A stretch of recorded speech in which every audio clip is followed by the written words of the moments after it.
Officer K. Soban Babu, esteemed guests, ladies and gentlemen, and my dear students. Very good morning to all.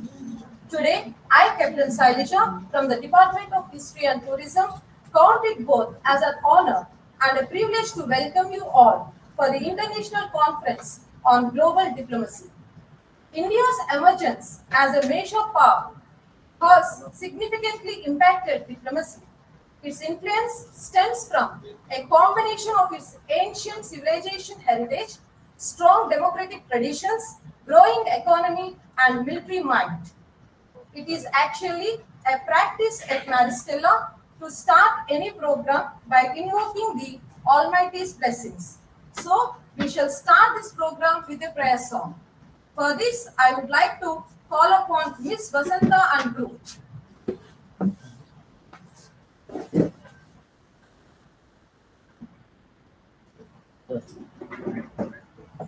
రెడీగా ఉంది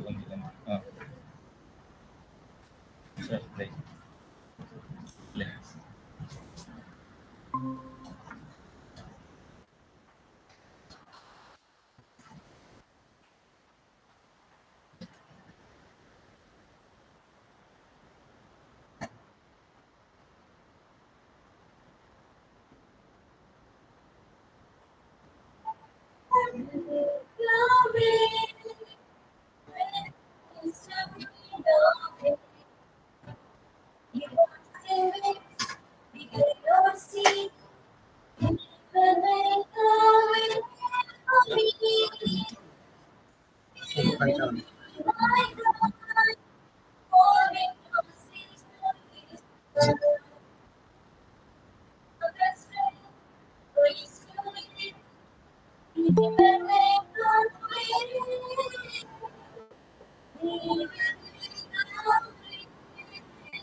Thank you very much, Vasanta and group, for this melodious prayer song. Now, let me start today's program. I feel very happy to invite Dr. G. Beulah, Sunanda, Head of the Department of History and Tourism, and also convener of today's international conference, to come and occupy a seat onto the desk. Please, ma'am. Thank you, ma'am. Now, I have the honor of inviting our beloved principal, Dr. Sister Kulreka Mudalka, to come and occupy her seat on the desk. Sister. Thank you, sister. let's extend a warm welcome to our correspondent, Dr. Sister Lena Petras, to come and have a seat on the desk.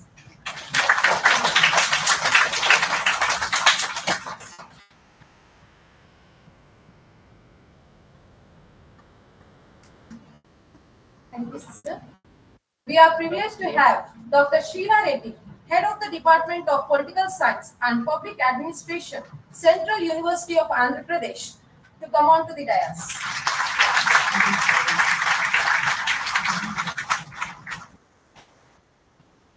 And I request Priti, BA final year student, to welcome Madam with a sapling.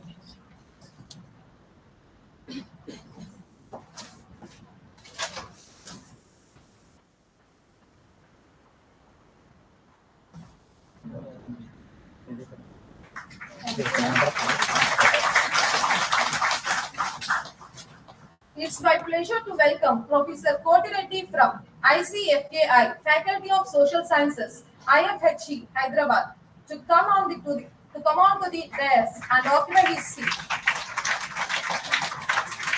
And I request G. Pavitra, the final year BA student, to welcome sir with a sapling.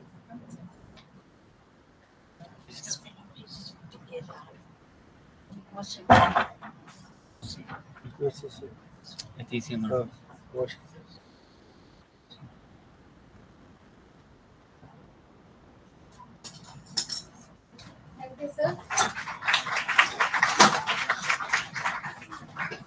Now let's welcome Professor Govindarajan Kopuram, formerly an adjunct professor, Department of Human Evolutionary Biology, History and Archaeology, School of Science, Turkana University College, Lodwar, Kenya, to come on to the desk and occupy his seat. And I request Dr. V. Prasad Rao, Head of the Department of Political Science, to welcome Sir with a sapling.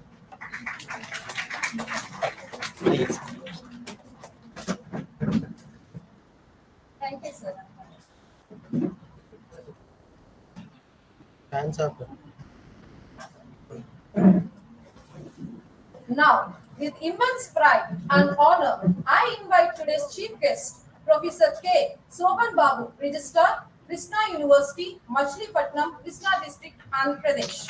Sir, I kindly request you to come and occupy your seat on the desk. And I request Dr. Swarup Kumar, Head of the Department of Economics, to welcome Sir with a sapling.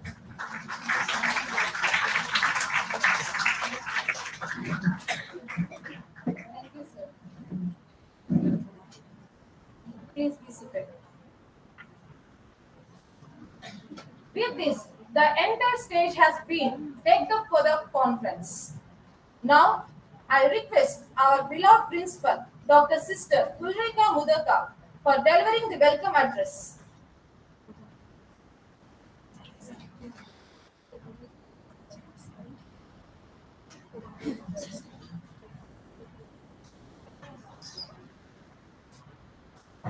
Distinguished Chief Guest, Professor K. Sopan Babu, Registrar, Krishna University, eminent keynote speaker, Professor Govinda Rajan Kopura, former adjunct professor, Department of Human Evolutionary Biology, History and Archaeology, School of Science, Turkana University, Kenya. Esteemed guests, Professor C. Sheila Reddy, Head Department of Political Science and Public Administration, Central University, Anantapur, Professor P.V. Muralidhar, Head Department of Political Science and Public Administration, Professor T. Koti Reddy, Professor of Economics and T. ICFI, Hyderabad, Dr. Sister Lena Quadras, correspondent, delegates, professors, researchers, scholars, and participants. It is with great pleasure and anticipation that I extend a warm welcome to each and every one of you for this three-day international conference on influence of India on global diplomacy. We are presented with a remarkable opportunity to reflect and celebrate the journey of a nation that has consistently played a pivotal role on the world stage over the next 3 days.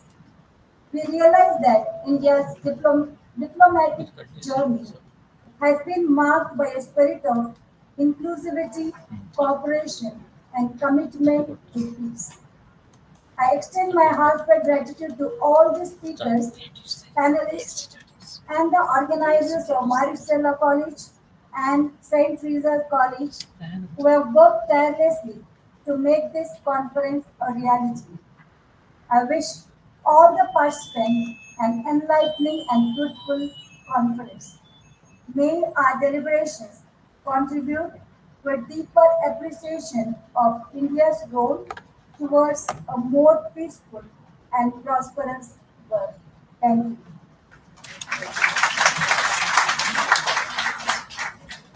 Thank you for your warm welcome to everyone here, sister.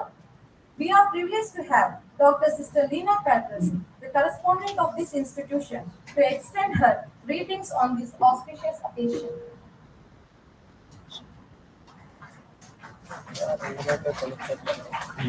ಕಾಣಿಸ್ತೆ ಒಂದು separating ಮಾಡಕ್ಕೆ Esteemed chief guest of today's program, Professor K. Soban Babu, Registrar of Krishna University, Machilipatnam, Krishna District, AP. Distinguished guest, Professor Govindarajan Kopuram, formerly adjunct professor in Turkana University College, Lodwar, Kenya. Guest of honor, Professor C. Sheila Reddy, Professor and Head of the Department of Political Science and Public Administration, Central University of Andhra Pradesh, Anantapur, Professor B.V.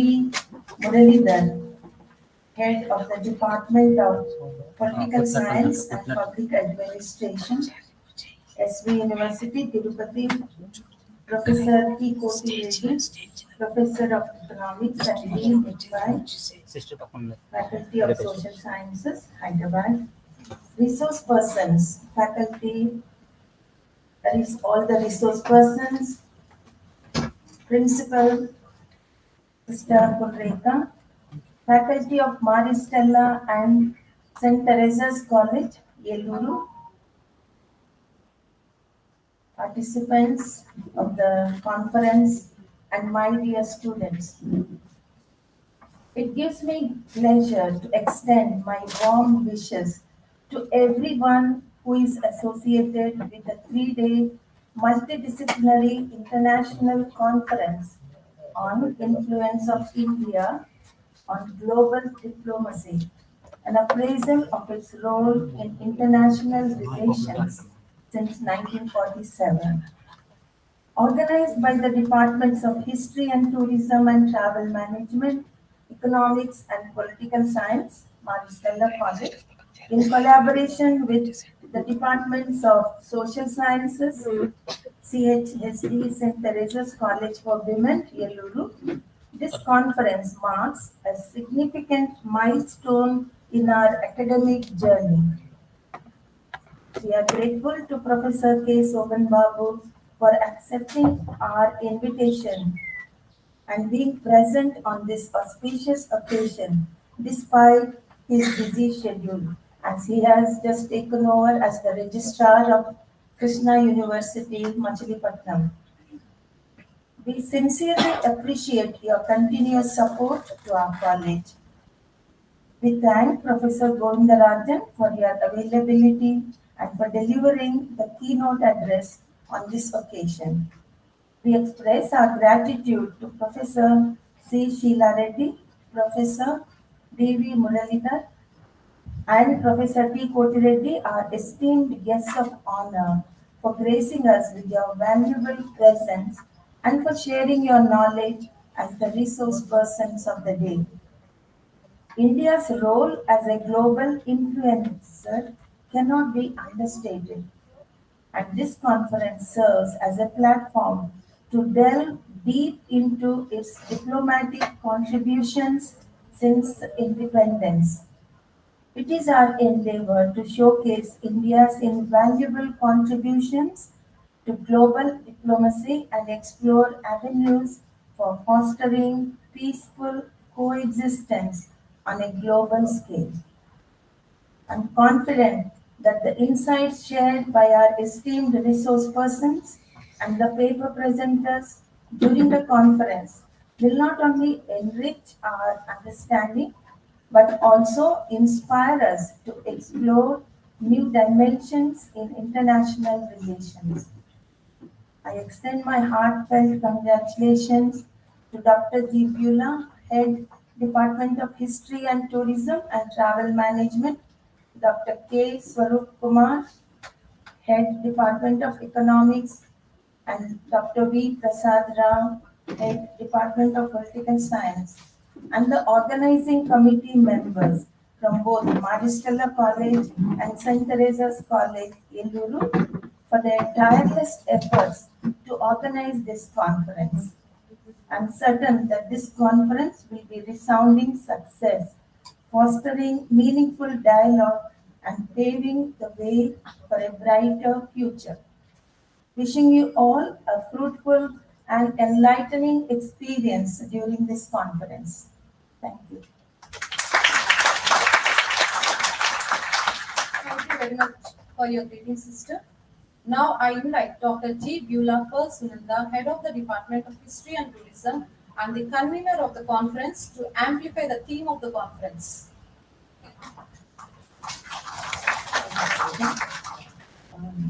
I'm very happy to stand before you this morning, and my special greetings to all the dignitaries on the dais, Professor K. Soban Babu Garu, Professor Govind Rajan Kopal, Dr. Shilariti Garu, Dr. Tamakoti Garu, Professor dear Principal and our correspondent, to all my colleagues, my students, and all the participants who are here this morning. It was a very difficult decision to take initially, thinking about organizing an international conference, but then with the support of my colleagues, my friends, we are able to do this. And the topic that we have taken, as you already know, is the influence of India on global diplomacy and appraisal of the role in international relations since 1947. And so the purpose is, as we understand, India, though it is a developing country, still it has played a very important role in the international relations. It has, right from 1947, we have been actively involved in various events that are going around the world, and we also understand that India plays a major role to promote peace and harmony. And India has played a significant role in global diplomacy and international relations, as I already mentioned. And of course, India's foreign policy was shaped by its leaders' vision of a world order based on principles of peace, non-alignment, cooperation among the nations. And India's first Prime Minister, Jawaharlal Nehru Garu, was a key architect of the non-alignment movement, which aimed to maintain neutrality in the Cold War rivalry between the United States and the Soviet Union. As the students must be knowing, there was a Cold War between two blocs, America and Russia. And so in that very crucial period, India has played a very important role in maintaining that non-alignment policy. And over the years, India has emerged as a major player in international affairs, contributing to peacekeeping missions, promoting nuclear disarmament, and advocating for developing countries' interests. And India's economic growth and strategic location also made it an attractive partner for many countries seeking to enhance their diplomatic ties.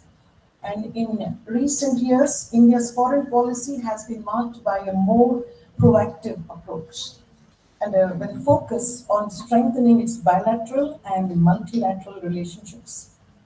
And India's engagement with major powers like United States, Russia, and China have expanded, reflecting its growing influence in global affairs.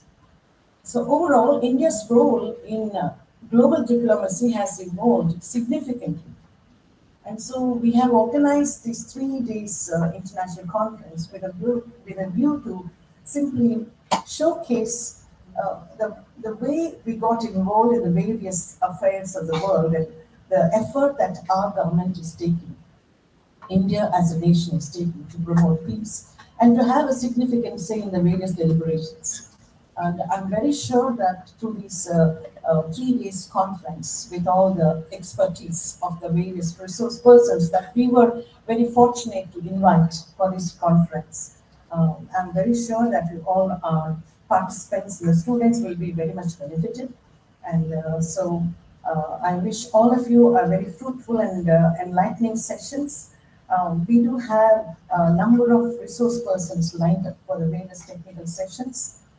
So I wish you all a very happy, enlightening 3 day national, international conference. Thank you, and I hope you will all be benefited from it.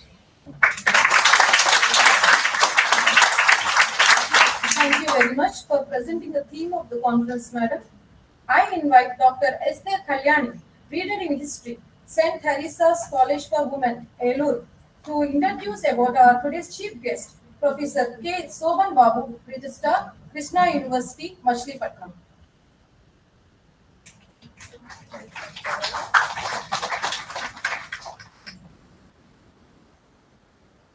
A very good morning to you all.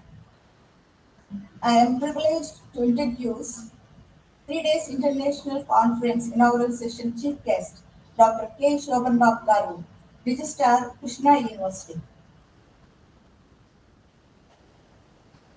He acquired his MSc from SK University, Anantapur in 1997, MPhil SV University, Tirupati in 2000, and PhD from JNTU, Anantapuram in 2011. Robert Boiler said, "Success is the sum of small efforts, repeated day in and day out." The remarkable achievements of chief guest speaks of the fact of the statement.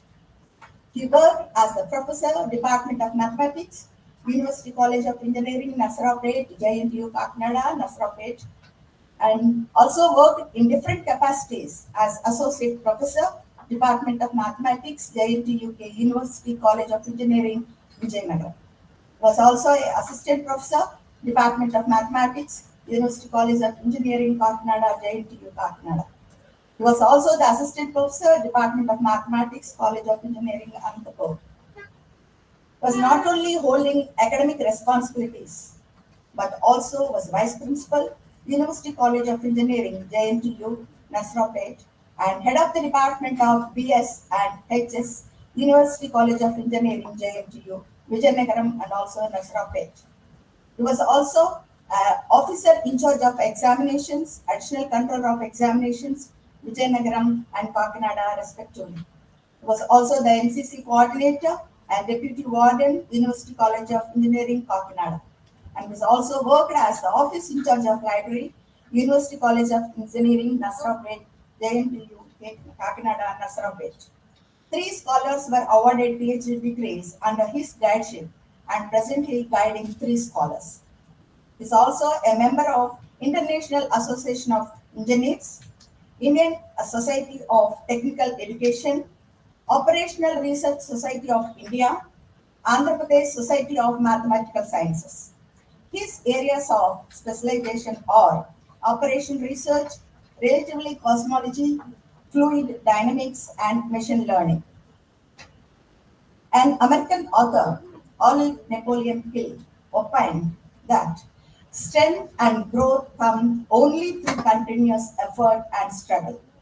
Dr. K. Shoban Babu, while reaching his peaks, his career, he did not stop continuous efforts. He has published 33 publications in several international journals. He has also acted as president, secretary, and treasurer of Teachers Association, University College of Engineering, Vijayanagar and Kakinada. He was a governing body member in various affiliated colleges. A genius is someone who takes a complex thing and make it simple. Dr. K. Shoban Babu performed in different roles in a reflection of the embodiment of genius mind and what it can be. Thank you very much, sir. We are very happy to have you with us today. I'm personally happy and proud because I'm also from SV University.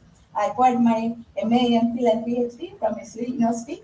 I'm the resident of Tirupati.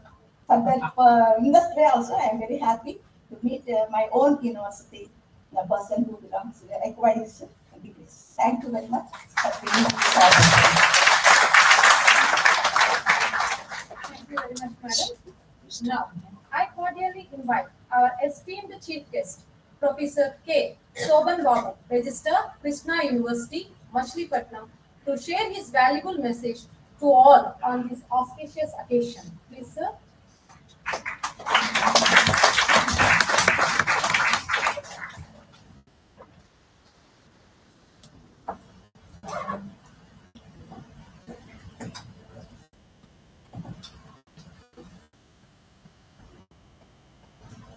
Thank you. Thank you, Khairiyya.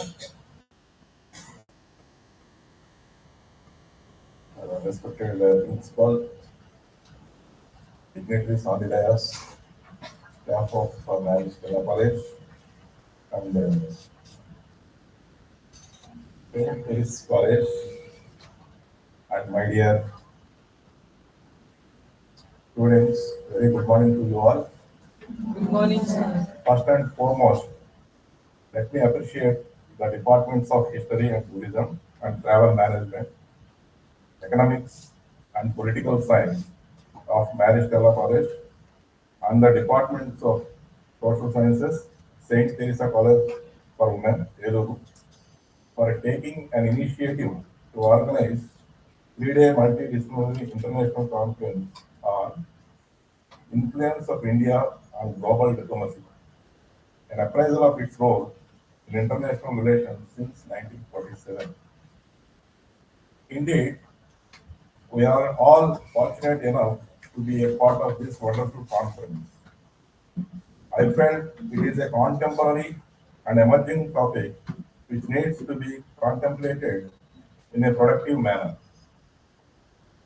The title brings me of the ever evolving nature of our mother India, the largest democratic country in the world.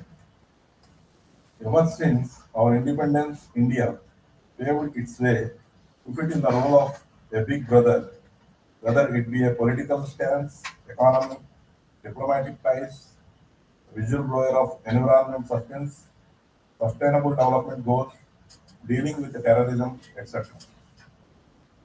We should all be proud of our patriots for stationing us in a torch-bearer role. Having tuned stones to milestones, we climbed the ladder from the position of being ruled to the ruler. Initially, the British thought Indians were not capable of handling power. Hence, they always need a master to control and guide. However, Indians proved the statements had been completely wrong time and again. Yes, we can proudly say that records were tumbled, history is rewritten. Today, India stands out to be the most reliable and dependable country. In fact, we have gone to the stage of being the troubleshooter. Today, our country is ever evolving and happening because of our firm international relations. India has got an impeccable record in dealing and solving the most complicated issues due to the strong diplomatic and international relations.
knowledge levels.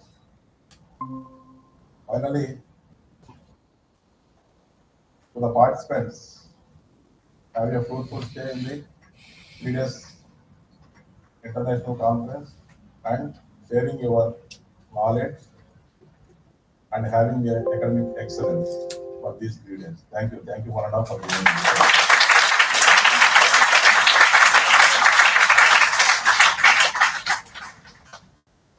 Thank you very much, sir, for your valuable message. The moment we have been waiting for has arrived. Let's unveil the conference abstracts. I request our chief guest, Professor Soban Babu, Register, Krishna University, our principal, Dr. Sister Kulreka Mudatta, our correspondent, Dr. Sister Veena Quadras, Professor Govindarajan, and other dignitaries on the dais to please do the honor.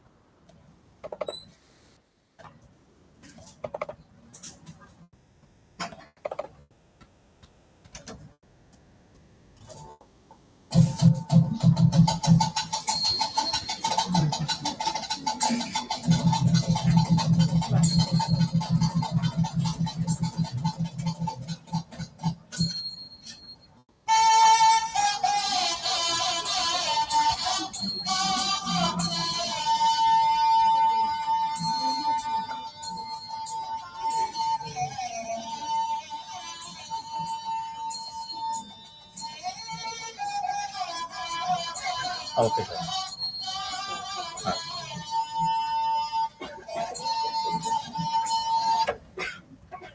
Thank you all very much.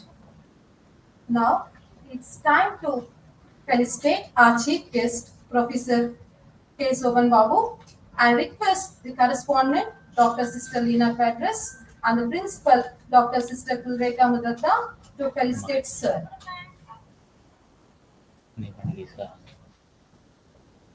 Hello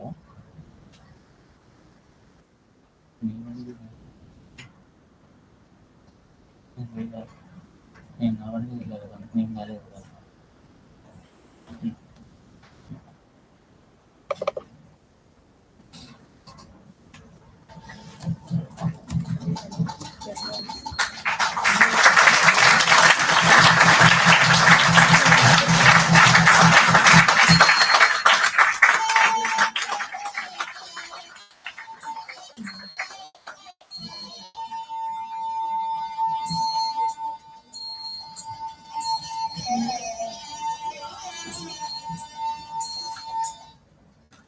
Thank you, sisters, for felicitating.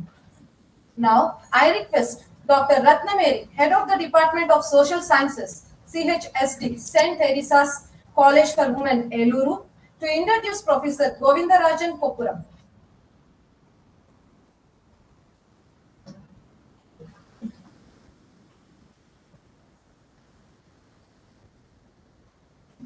Respected Dr. Sister Leena Putra, correspondent, Dr. Sister Irene Kulreka Mudatta, principal. Today, chief guest Professor K. Shoban Babu, Registrar, Krishna University. Keynote speaker Professor Govindarajan Koppuram. Formerly Urgent Field Professor, Turkana University, Lodward, Northern Kenya. Distinguished guests and resource persons, delegates from various institutions, academicians, participants from different colleges, dear faculty, and my dear students, student participants. Good morning, everybody. It is a great privilege and honor to introduce today's keynote speaker, Professor Govindarajan Koppuram, formerly Adjunct Professor, Department of Human Evolutionary Biology, History and Archaeology, School of Science, Turkana University College, Lodwar, Kenya. He obtained his PhD in History and Archaeology from Karnataka University, Dharwad in 1982 and was awarded D.Litt, a postdoctoral degree in Archaeological Science by Magad University, Bodhpur, Gaya, Bihar in 1985. In addition, he has the honor of being FRA's London and FNGS Washington to his credit. His profile seems to be huge and is a big task for me to cut it short.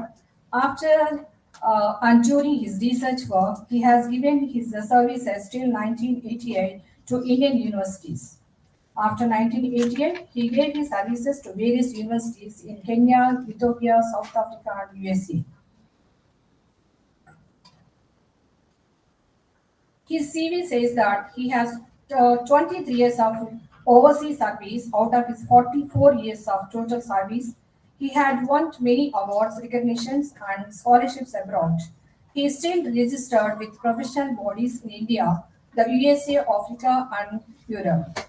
To name some, he is associate member, Orglassville Institute of America, New York, Orglassville Society of the Horn of Africa, Addis Ababa, Ethiopia, Indian Science Congress Association, Calcutta, Indian History Congress, Delhi, Institute of Historical Studies, Calcutta, India, International Institute of Tamil Historical Studies, Madurai, India, National Geographical Society, Washington, USA, 47 Royal Asiatic Society of Great Britain and Ireland, London, the UK, International Association of Historian of Asia, Manila, Philippines, Society for Archaeological Sciences, MIT, Massachusetts, USA, Historical Society of America, New York, South Asian Society of History, Arts, Culture, and Heritage, Bangkok, Thailand. It was not just academics and experience, his research takes a lot of credit. He published 15 research books, a whopping 180 research articles, 60 featured articles in newspapers and scholarly magazines, 17 course books, 5 reviews, which is remarkable and unimagined feat. He shows that he may have spent half of his time reading and writing papers. He has been a board member of many popular international research journals. He has supervised 10 PhDs which are awarded. He won Lifetime Achievement in History and Archaeology 2019 IRMF Vijayawada, AP, India. IMRF Excellence Award in History and Archaeology, IMRF 2050. IMRF Excellence Award in Applied Archaeology in 2020. Best Scholar of the Year Award 2020, St. Teresa's College Women, Eluru, AP. Emeritus Professor Award, Center for Professional Advancement, IMRF 2018.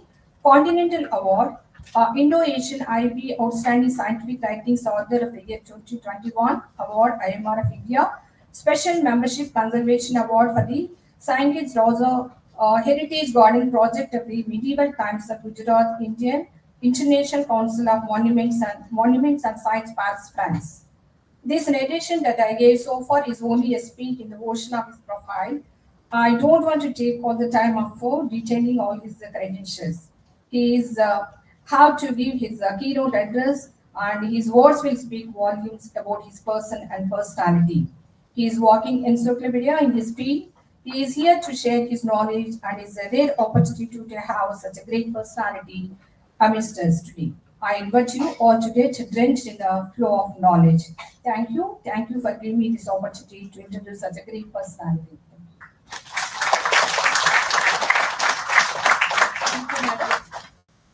Get ready to be inspired as we listen to the keynote address by Professor Govindarajan Koppuram, formerly adjunct professor, Department of Human Evolutionary Biology, History and Archaeology, School of Science, Turkana University College, Lodwar, Kenya. I request sir to go with the keynote address. Please, sir.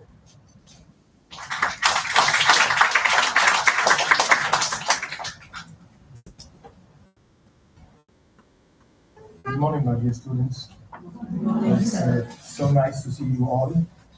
I'm really privileged to stand before you in front of the esteemed chief guest of honor, our Honorable Registrar of Kutka University, Madam Kulreka, the esteemed principal, our beloved correspondent of this institution, Madam, and Dr.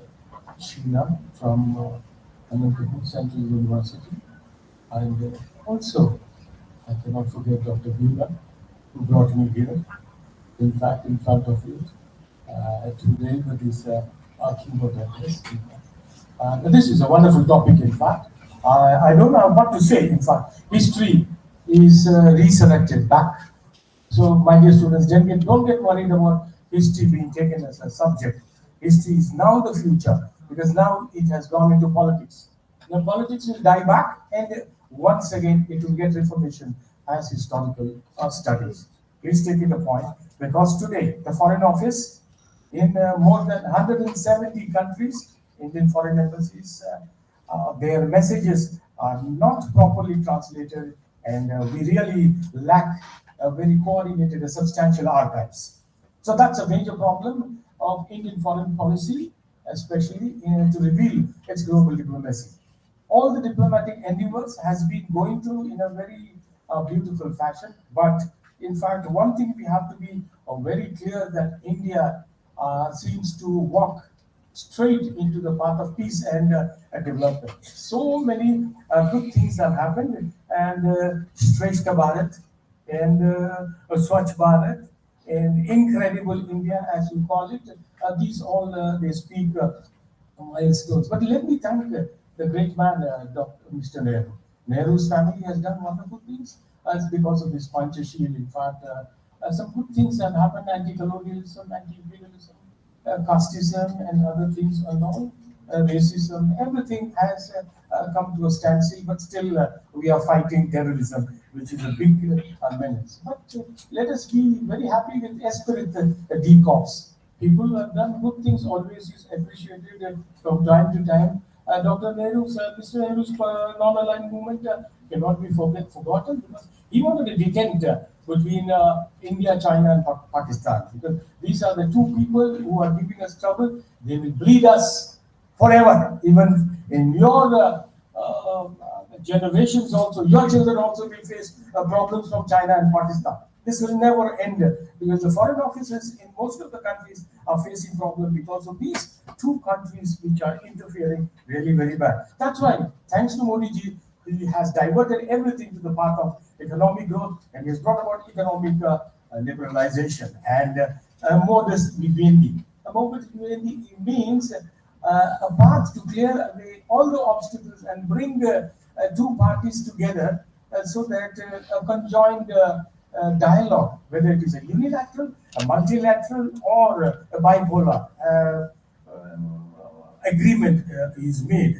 But one thing you have to understand: every nation has multipolar agreements only in economy, nothing else, nothing else. But all the countries, they have unipolar agreements in military.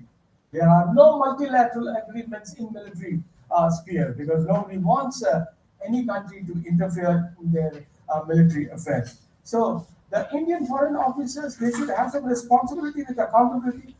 That's the hallmark of today's governance, because Modi's national governance brings out diplomacy and also democracy together. It's a growth towards peace and development.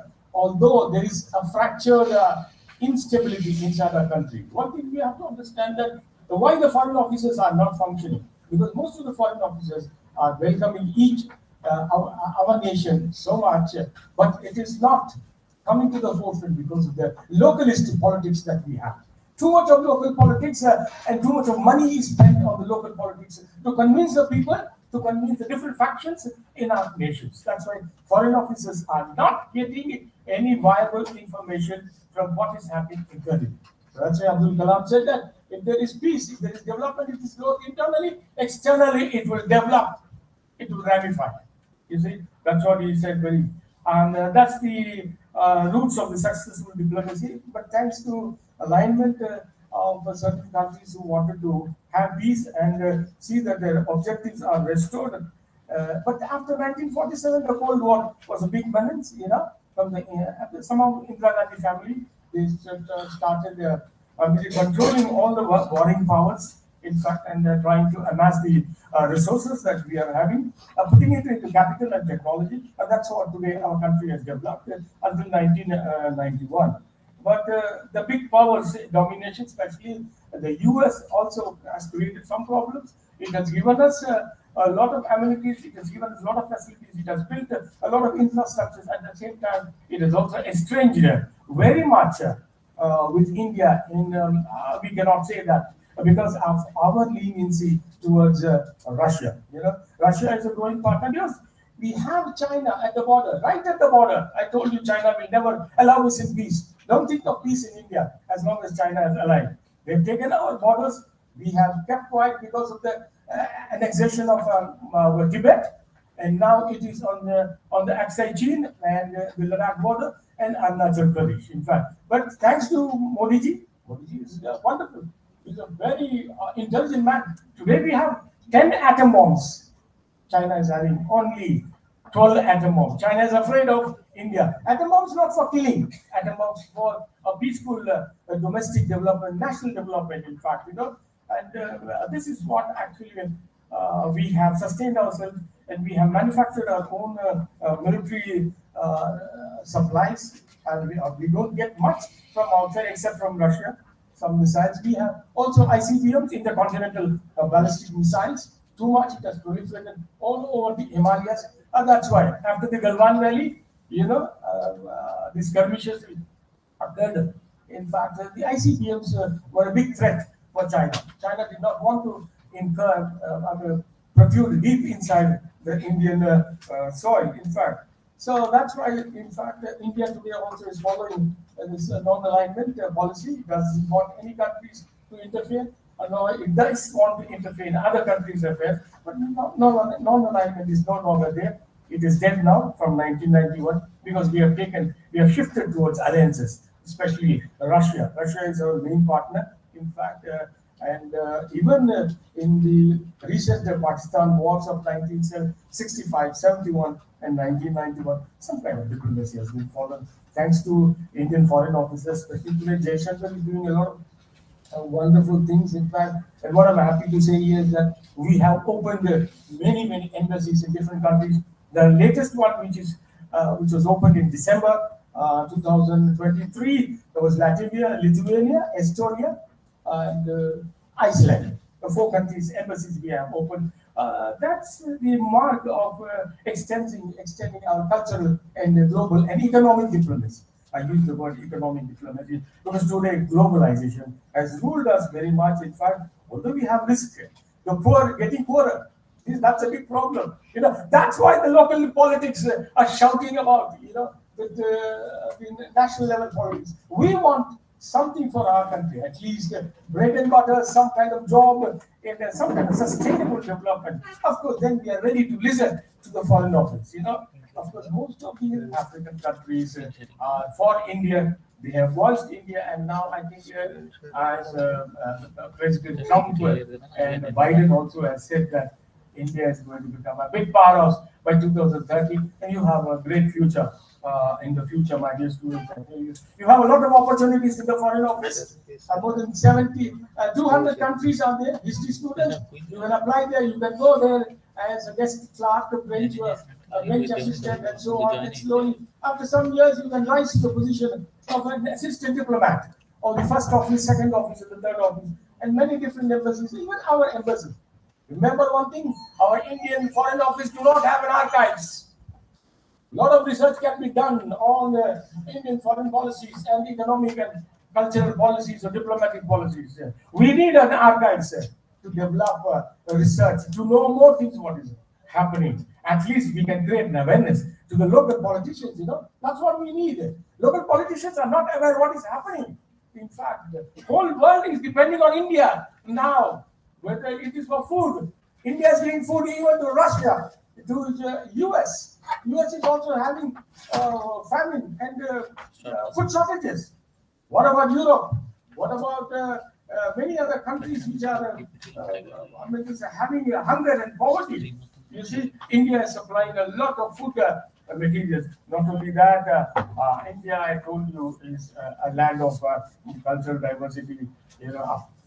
Our tradition, our culture, our dance, our music, especially our Bollywood. Many of them, like our actors and actresses abroad, dancing on the stage, with different kind of Bollywood music, But that's the kind of interrelationship we have to bring back people from abroad towards India, or we go to them to reach their interest, So the foreign policies are only meant to sustain our interests, not to care about others. If our interests, national interests, are substantially developed, then we are very happy at each and every stage, Our GDP was only 8%, remember, in 1990s.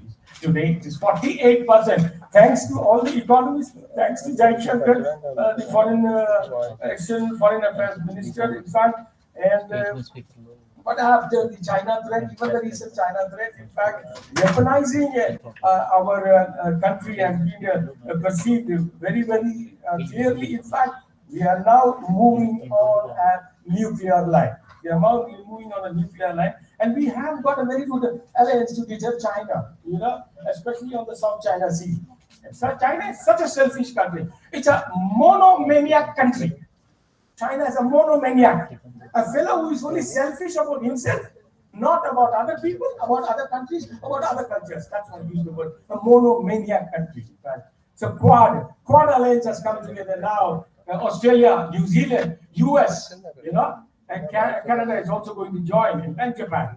These countries have joined and made a military alliance, which was opposed to very strictly by Chinese ambassadors. In fact, and even Soviet Union is also happy with us, as long as we respect the difference in humanity.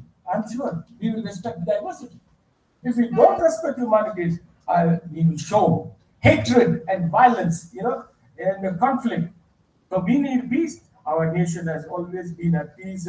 In fact, today, the nuclear threat and the military threat is being abandoned by bringing up lots of globalized economic organizations. In fact, and many countries have got different economic organizations, like SAARC, ASEAN. In fact, Comprehensive Progressive Agreement for Trans-Pacific, and United States, Mexico, Canada Agreement. So many regional comprehensive economic partnership, and so.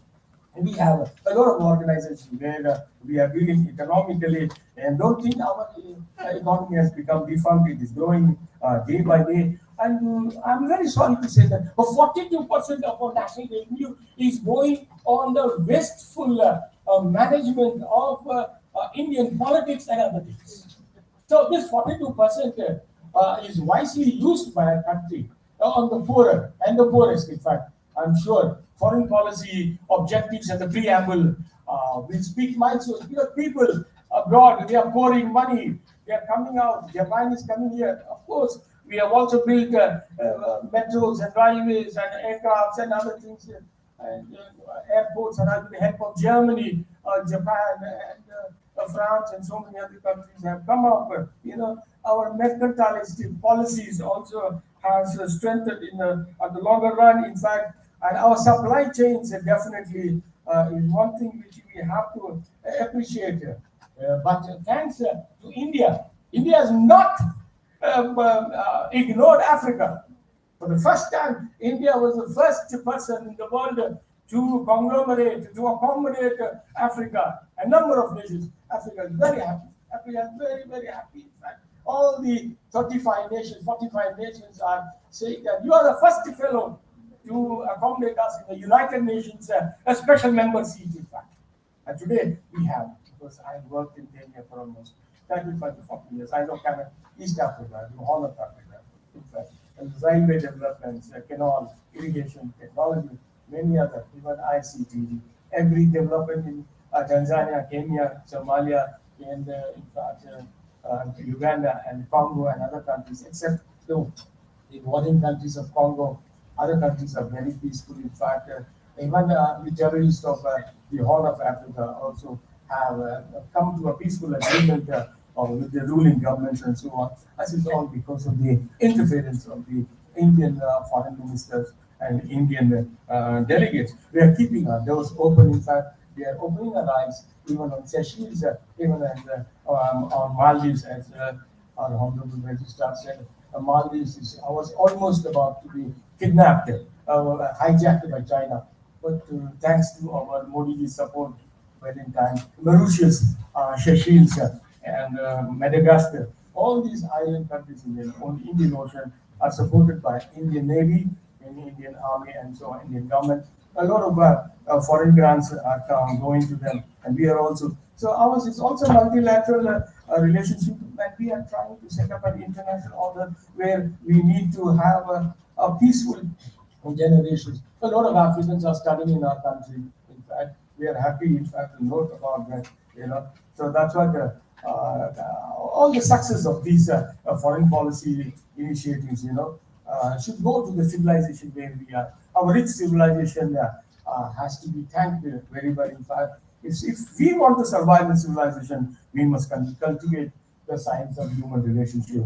If there is people-centered relationship, definitely all peoples across the world can live peacefully at a developmental front, in fact, So introducing economic liberalization, India has also looked into other policies called as a look east policy and act east policy. One has to act eastwards because India is no longer concentrating on the west. India is concentrating on the east.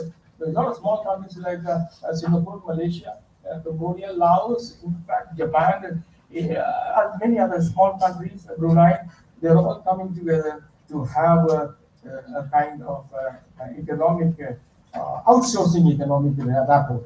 That's what I should say. Shrestha Bharat, Shrestha Bharat, a greater India. That's the focus of our Prime Minister. Thanks to this Prime Minister, a great man, in fact, his foreign relations also should be should be seen carefully because there are lots of dichotomy. There's lots of differences, in the outside world. There are lots of suppressing difficulties and suppressing peculiarities. In fact, somebody wants to suppress our civilizations. In fact, somebody wants that our culture to be weakened so far, and that's why United Nations has not given us a permanent seat so far. We are fighting it out. We are more than China, Russia, India, and so on. We are still fighting out to have a permanent seat in the United Nations. Well, that is realistic. It's holistic. It will come soon. I'm sure. I'm counting my years, number of months, 1 year, maximum 1 or 2 years. So, how did we succeed in foreign policies? Through dialogues, not monologues. Through dialogue. We only succeed through dialogues and not monologue. Our problem is global problem-solving approach. In fact, I always understand that we cannot support everybody. Even when there is Russia-Ukraine problem, India is silent about it because India doesn't want to get hooked up itself. And it's a big problem. But China is a hardliner sitting on the north, waiting to hit us. In fact, so that's what our government started shutting up their mouths. Did not say any word about Ukraine. That's a very sorry state of figure. But we have supplied a lot of food materials in other things also. Not only that, our Indian peacekeeping missions have served in many parts of the world, in many unstable countries where there is lots of terrorism, military coups, and so on. And recently also Operation Ganga and Operation Kaveri, sent by our Prime Minister to evacuate all the foreign nationals, Indian nationals from India, and also from Congo, from Ethiopia, from several other countries, where they are suffering. In fact, Sudan, especially today, Sudan is having lots of problems, in fact. So, why are foreign policy so dynamic and responsive? Because we are the now dominant geopolitical power in South Asia and also in the Indian Ocean region. India is the second largest country in the world in terms of military manpower. And India is the third country in the world having its maximum amount of annual defense annual budget for its defense. In fact, the only thing we are catching up with China's pressure. In fact, but we are having rivalry admonition statistics. We are watching out meticulously what is going to happen in the future because handling policy issues and diplomatic practice is not that easy. Because when the people at home are peaceful, if they eat their food properly, the foreign policy people can digest it. If we don't eat our food properly, they cannot digest their food properly. That's what, in fact, so all these things are happening. India is transforming into a digital world. It is the unmitigated movement in digitization. In fact, all the foreign officers are working in digital centers very much. They're issuing faster passports and visas quickly. We have foreign direct investments everywhere. In fact, our foreign currency is also increasing very much. I want to remember and thank the Telugu people. 63% of Telugu people are the mighty working force in the IT sector in Europe and America. 63%. And today in Andhra only 42%, remaining minus Telangana. So you should be proud of that, how much foreign revenue we are bringing. And this is where we are developing our foreign policy issues. In fact, we are marketizing ourselves, Indian marketization, concrete marketization. You people, after you get your degree, you go abroad, you earn money, and that's a foreign expatriate revenue that we got. So this is a soft power of science. It is definitely helping to reshape global diplomacy. In fact, that's what I'm very much. And thanks to the momentum. Why have you given decarbonization? That's a foreign policy. We are very close towards climate change. In fact, we are investing a lot on tree planting and making our country green. Obviously, students, even your life is also going to be greener in future because our government has started Smart India, Making India, Made in India, Digital India, Skills India, Startup India. In 1991, it has spent $60.9 billion for digital avenues. Today, it is crossing $532 billion. Oh, it's a massive jump up. In fact, we can see every city. I'm very happy to compliment the municipal corporation and the town planning people of Vijayawada. How clean it is. So clean. Swachh Bharat, in fact, Now, this is all. They've come with me foreign initiatives. In fact, this is what I wanted to appreciate. We are all together. We are doing our job. But there are some thorns, they break us every time. And we have to take care of them. In fact, we are having a lot of bilateral agreements with the European Union. I know very well, in fact, Europe is concentrating only on the south. Remember that 90%. I'm a honorary advisor for the European Council of Universities for research, and most of them are concentrating research. Almost about 93 universities are concentrating research on the global south. What is happening in global? Poverty, democracy, terrorism. What not different topics? So I have been guiding almost about 50 to 60 topics in those areas. I'm one of the honorable advisors over there. But I find how global south is given important for a European continent where it is facing a lot of terrorism, refugee crisis, poverty. Remember one thing: we are rich. You are eating at least 2 idlis and dosas and some little meal. Eastern Europe is completely under poverty. Remember that we are much better.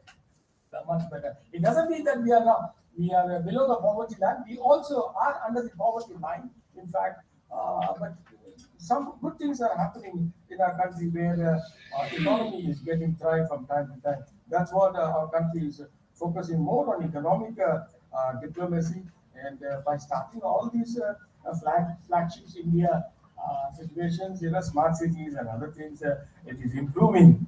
It is improving the status so much, but there are very many good people who compensate for it. In fact, but they can only mitigate some of the worst things. Only little they can mitigate. They cannot do much more. In fact, So that's why, in fact, our foreign policy objectives are non-prescriptive.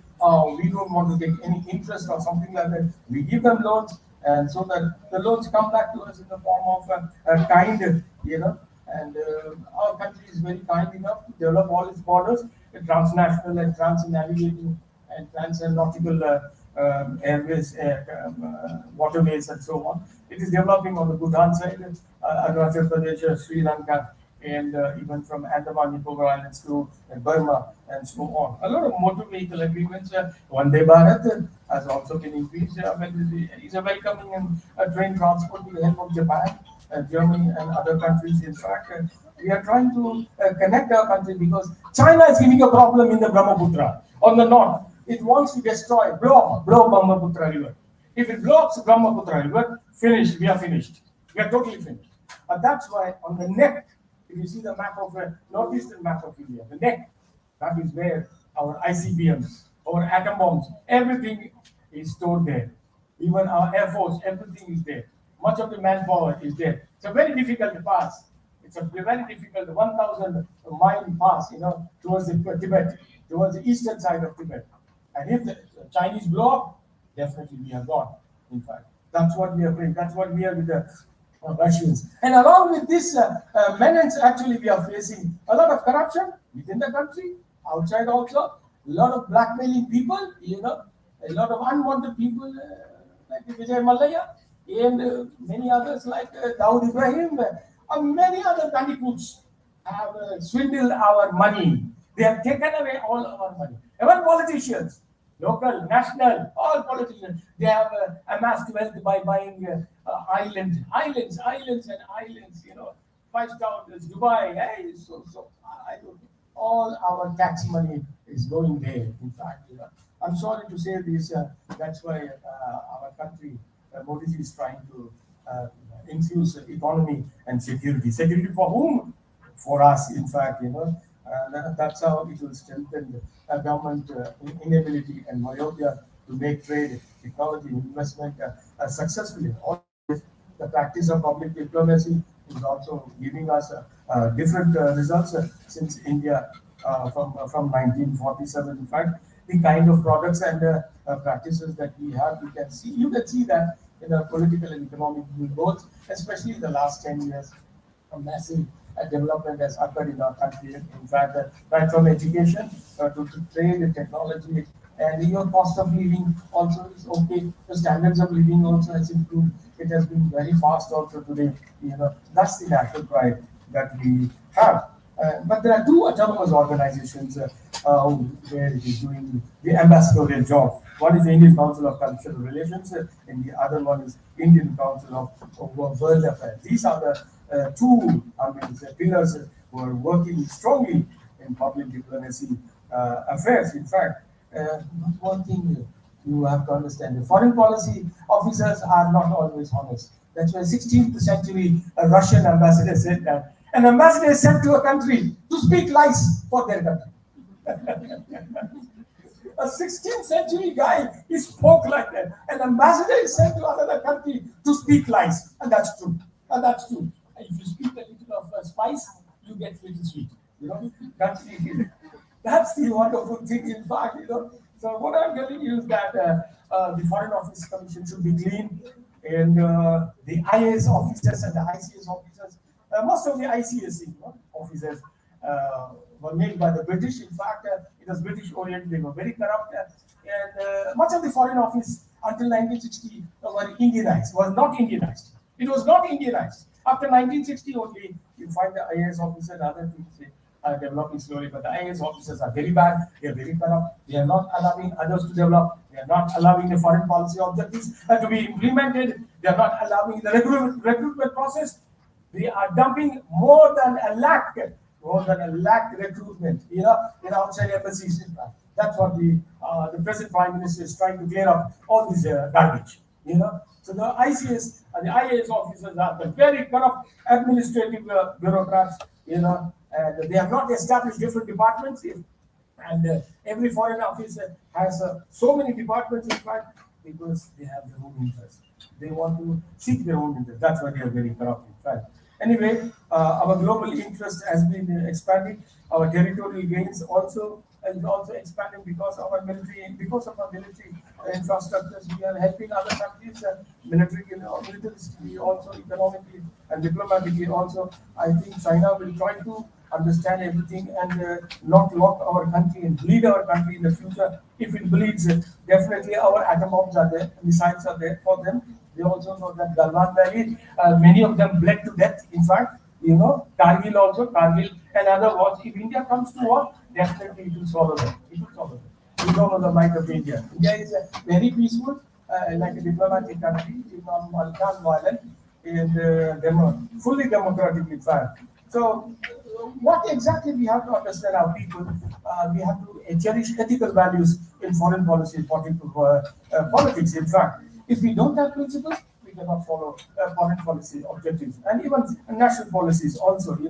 And policy without any kind of basic principles like national beliefs, values, national interest, and national strategy, I don't think so we can survive. Very difficult, in fact. That's what Modi said. Diplomacy is for development, not for war.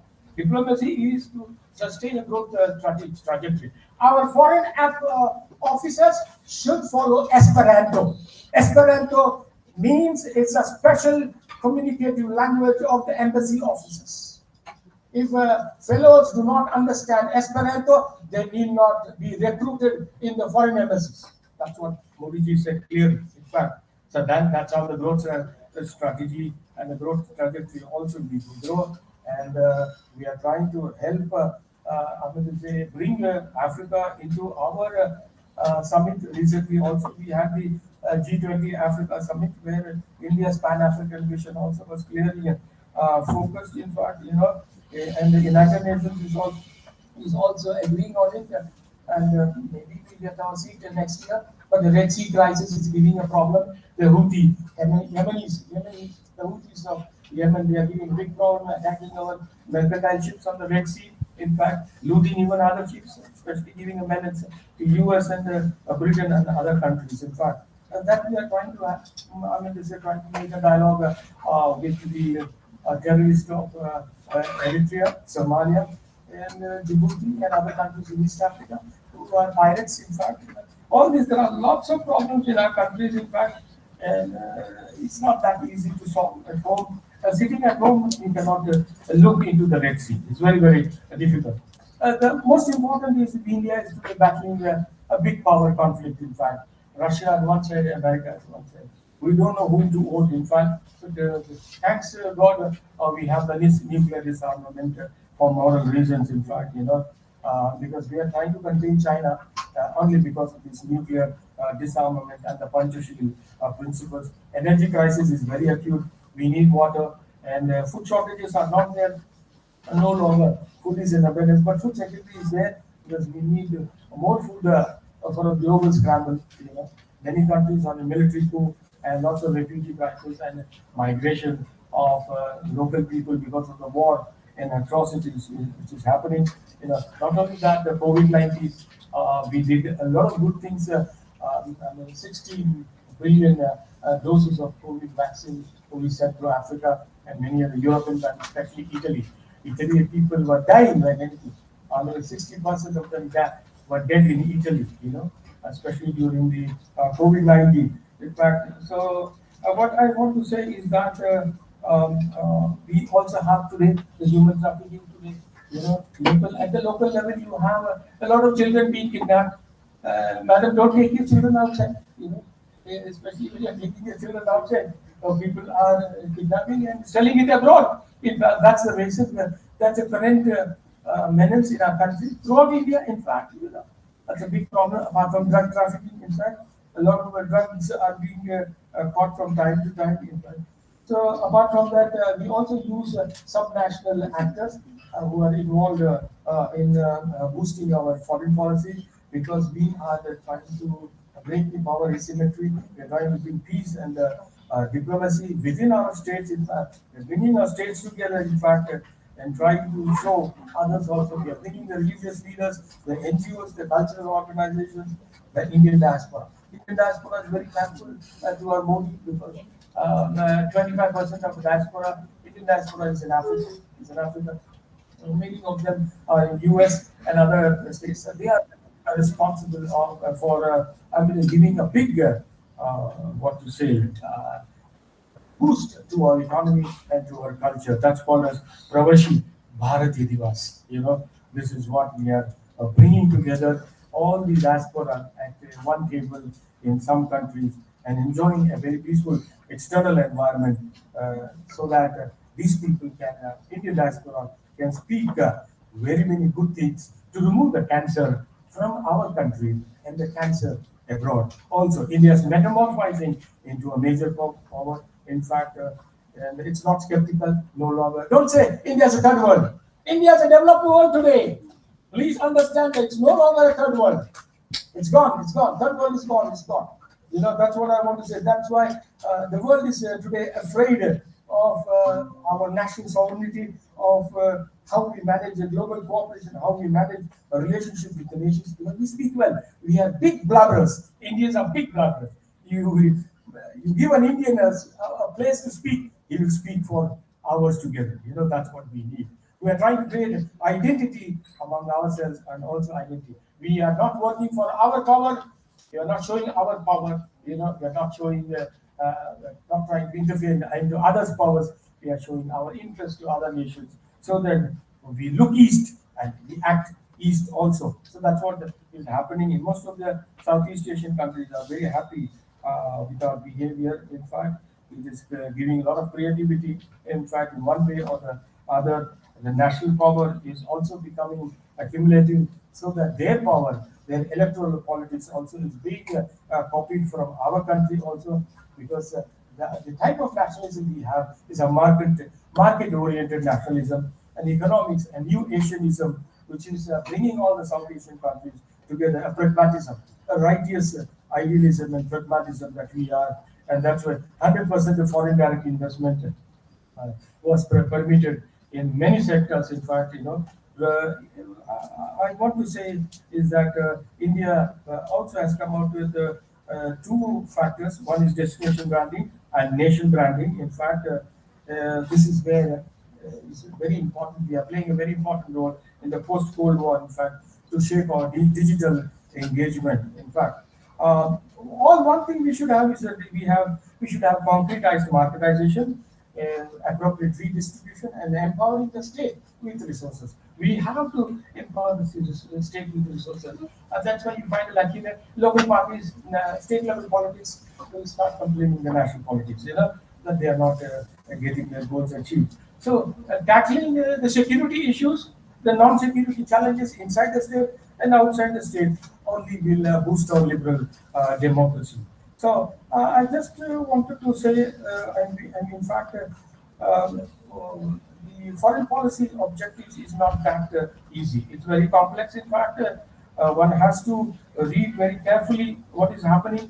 One has to do research in the archives. Of course, if you have documents, if you have papers at the archives, you can do wonderful research. But otherwise, in fact, what happens today is that most of the foreign policy officers are not documenting it properly. In fact, they are living it in the foreign offices in their specific countries. They are not trying to, although it is digitalized, but not much of the information is coming to the center or to the state. That's what a revamp of the foreign policy archives is made readily by our government. In fact, so today I just want to say that diplomacy is not a simple initiative. Diplomacy should be from all sides. Diplomacy will also come from new people, youngsters. Your values tomorrow will change. What we speak today will be outdated. Tomorrow you will have new values with new technology and new research outcomes and new economic outcomes. Your outlook will be totally different. Will be altruistic and will also be charismatic in what to do for your future generation, like we do for our future generation. You will also think about your future generation. Some idea history students, in fact, don't be worried about history as a very hopeless subject.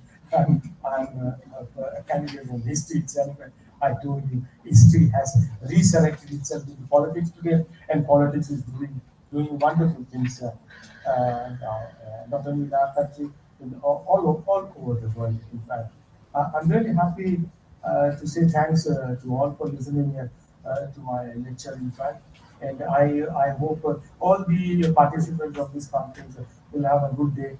And there are lots of topics on this international research conference. Really, a creative mind, a genius who have come up with a good caption. Global diplomacy. Diplomacy is the watchword of Europe and America also. In fact, democracy, peace, and development.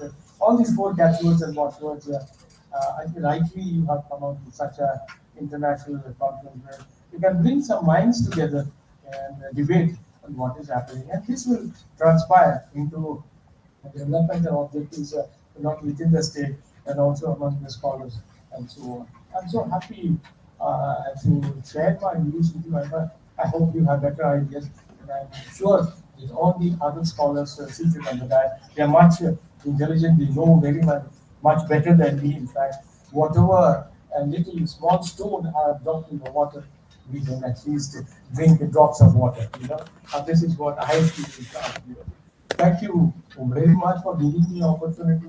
Congratulations, Principal Madam. Congratulations.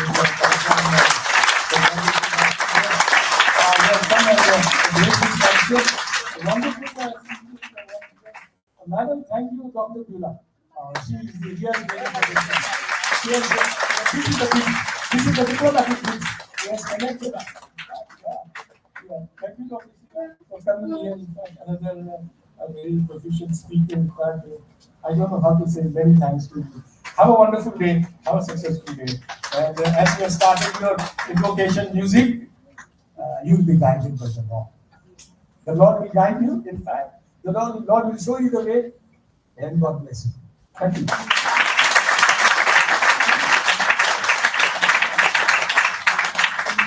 Sir, when you are giving your keynote address, I just recollected my travel along with our NCC cadets to Ek Bharat Shresth Bharat activity to Punjab. Really, it's a wonderful program that has been introduced by our Honorable Prime Minister Narendra Modi. Thank you, sir. Thank you very much, sir, for the valuable keynote address. Now, I invite Professor B.V. Muralidhar, Head of the Department of Political Science and Public Administration, SV University, Tirupati, to come and occupy his seat on the dais.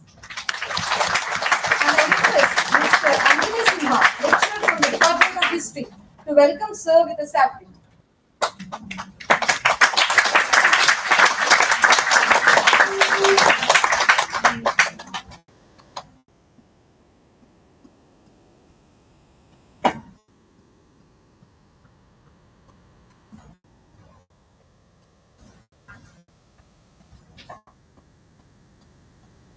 Let's welcome Professor B.V. Muralidhar, Head of the Department of the Political Science and Public Administration, SV University, Tirupati, to extend his greetings. Please, sir.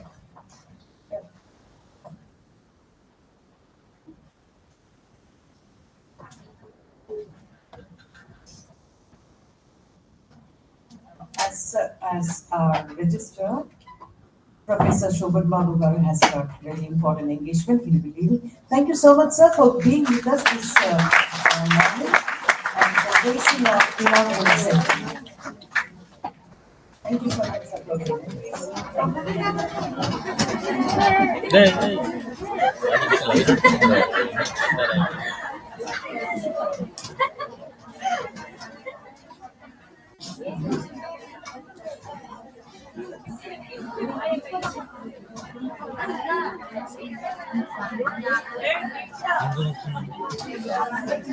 Itu kamera.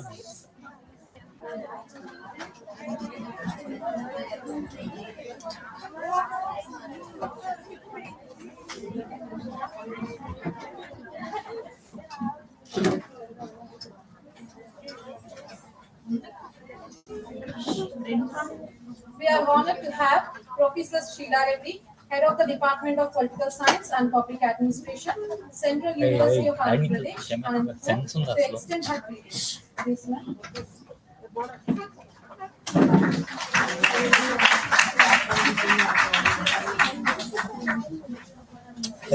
Yes, so Adas. Idiots. Dear students, participants in this 3-day international conference, my warm greetings to all of you and a very good morning to each one of you. I am very happy to be part of this 3-day international conference for 2-3 reasons. The first reason being it is a multidisciplinary conference and it is a joint endeavor of 2 institutions. One is the Mary Stella College and St. Teresa College of Eluru.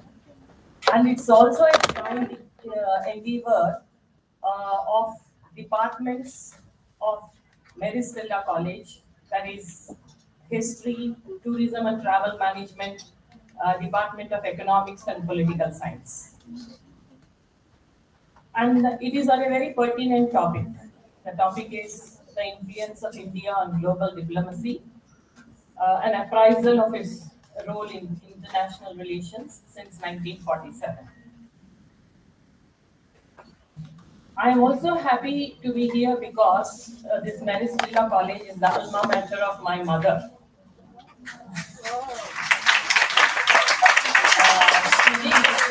My mother and some of my aunts also.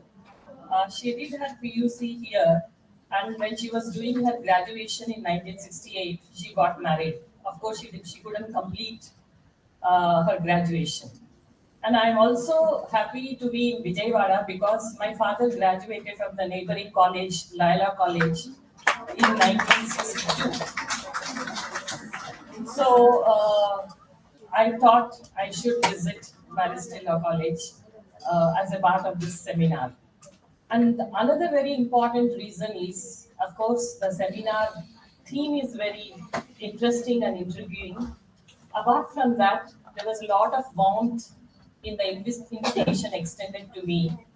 And Mr. Prasad and Beulah were quite persistent in requesting me to come over here. So I couldn't say no, and I'm very happy to be amidst all of you. It's always a pleasure to be with young students, scholars, and to interact with a very important topic. I think Professor Govindarajan has covered a broad canvas in his very exhaustive address. He has touched upon every dimension of the foreign policy. As we all know that India is the mother of democracy or the world's largest democracy, I consider India as a very stable and vibrant democracy. Since it is a stable and vibrant democracy, its foreign policy has been quite consistent all over. Every foreign policy has to be dynamic in nature, but Indian foreign policy is unique because there is a change with continuity. That is something very remarkable. We uphold certain values, we stand by certain values, and we want to aspire to become a responsible world power. So India is aspiring to become a $5 trillion US economy, and also aims to be the third largest economy in the world, and it is leveraging every diplomatic tool to fuel this economic growth. So we always stood for certain values like universal brotherhood, peaceful coexistence, non-interference, and mutual respect for territorial integrity and sovereignty. And this spirit continues. Maybe the in the entire trajectory, the narrative changes, but the main spirit continues all over. That is something very splendid and remarkable about India's foreign policy. I'll speak more about it in the next session, because there is a session specifically allotted to me. And most importantly, I would like to share that I'm happy to be here with my former colleague, Professor B.V. Muralidhar. So I started my career in Sri Venkateswara University Department of Political Science and Public Administration. So when I joined as assistant professor, he just became a professor at that time, very young professor of that time. So in the entire department, there were professors of about maybe 55, nearing to retirement.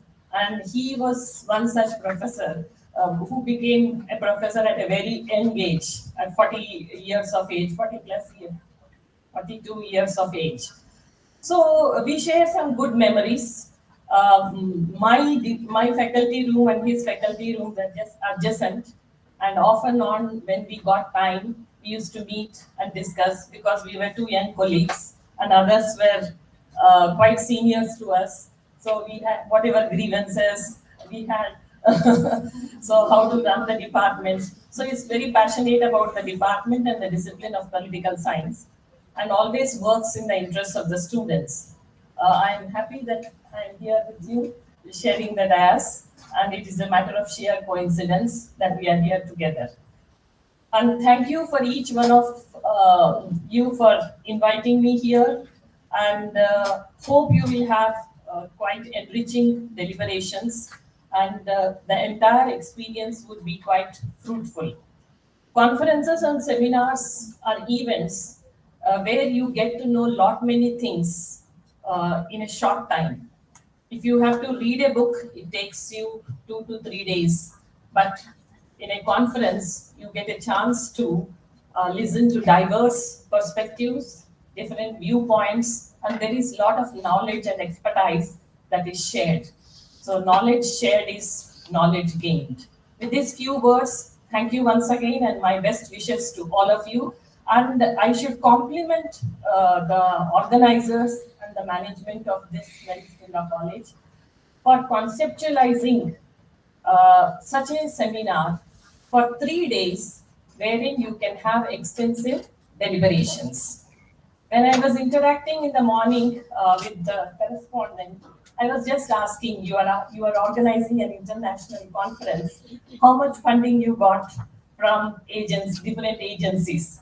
She said, we didn't apply for any funding and we didn't receive for any funding. But all of you deserve appreciation and a round of applause to the management of College for encouraging so many departments in the college to come together for a wonderful event like this. So this is the spirit of the National Education Policy, which talks about the multidisciplinarity in its outlook. So this is one such endeavor wherein 4 departments of the college have come across. So my compliments to them and my greetings to all of you once again. Thank you.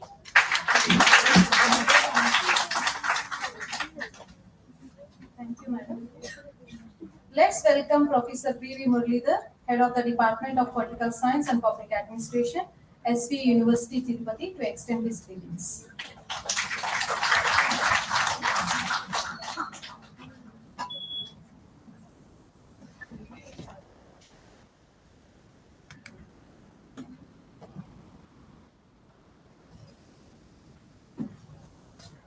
Warm greetings to the President of today's function, Reverend Dr. S. Lina Quadras, the Principal of Mary Stella's College, Dr. S. Kulukshetra Kulreka Mudarta, and our good family friend and my friend for the last 45 years, and the convener of this 3-day international conference, Dr. Viola, the keynote addressee, Dr. Govindarajan, another colleague, Dr. Koti Reddy Garu, and one of the most active colleague whom I miss in the department, Dr. Sheila Reddy, colleagues from other departments, paper presenters, young student friends, ladies and gentlemen. It's really a welcome to, as said by Dr. Sheila Reddy, coming to Vijayawada for me also, because I'm a tennis player. And so is Viola's husband, who is my friend for the last 50 years, Mr. Noel.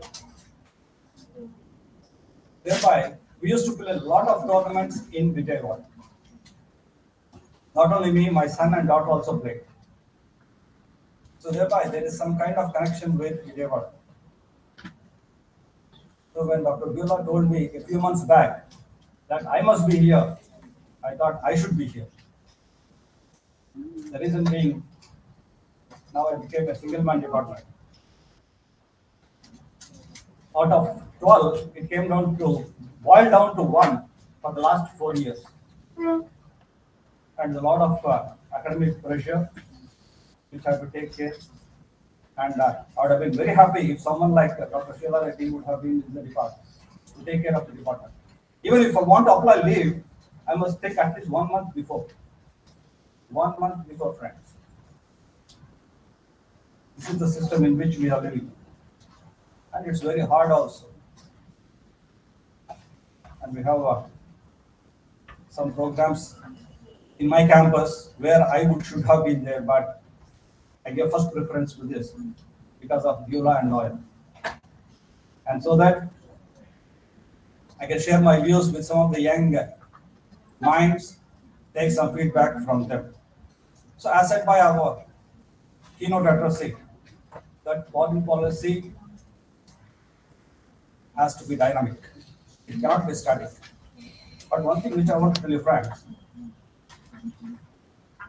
a policy, when you have a foreign policy, that has to be in relation to the domestic policy. Unless your domestic policy is good, properly implemented, your foreign policy cannot be. That's the problem with India of late, where at the domestic level, there are so many issues which ought to be tackled. So we are looking towards the global level, but forgetting about the local level. I, as a teacher of political science and public administration, feel that let us solve the issues at home first and then we talk of the global level. Because if you don't address at the national level, things will not be as good as we expect at the global level. Friends.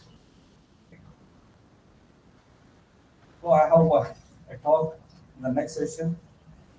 Let me congratulate each and everyone who are associated with this particular 3-day international. 3 days is a very long period. And my friend is coming, Mr. Noel. Give a big round of applause to him. Let me not talk about academics now. Both of us have been playing tennis for the last 50 years and we represented university 3 times each. I still play tennis. We represented university 3 times. I represented my university 3 times and my brother also. They are both partners. He is my junior in the school. So from school level, right from 74, 75 till now, our friendship is continuing. That's a great thing, friends. Normally nowadays a friendship breaks down, but our relationship is continuing. So there in politics also, people say that there are no permanent friends and permanent enemies, only permanent interests. But between me and Noel, no permanent interests, only permanent friends, no permanent enemies also. So politics is a bit different. That's what people say. You can go with anyone whenever you want to do. You can be friendly with anyone, and if you don't like them, you can come out of it. But in real life friendship, it cannot be like that. That's what I feel personally, friends. So to arrange a particular conference like this is very, very difficult. It's like almost performing a marriage. This dish is not good, this bedspread is not good, this pillow is not good, this room is not good. My God. So many complaints will come. But yet, if you take it in the right spirit, definitely you can help the management. In that way, I'm very much appreciating the team members of 4 departments who have come together. That's a very, very rare case, friends. 4 departments coming together to organize a particular event. Nowadays is very difficult. But you can do it if you have the will. The reason why is I collaborate with the Department of Sociology, wherein his cousin was a former professor. You will be surprised to know if I say that we organized 2 national seminars, 2 international conferences, 15 international webinars, and 1 national webinar during COVID time with the Department of Sociology of SC University. How come you are gelling together? It should be your mind. We have that mindset to go definitely it will help. If I think I only should do, then I'll not be that successful. That's what tennis has made us to learn. When you play doubles, you have to go along with your partner. It's like wife and husband relationship between two tennis players, which I had with Noel when we were playing doubles. So friends, sports and academics can go together, and we both are classical examples of that, and still we are still playing. And all the youngsters who are sitting here, the young girls, please don't play with your thumbs, play with your body. Give some kind of exercise to your body so that you'll have a healthy life. That's what I can tell you. Thank you very much.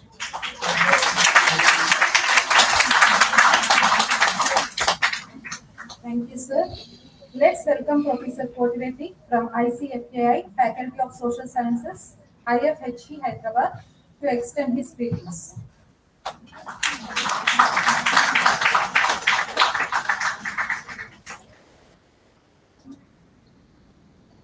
Respected dignitaries on the dais and off the dais, and my dear students.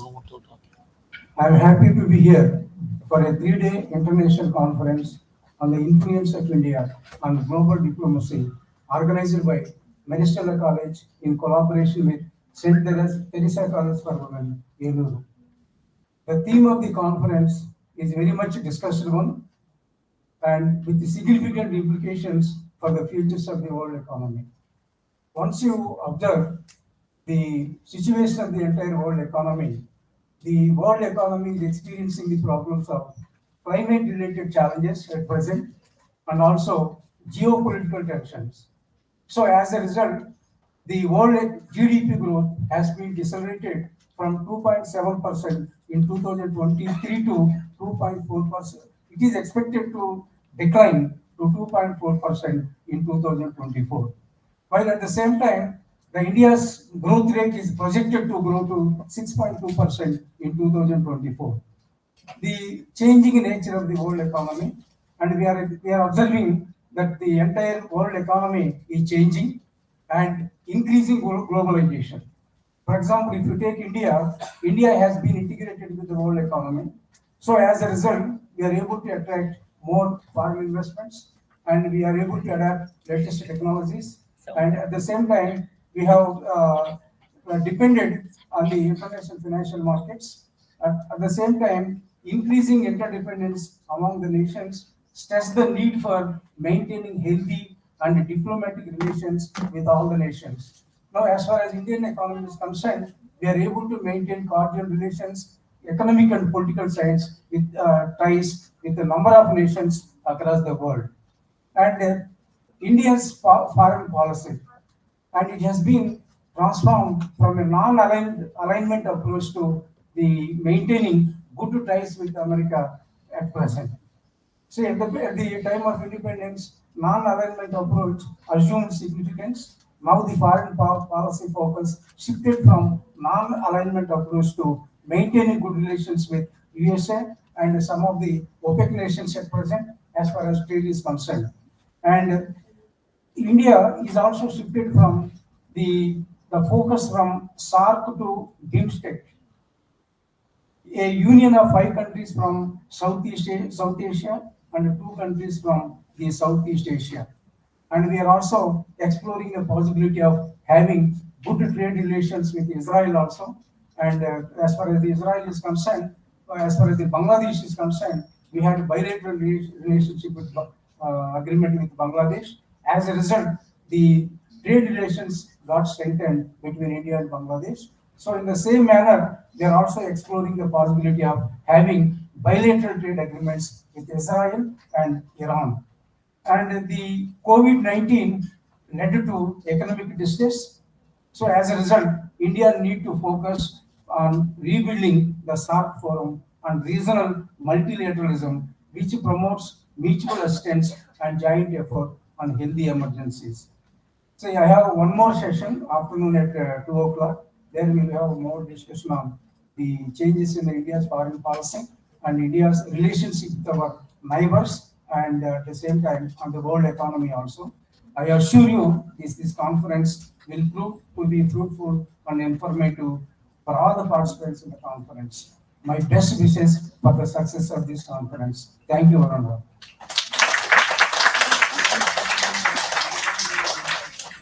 Thank you, sir. It's time to felicitate Professor Govindarajan Kopuram. I request Dr. Sister Leena to address the correspondent and Principal Dr. Sister Kulreka Mudalta to felicitate sir.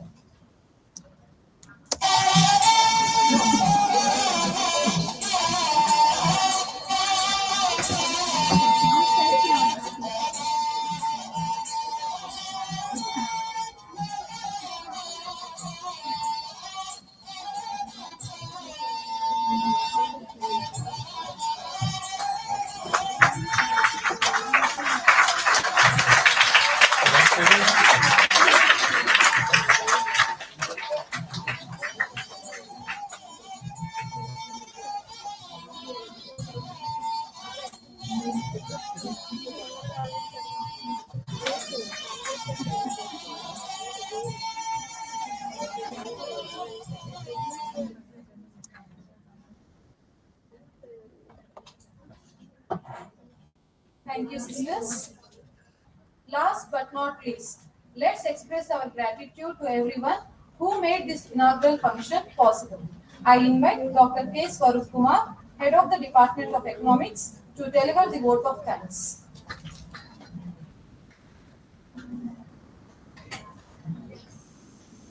Gratitude is the finest blossom which springs from the soul. Henry Ward Beecher. Respected dignitaries, esteemed guests, faculty members, and dear participants, it is with immense gratitude and sincere appreciation that I stand before you to extend a heartfelt vote of thanks on behalf of Mary Stella College and St. Teresa's College for Women, Elur. We are deeply honored to have had the privilege of hosting the international conference with your presence has added immense value and significance to this momentous occasion. First and foremost, I express our profound gratitude to our esteemed chief guest, Professor K. Shobhan Babu, Registrar of Krishna University, Machilipatnam, for gracing us with his presence and inaugurating this event. We are truly privileged to have had the opportunity to benefit from his wisdom and his insights. A special word of thanks is also due to our distinguished keynote speaker, Professor Govindaraju Koppuram Garu, whose enlightening address has set the tone for the intellectual discourse that will unfold over the next 3 days. Our sincere appreciation extends to our esteemed guests of honor, Professor C. Sheila Reddy, Professor D.V. Muralidhar, and Professor Tama Kodreddyar for their gracious presence and for agreeing to share their expertise with us after the inauguration function. I would be remiss if I did not acknowledge the dedication and hard work of our principal, management, teaching and non-teaching staff, and especially IT team, whose tireless efforts have been instrumental in organizing this event seamlessly.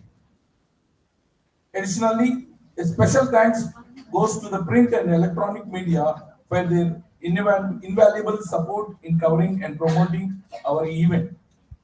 And a special word of thanks to all our sponsors. Last but certainly not least, I extend my heartfelt gratitude to all our participants, paper presenters, and attendees for their enthusiastic participation and for making this inaugural function a memorable one. As we embark on the journey of scholarly exchange and exploration over the next 3 days, let us carry forward the spirit of collaboration, inquiry, and academic excellence that has been evident in today's proceedings. Thank you once again, and we look forward to the enlightening sessions and fruitful discussions that lie ahead. Thank you.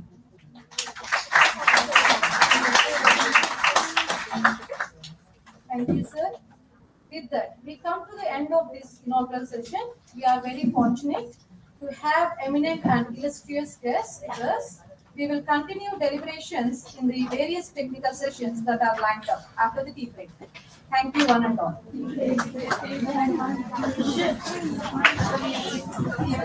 Stations will start by 11:15, 11:20. So I want you all to please have it. We start at the first section. We are going to speak like Dr.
It's all just settle down. We are going in for the first technical session. The first technical session. We are going to have, as resource persons, we have Dr. Sheila Reddy Garu and Dr. Murali Garu. ఇక్కడ బాగా ఎట్లా వచ్చింది నీకు YouTube live లో వచ్చేస్తుంది చేయండి. ప్రకాష్ ఎప్పుడు మధ్యాహ్నం చేపించేది ఈ రోజు వీళ్ళు ఇంక్రీజ్ చేస్తే అక్కడ ఎక్కువ వచ్చింది ఫాలో అప్ చేయి ఏదో ఒకటి జరుగుతూనే ఉండాలి ఇది ఇంటర్నేషనల్ కదా యాక్చువల్ దించాలి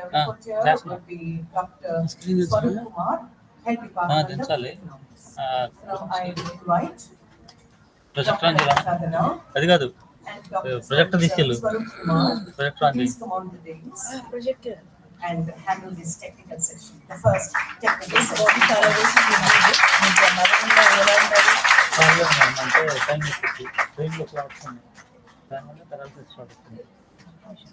session. ఇంకా రాలేదు అటాక్ వచ్చింది ఇంటి దగ్గర హాస్పిటల్ అంతా జాయిన్ చేస్తే 15,000 తీసేస్తున్నాను నైట్ మన దగ్గర అంత బడ్జెట్ లేదు వాళ్ళ కొడుకులా బెటర్ సో గవర్నమెంట్ హాస్పిటల్ మా మిస్సెస్ వాళ్ళ క్లయింట్ ఉంది ప్రెగ్నెన్సీ ఆమెతో మాట్లాడితే ఆమె చూసుకుంటా ఇంకా ఆయన చేస్తే 5 రోజులు ఇక్కడ నుంచి తీసుకెళ్ళాం ఎక్కడ ఉంటే ఇబ్బంది అవుతున్నాయి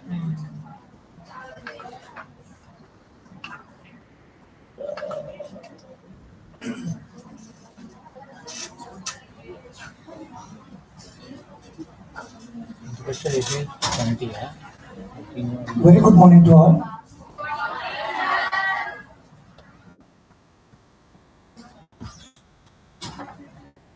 Madam. First of all,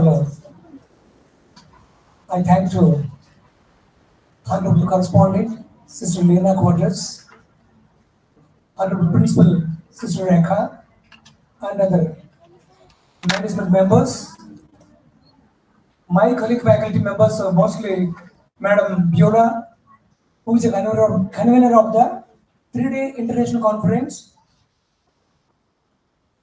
Dr. Swarup Kumar, who is head of the Department of Economics, my co-convener, and my colleague faculty members, and my dear students. I'm very happy to be in the part of the program.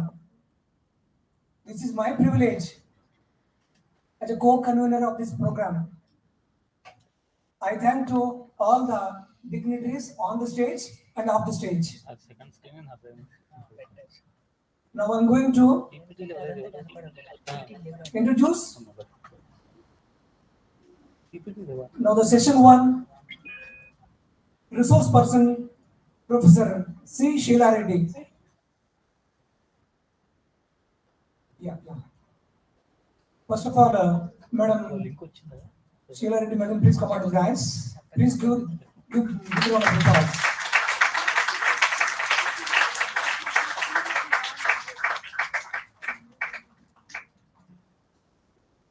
Thank you, Madam. Thank you.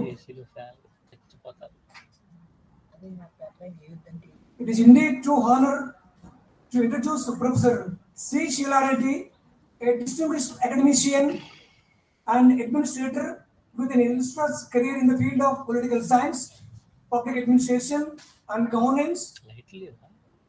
Professor Reddy's academic journey is marked by an impressive area of qualifications, including MA, MPhil, PhD, NET in public administration. Her areas of expertise encompass a wide spectrum focusing on public administration, governance, public policy, Ambedkar's thought and philosophy, and international relations. With over a decade of teaching and training experience, Professor Sheila has left an indelible mark on the academic landscape. She has served as an assistant professor at the Department of Political Science and Public Administration, Sri Venkateswara University, Tirupati, Andhra Pradesh, where she imparted knowledge in public administration, research methodology, and international relations. Her academic journey led her to the Indian Institute of Public Administration, IIPA, New Delhi, where she held the position of Associate Professor, Socio-Political Development, Applied Social Sciences.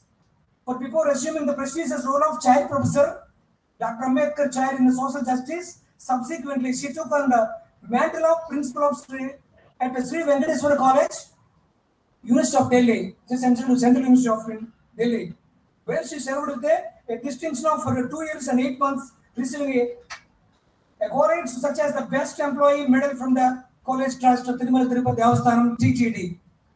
In recognition of her extraordinary service, Professor Reddy's influence extends beyond the confines of the classroom, as evidenced by her significant contribution to publications, projects, paper presentations, research guidance, and participation in the national and international conferences.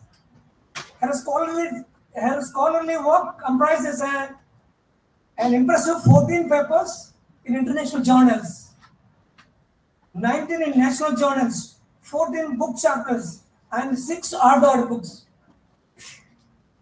Furthermore, she has completed 5 major and 5 minor projects funded by esteemed organizations such as ICSSR, Ministry of Social Justice and Empowerment, and the Ministry of Affairs, Ministry of Minority Affairs.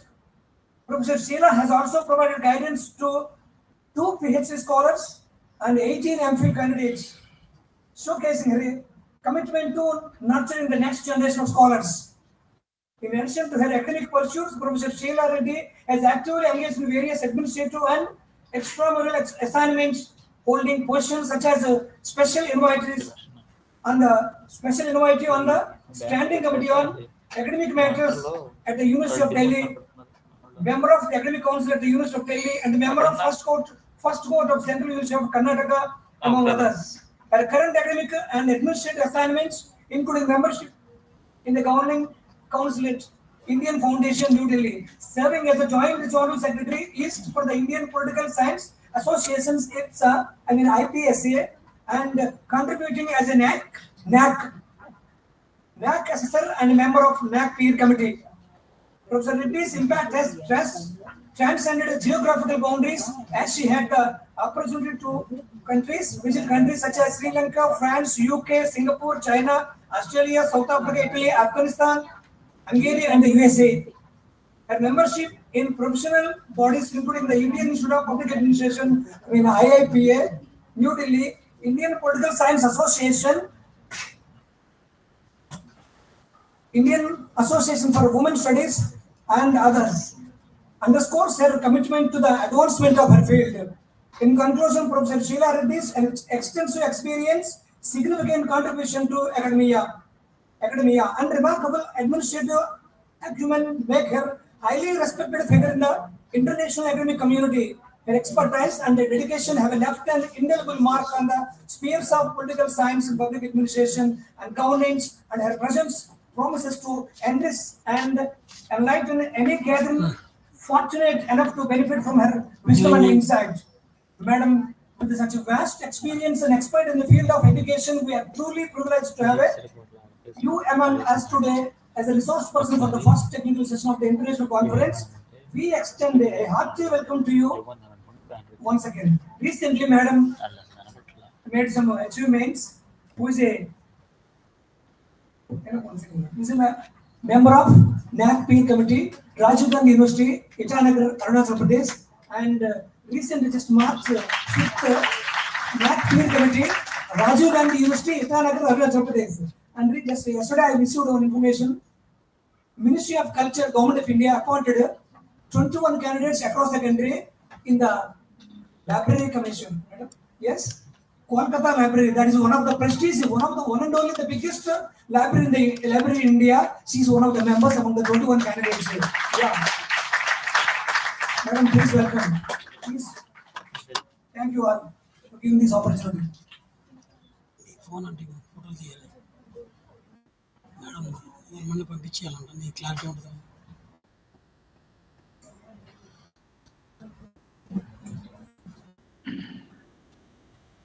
again, a very good morning to all of you. So, are you ready for the technical session? Yes. Hope you are not captive audience. in seminars, normally there are captive audience. You know captive audience? Whether you like or not, you are forced to sit. Hope you are not like that. Hope you participate in the discussion and interact with all of us here. Now, after the inaugural session, wherein, again I repeat that Professor Govindarajan set the tone and tenor for the 3-day deliberations of this international conference by touching upon wide array of subjects. So, from the wide array of subjects, I feel that one aspect is very, very important in the current international scenario as far as India's influence on international diplomacy is concerned. That particular aspect is the soft power. So I want to talk about what transformation is happening and what changes we have experienced, how India's branding has increased, and how India's visibility has enhanced in the Committee of Nations in the past 2 decades, and how soft power as a tool has become an important ingredient of India's foreign policy. So I have titled my presentation as Soft Power Dynamics in India's Foreign Policy. So I have tried to structure my presentation so that I do not go this way, that way, and lose the connect. And maybe if I exceed my time, you are most welcome to question. So I start by saying that, so that as I said, the title of my paper is Soft Power Dynamics in India's Foreign Policy. I start by saying that in a vibrant democracy like India, people have not only right to know about the details and making of foreign policy, but also should contribute to the making of it. This flows from the principle that foreign policy is too serious a matter to be left only to diplomats, as governance is too serious a matter to be left only to politicians and bureaucrats. So normally we play, if anything goes wrong in governance, politicians blame bureaucrats, bureaucrats blame politicians, and my professor used to say, we academicians blame both of them in the classes. So there is a blame game that goes on in governance. So it goes on because we as citizens do not actively participate as stakeholders in governance processes. The same applies the case with foreign policy. Now, 3 factors mainly determine the foreign policy of a country: geography, history, capabilities. Geography is the way the country is situated, strategically, geographically. So, as they say that a country cannot choose its neighbors. Hence, neighborhood policy becomes vital for any nation. Normally, engagements and conflicts are more pronounced with neighbors. The second aspect which I refer to, history. History determines the mindset, outlook, and vision of a country. And when we talk about capabilities, these are what a nation acquires over a period of time. These could be in the military, economic, or technological areas. Conventionally, this is the belief. With new capabilities, the foreign policy approaches of a country evolve. So new interests outside the neighborhood develop. So the terms like extended neighborhood and strategic interests, they have become common usages in international relations. Now let us talk something about power. Power in international relations is often described in relational terms. That means it is one's ability to gain control over the choices of others. For example, to put it in other terms, it is the ability of actor A to influence the behavior of actor B to get the outcome the former wants, that is actor A wants. Now, the question is, should the power be hard or soft, cooperative or coercive? Since the classical period, even the realists have agreed that coercive power is necessary, but only a stick and no carrot cannot run a state. Even Machiavelli describes an ideal prince as one who combines the qualities of a man and a beast.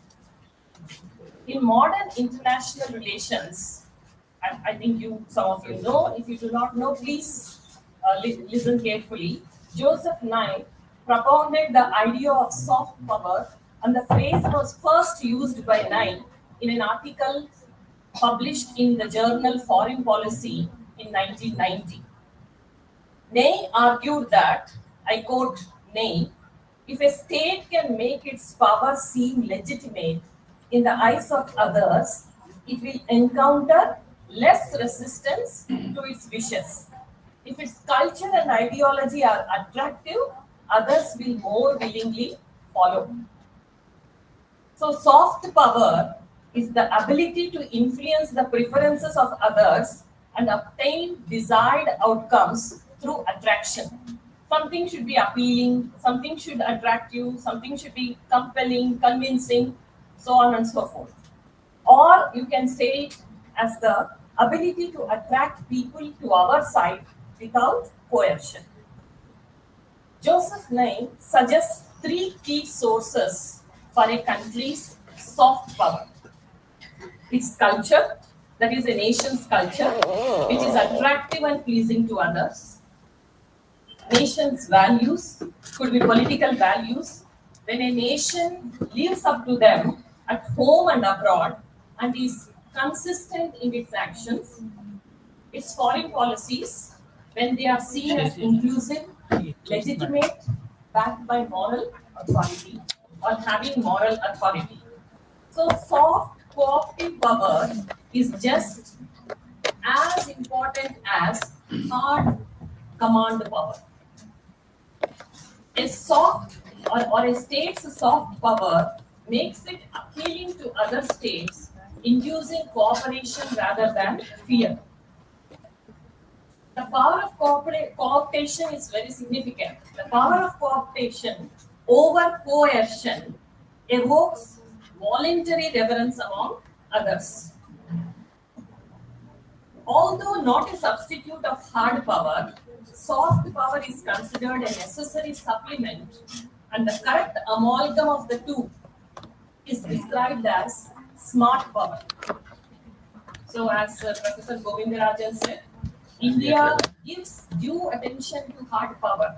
It ensures that it builds with hard power, and he also said how much investment we make for strengthening our hard power, that is military and the related things. According to Joseph Nye, soft power can be inherent in the country's history, culture, and political organization of a state, and he calls such attraction as passive approach to soft power. So something which is inherent in a nation. But what is active consolidation of soft power? Active consolidation of soft power is when states consciously try to make themselves attractive and persuasive by availing variety of policy tools such as public diplomacy, economic assistance, cultural exchanges, and media broadcasting, etc. Now, how did this discourse on soft power emanate?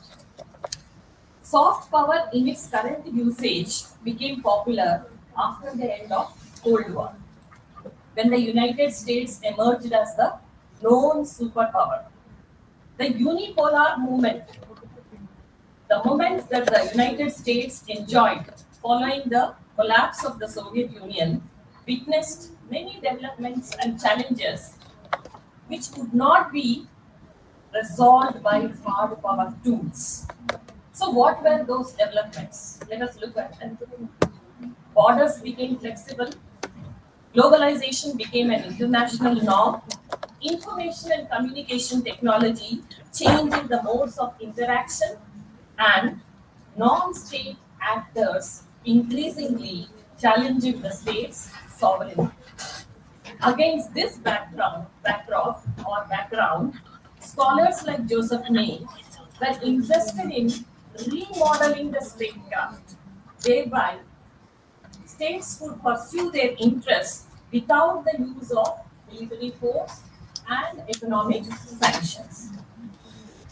The major difference between soft power and hard power is that the latter, that is hard power, coerces the actor to do something desired by the coercer, while soft power persuades it to do something without coercion. It can be said that soft power encompasses nearly everything other than the economic and military power. Even before the modern state system came into place, empires and kingdoms used soft, non-military assets in pursuit of their goals. There is a saying in Hindi, I don't know how many of you understand Hindi, but I'll translate it. Jahan kaam aaye, sui, kaha kare talwari. Sui means what? Needed. Jahan kaam aaye, sui, kaha kare talwari. If you can get your work done through a needle, you don't need a sword. Okay? So India's soft power resources are multi-faceted. They include sports, music, art, film, literature, beauty pageants, cuisine, many things. One of the major soft power icons, let us go back from independence, pre-independence days. One of the most soft power icons of India was Swami Vivekananda. How did he connect with the audience when he was addressing the World Parliament of Religions at Chicago? How did he address the audience? Brothers and sisters of America. So that struck a chord with the audience. So that was amazing, and he received a standing ovation for his address. Undoubtedly, one of the most famous ambassadors of India's soft power was Mahatma Gandhi. As a non-resident Indian in South Africa, for 21 years, that is from 1893 to 1914, the British educated lawyer shot to fame while fighting against injustice in South Africa.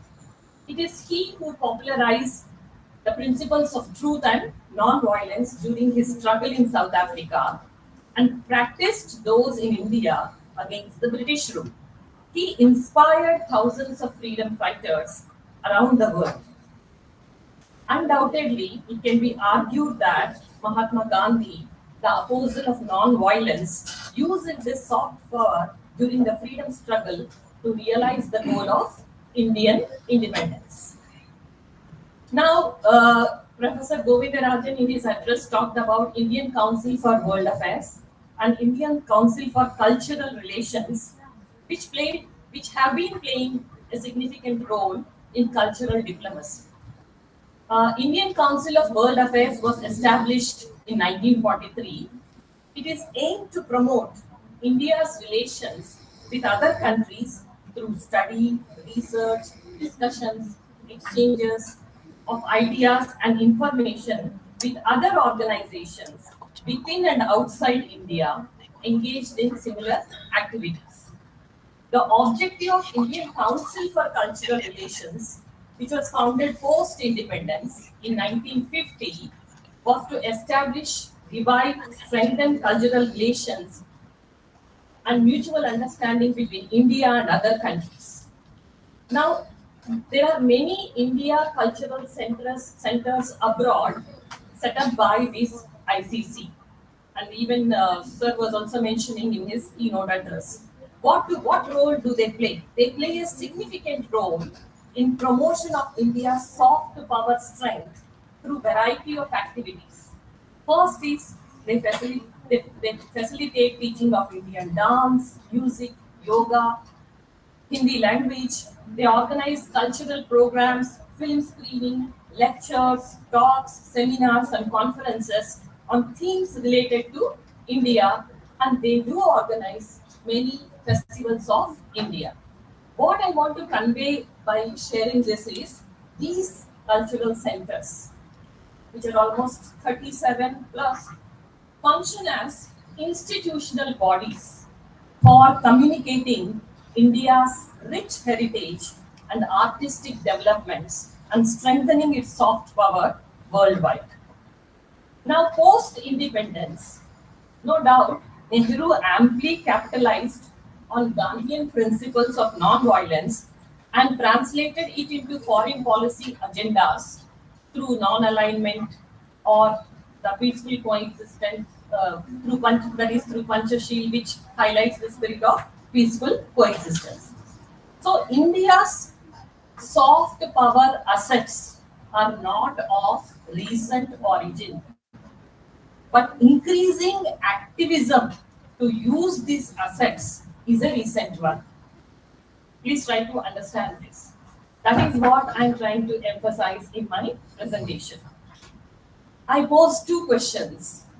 How do Indian leaders factor India's soft power in policy making? How is India's current political dispensation different from the earlier ones in cultivating India's soft power? So soft power, please remember this, soft power becomes credible or meaningful when there is hard power behind it. Soft power by itself is no guarantee of security. Soft power supplements the hard power. You know what happened in 1962? There was a Chinese aggression. Some political science students must be knowing about it. And India's defeat in 1962 war against China was unpreparedness in terms of hard power. This is what analysts say. So, many analysis and researchers reveal that India remained a latent soft power till 1990s. There was a significant change or a shift in 1990s in the policy emphasis to factor soft power to realizing foreign policy goals. What prompted this shift? How did this shift happen? In 1991, India faced a severe balance of payments crisis. The crisis propelled the Indian leaders to shun old policy of license permit Raj and open India to the forces of liberalization, privatization, and globalization. You know about it. Indian policymakers apparently realized that in order to harness its potential economically, it will be useful to cultivate relations near and far, not just near, but extended neighborhood. So in early 1990s, the Indian government initiated the Look East policy to revive relations with Southeast Asian countries with which it had enjoyed long historical, cultural, and economic relations. And there is one important doctrine which needs or deserves mention. One of the policies adopted by Indian government in 1990s was establishing friendly relations under the name of Gujarat Doctrine with the SAARC countries.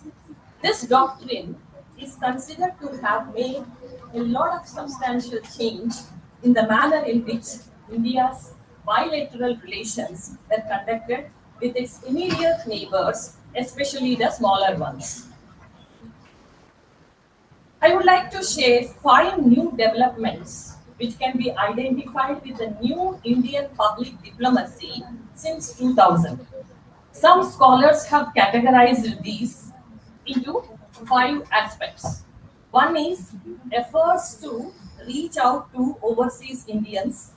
Second is building connections with foreign business interests.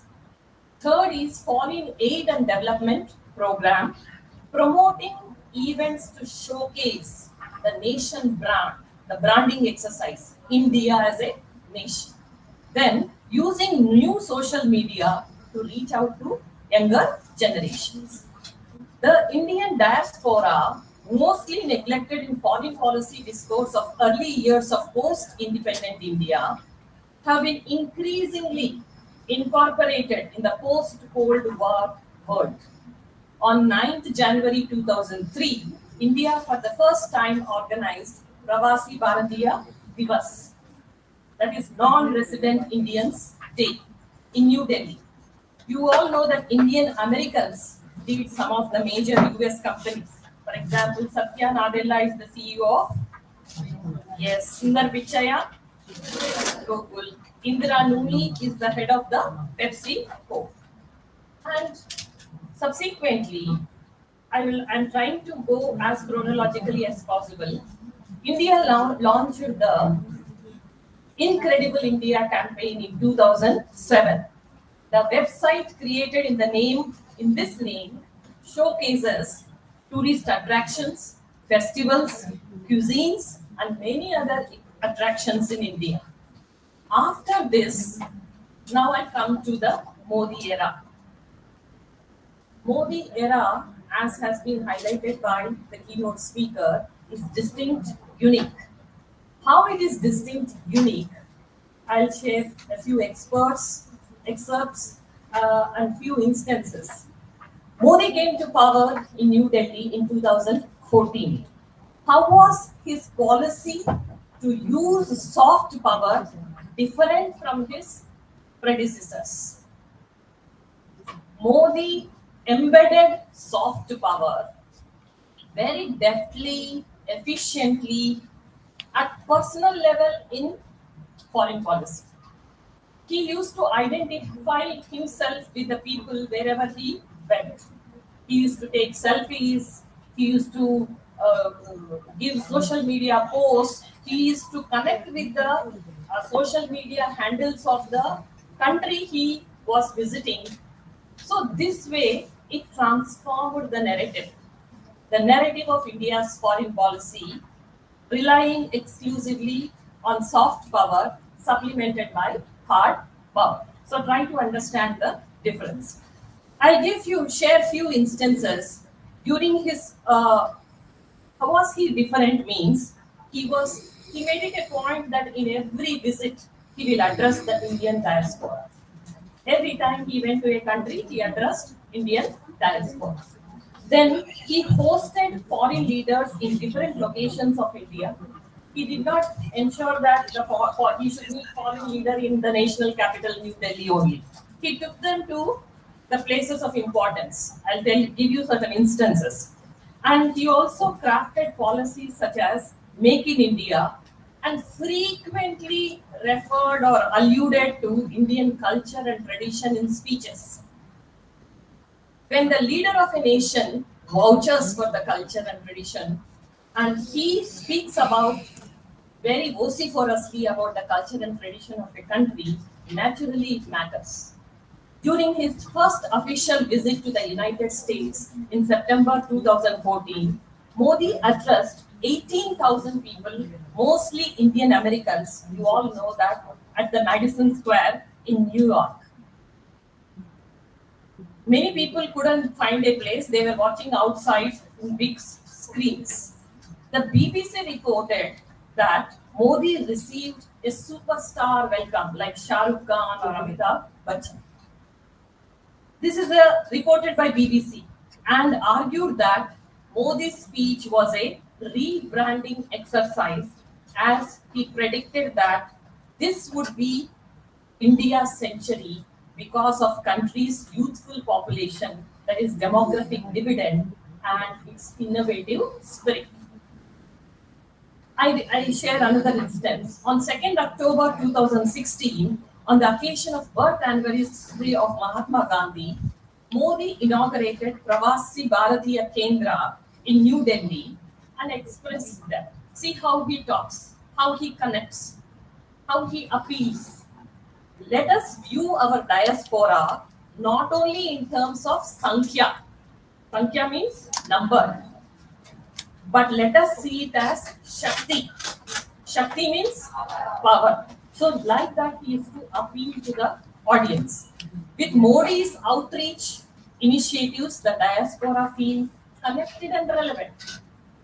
The initiatives prompted many to visit India frequently than earlier, invest and do their part to promote India's interests even while residing outside India. Eventually, India has been successful, I can say, in integrating the Indian diaspora into India's growth strategy and have become India's brand ambassadors and symbols of India's capabilities. The government adopted a novel approach to showcase India's soft power assets to foreign leaders during their India's visits. As I said, he preferred to hold talks at different cities of India, keeping aside the usual practice of conducting talks in the capital city, that is New Delhi. Modi invited Chinese President Xi Jinping during his visit to India in September 2014 to Ahmedabad for bilateral talks, and together they visited Gandhi's ashram. You know that there is ashram in Ahmedabad. When together two world leaders visit that ashram, there is a digital world which is hyper connected. Okay, so as the world is connected and technology ensures fast relay, these events appear to catch the imagination of not only Indians but also people outside India. Similarly, when Japanese Prime Minister visited India in 2014, he took him to the holy city Benares, and both of them watched the very holy Ganga Aarti, which is very considered to be very sacred for Hindus. So what I am trying to say is one of the major planks to project Rising India, its indigenous technology and innovation has been the much publicized Make in India initiative. The program encompasses three main elements. See how he has branded this.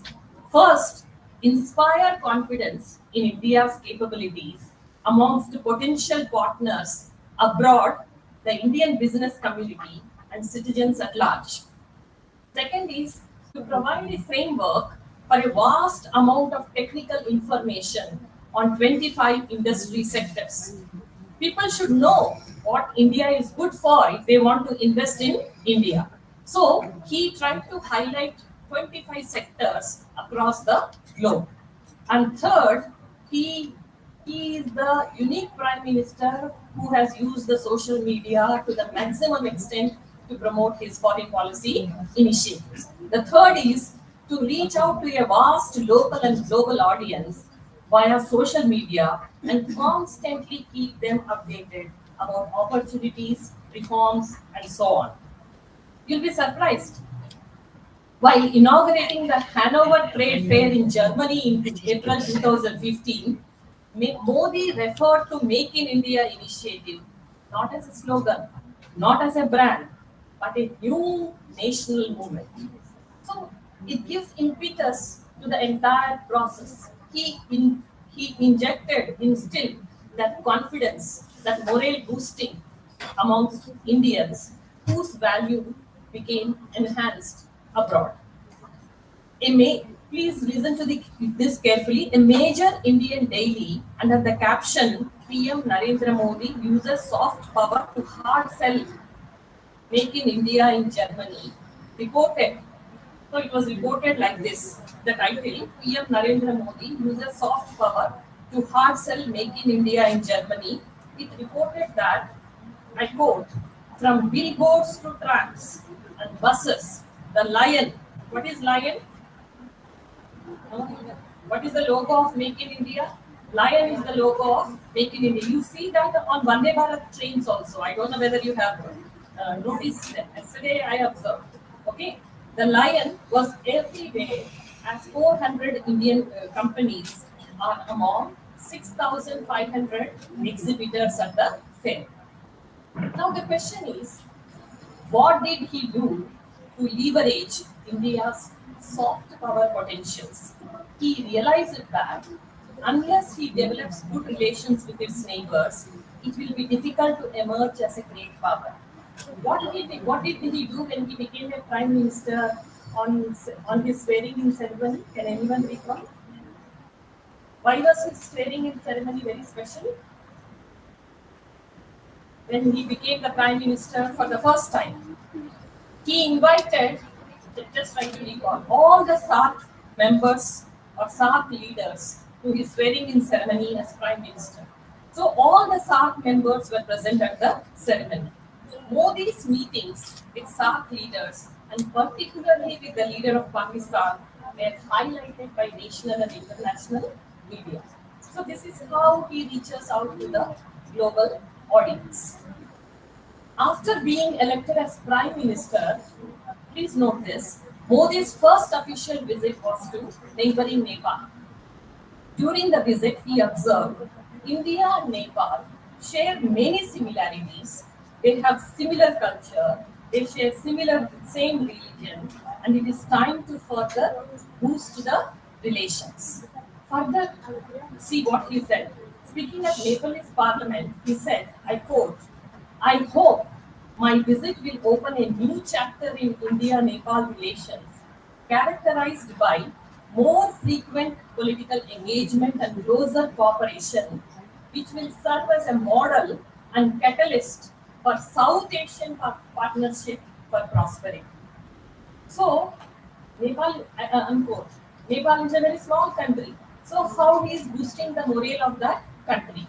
So, India's and Nepal's engagements will be a model for the larger South Asian partnership. That is how he connects to the people across the countries. He visited all neighboring countries, including Pakistan, within the first 2 years of office. I will share one interesting thing. During his four-nation Mozambique, South Africa, Tanzania, and Kenya tour to Africa in July 2016, he quoted from Mahatma Gandhi's farewell speech in South Africa in 1940. He said, he quoted the speech of the Mahatma Gandhi.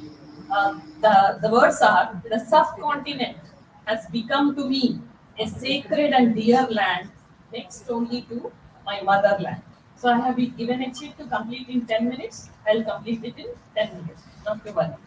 Okay, so then the other important thing which is very appealing is, while addressing the large gathering of Indian origin people in Johannesburg, Modi said, very interesting words. South Africa transformed Mohandas into Mahatma. It is here that Mahatma conceptualized his politics. This is the birthplace of Satyagraha, love for truth, the Gandhian weapon to fight injustice. So, this is how he tried to build the relations with the countries across the world. And we say that India is the voice of global South. India represents the voice of global South. We can say that with confidence, and we are engaging in multilateral alignments and multilateral negotiations. Now I'll speak a little bit about, before I conclude, Yoga Day, Indian cinema, and International Solar Alliance. To talk about yoga, PM Modi, in his maiden speech at United Nations General Assembly in 2014, he evoked the Indian philosophy of yoga as not only a style of physical exercise, but a spiritual lifestyle that would create a symbiotic relation between human mind and nature. He appealed to the world community to work towards creating an international yoga day for the promotion of yoga.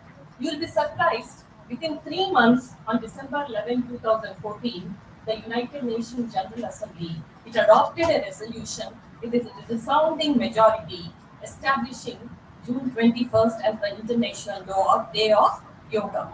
I don't know whether you all have an activity on that day, but all institutions have an activity on that day. Yes, you are saying yes, and some of you are saying it very hesitant. Okay, but for us, all public universities, it is a mandate. We have to have the activity wherein the head of the institution and all the faculty members along with the students participate in the International Yoga Day. Okay? So it became the first resolution to be passed within 90 days by the largest ever majority in the United Nations General Assembly since 1945. So what does this signify? So a lot of significance. International Yoga Day has helped the country reclaim yoga as a vital Indian export to the world. It has contributed to its image of a relentless power with peaceful intentions, striking a balance between tradition and modernity. You all know how cinema appeals to the global audience, especially the Bollywood. You have Bollywood dance troupes across. You will be surprised there is a US-based Bollywood America which organizes dances, and not only the Bollywood, the different languages films in the South Indian languages films have also become very popular across the globe. Test to your mind, what was the Rajinikanth's film which became very popular? Okay, MP Run. Do you know MP Run in 2010? You all know Rajmouli's Bahubali? Yeah. Then Prashant Neel's KGF Chapter 1 and KGF? Yeah, 2. This you are very active in all this. And Rishabh Shetty's Kantara? Oh, I know this, very good. So all these culminated with the global explosion of RRR. So India made history with 2 maiden wins at the 95th Academy Awards. That is RRR, Natu song for the best original song. Yes, the Elephant Whispers for best documentary in short stories. So what do this message convey?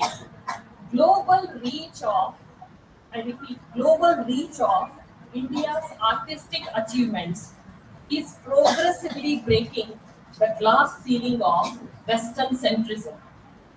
Regarding International Solar Alliance, which was founded in collaboration with France, which is headquartered in Gurugram, Haryana, it aims to, India spearheaded this alliance. Okay, that is why I am mentioning here.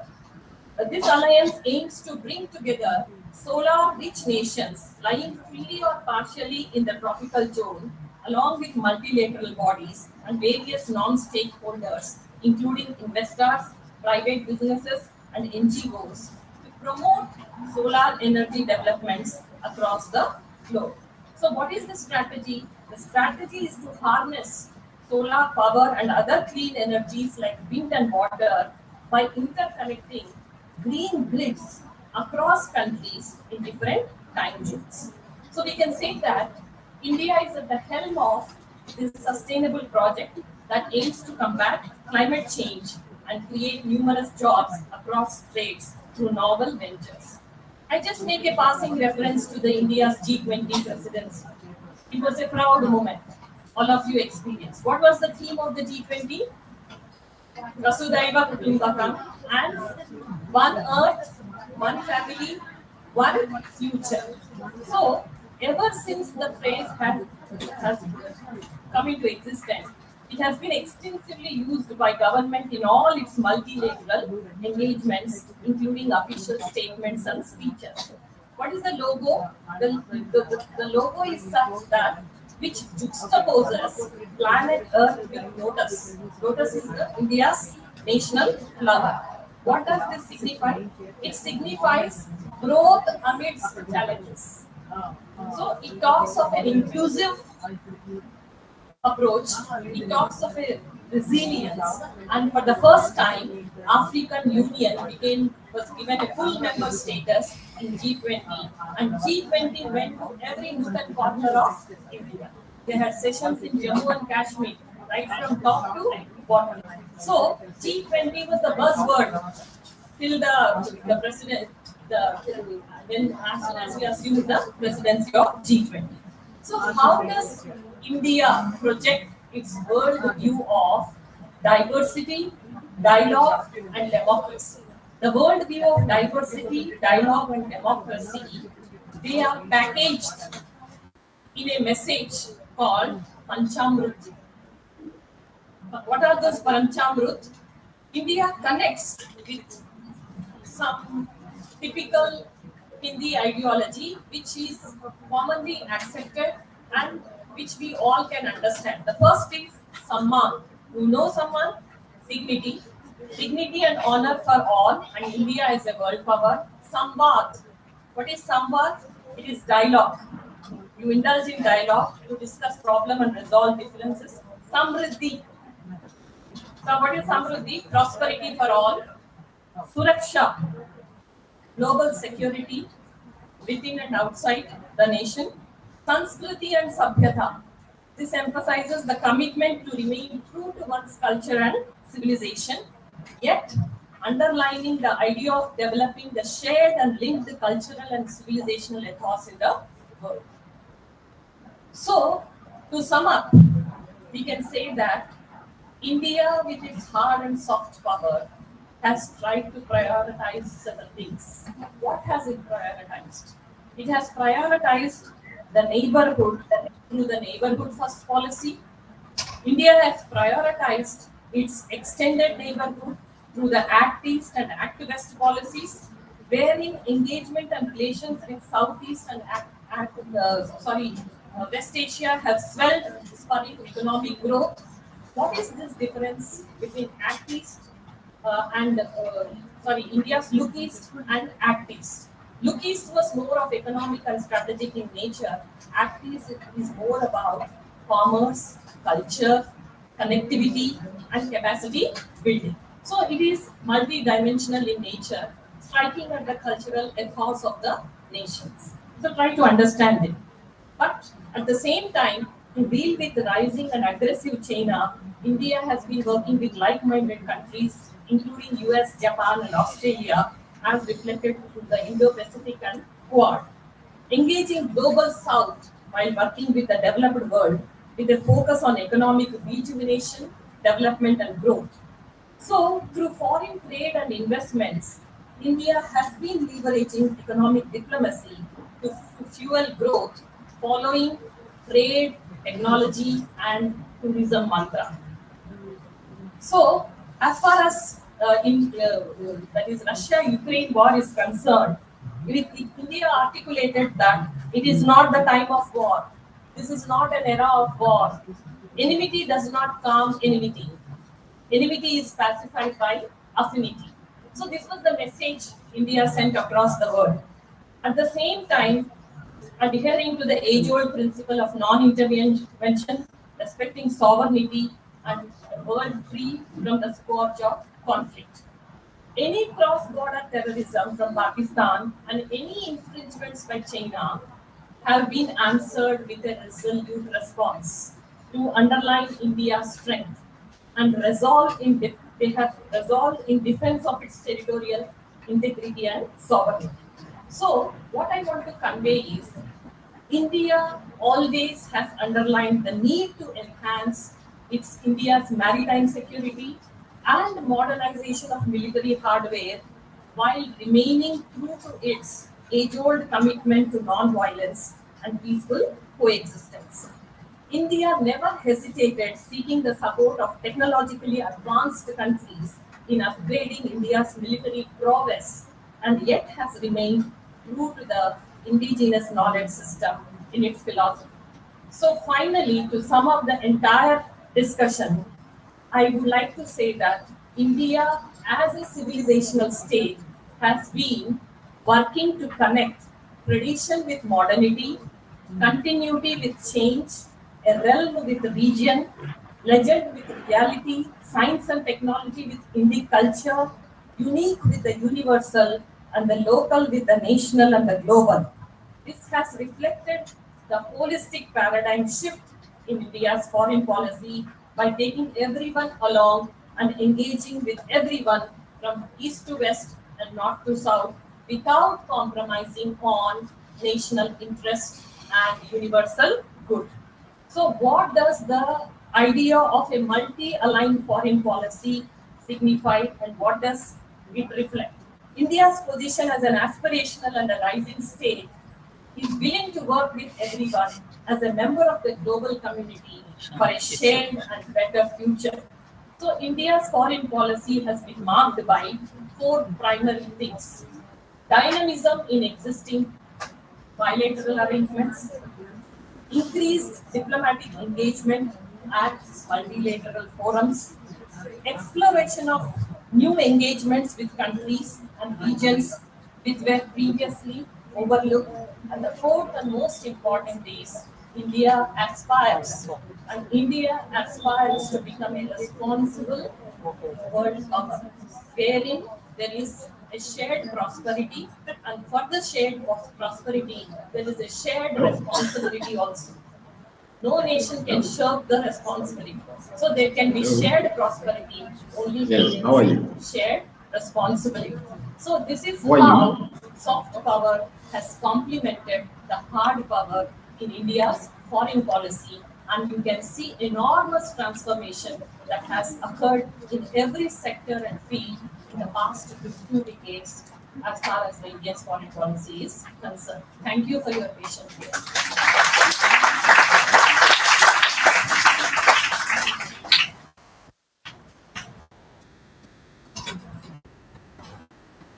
Thank you, ma'am. Before we go to the any questions, taking any questions from the ma'am spoke on the soft power dynamics in India's foreign policy, a wide range of discussions. Ma'am spoke a length of 1 hour. So, the ma'am spoke of how soft power has become the tool of India's foreign policy, blame game of governance, the fact of foreign policy, geography, and history, the power of cooperation and coercion, and soft power icons like Swami Vivekananda, M.K. Gandhi, and so on, up until today, like with Narendra Modi, the triple R's, global reach of G20 presidency, and at the buzzword of the G20, and how India projected the world view in the world scenario, modern scenarios, and how India has converted the enmity into the immunity, the thoughts of affinity. India's strengths. Madam also spoke on the various issues of India's strengths, need and how we need to enhance the mature, how we should enhance in the modern time. And in conclusions, maritime security and peaceful non-violence coexistence. How India would be as a co-civilization, and the paradigm shift in the foreign policy with the outcome without compromising. Lastly, positioning as an aspiring dynamism. Thank you, ma'am.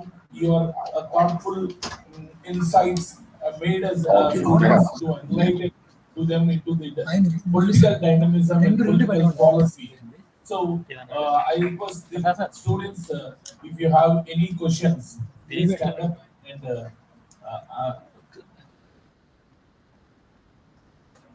చెప్పి తిరిగిపోతే ఎట్ట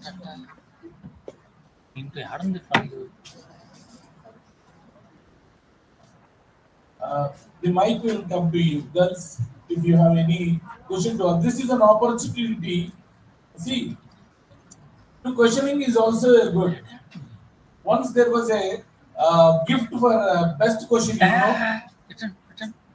Once there was a meeting with AIMS professors, All India Institute of Medical Sciences. The doctors were amazed by not answering. You know, AIMS means a lot of gigantic doctorates, the cream of the elite of the community of the medical power will be staying there. They were amazed by one girl's question, like she asked, when we are eating a meat, it is digesting. Why not our intestines are digested? Can you imagine the question? So she got a prize for asking the question. So girls, get ready. So he is tempting all of you. So no questions means either you have understood everything or you have not understood anything. Nothing like that, ma'am. Our students are so good. So, I just joke. thank you, ma'am. Before our chairman of the session introduce the next resource person, yes, Aishwarya had a question. Please, can someone send the mic to her? Godless, quickly. Kriti, please. Please be specific and clear, ma'am.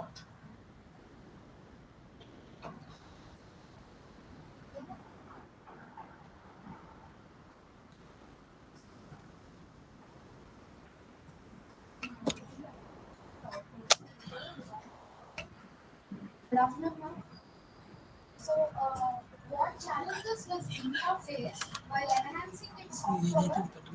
Coming to other major powers like USA and China, I understand. Uh, what challenges India has? Many of the Indians do not know about India's culture, ethos, and civilizational values. And we have recently started highlighting them across the country. And when we do not are fully aware of those things, it becomes difficult to make it convincing to people across the world. But things are changing, things are improving, and everything seems to seems positive at this particular point of time. There are challenges. Sometimes the way we project our soft power is also misunderstood. Misunderstood as because India is a diverse country. Diversity is India's strength as well as weakness. So, when we try to highlight our civilizational ethos and culture, sometimes it is not received well by certain sections of the population, and there are disruptive forces who tend to dilute the quality of the civilizational values. So, as I said, this is a narrow perspective which needs to be overcome. For this, we need to educate our own countrymen so that we can strengthen our soft power and use it as a powerful tool to enhance our diplomatic relations. Thank you. Thank you, sir. Thank you, ma'am. Okay, now we'll proceed to the next resource person. Our chairman of the session will introduce.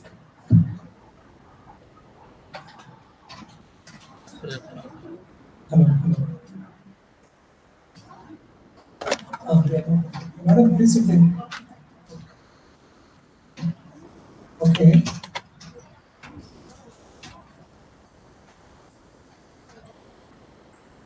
Now I'm taking the opportunity. A second. First of all, I thank to Professor C. Sheila Reddy, Madam. Thank you, Madam. Thank you. Special thanks to Madam Sheila Reddy garu.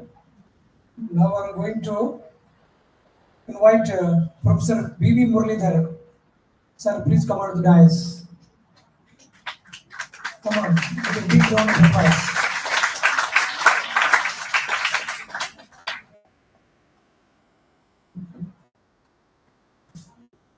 Introduction of Professor B.V. Muralidhar by Madam Y. Supriya. Madam Supriya, Madam, please come on to the dais.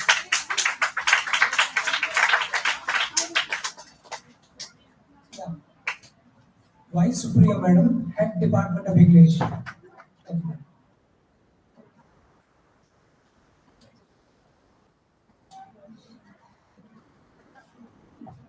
Good afternoon, one and all. Today it has the privilege of being in the presence of the distinguished professors and recommended institutions for our international conference. One among them is Professor B.V. Muralidhar.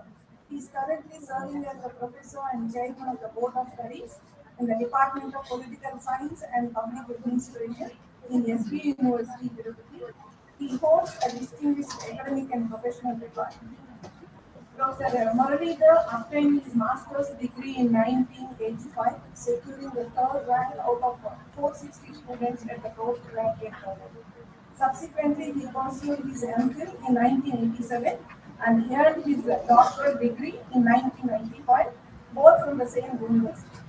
His area of civilization and research interests lie in international relations and foreign policy.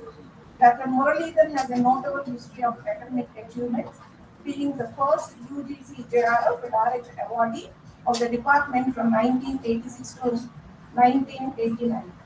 He commenced his teaching career as an assistant professor in 1989 and has since held various academic and administrative positions within the university, including head of the department from 2014 to 2016 and again from 2018 onwards. His academic contributions extend beyond the confines of his university, as evidenced by his membership in numerous associations and academic bodies in India and abroad. He has authored numerous research articles published in national and international journals and books. With his work garnering significant recognition such as article on Gujarat riots, the ugly scar on secular India, which has received 1678 citations. Dr. Muralidharan has demonstrated a commitment to scholarly engagement through the organization of national and international seminars and conferences, including 15 international webinars and one national webinar during the COVID pandemic. He is also an accomplished editor and article reviewer for both Indian and foreign journals. In addition to his academic pursuits, Dr. Muralidharan has a passion for recovering cricket and sports, particularly tennis, having represented SU University multiple times. He has also engaged in social service activities since the 1990s, showcasing his commitment to humanitarian causes alongside his academic and professional responsibilities. Overall, Dr. P.V. Muralidhar embodies a multifaceted academic, administrative, and socially engaged profile, contributing significantly to the fields of political science, international relations, and higher education. Sir, we are indeed fortunate enough to have you as a resource person for our international conference, sir, and they are eager to listen to your valuable.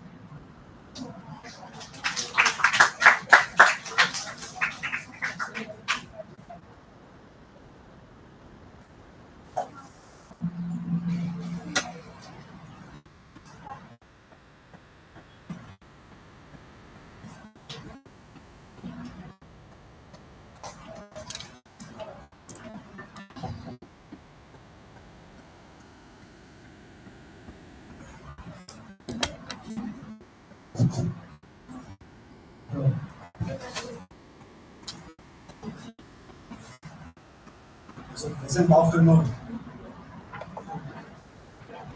Dr. Sophia Dadapu. Here a brief intro about myself and the two colleagues who are going to be the chairpersons of this particular session.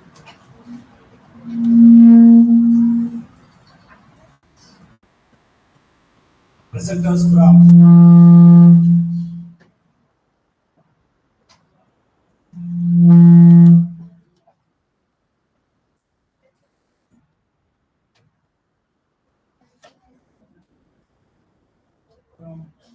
India and abroad.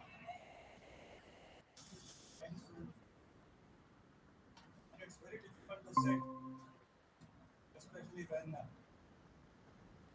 something is making it sound. But go for your lunch. So thereby, I told Dr. Swarup that I'll be finishing within 15 minutes, and I'll be very happy to take the questions from you guys.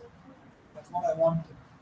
Because even though she has made an elaborate presentation of myself, I still feel that there is something to be learned, especially listening to the keynote address and my colleague, Dr. Sheila Reddy.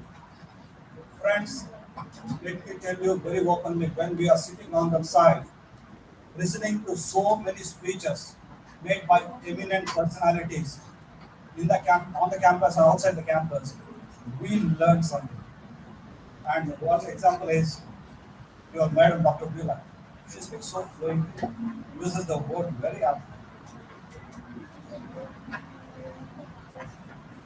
This is where one should come from. Okay? Friends, Dr. Sheila has given an elaborate presentation and overview of India's foreign policy during the Cold War period and the post-Cold War. And Dr. Prasad, I want to tell you brief about Prasad. He happens to be my student's brother. That's Simar. Yes. Your name? Simha. Okay, sorry. When Dr. Sheila was asking about the films, in my class, his brother used to answer. Now and then I'll be asking some film questions also, and he was very confident and very quick also. Then I used to let me tell you కొన్ని jokes తెలుగులో చెప్పాలండి మీ teacher ఎవరు అంటే తెలియదు కానీ cinema యాక్టర్ల గురించి actors గురించి బ్రహ్మాండంగా చెప్తారు and I must appreciate that. But along with it, academics also should go together. And so many are sitting at the back. I used to sit when I was a student. I used to sit at the back, and I used to play. అప్పుడు తెలుగులో దాన్ని చుక్కలాట అనేవారు. మాకు mobiles ఉండేవి కాదు. చుక్కలాట ఆడేవాళ్ళం అన్నమాట. తర్వాత మొబైల్స్ వచ్చేసాయి. Thereby it became very easy for you to text your friends and saying, "Where are you?" Someone has come from Tirupati. That guy is eating ahead. And that's good. Normally you don't sit after 12 o'clock. How come you are sitting? That is the reason why our Beulah madam has forced us to sit. So there is no room for escaping. Friends, that's the reason why I made a brief bit of it, and it will be very brief. And I love to take the questions. This is a case study, or I can say simply like that. When she has given an elaborate one, I have taken one particular issue out of many which are threatening the global security. We have a problem in Pakistan occupied Kashmir, you have a problem in Kashmir, you have a problem in Middle East, you have a problem in Afghan region, you have a problem in Korean Peninsula, you have a problem in Africa, you have a problem in Europe. How many of you watch TV? Not movies. That's good. I'm a first one, not movies. Not also not. Yes, news, that's good. So there was one program, The World This Week. The World This Week by Pranay. It's not exaggeration if I tell you, friends. It ran for more than 2-3 years. And I watched almost 99% of it. 99%. The reason being that is related to my subject, to my specialization. In one of the episodes, there was a discussion with an expert. How many conflicts are going on in this world? I'm talking about mid-1990s. We are sitting in Stella, Mary Stella, and saying that everything is fine. But I don't think so. The reason being, anything can change at any moment. And if you look at the Ukrainian crisis, the recent terror attacks in Moscow, it's very painful. Very painful, friends. And I showed up because I visited nearly 17 countries and I've seen some of the programs. When I was thinking, had I been in that particular hall, how would I have reacted? So life is very short and nothing is guaranteed. But for one thing, let me tell you, if you look, someone was telling you, look the world in a human perspective. If you can do that, this world will be a better place to live. Otherwise, all the slogans, all the lectures, all the seminars and conferences will not give the desired results. So he was telling there are 1,300 minor conflicts, around 100 plus major conflicts which are going on in this world. And any moment these conflicts may turn into a major. Looking at that particular data in 1990s, I felt that, are we living in a safer world? Who has to take the blame? Every one of us, including India. We cannot escape that.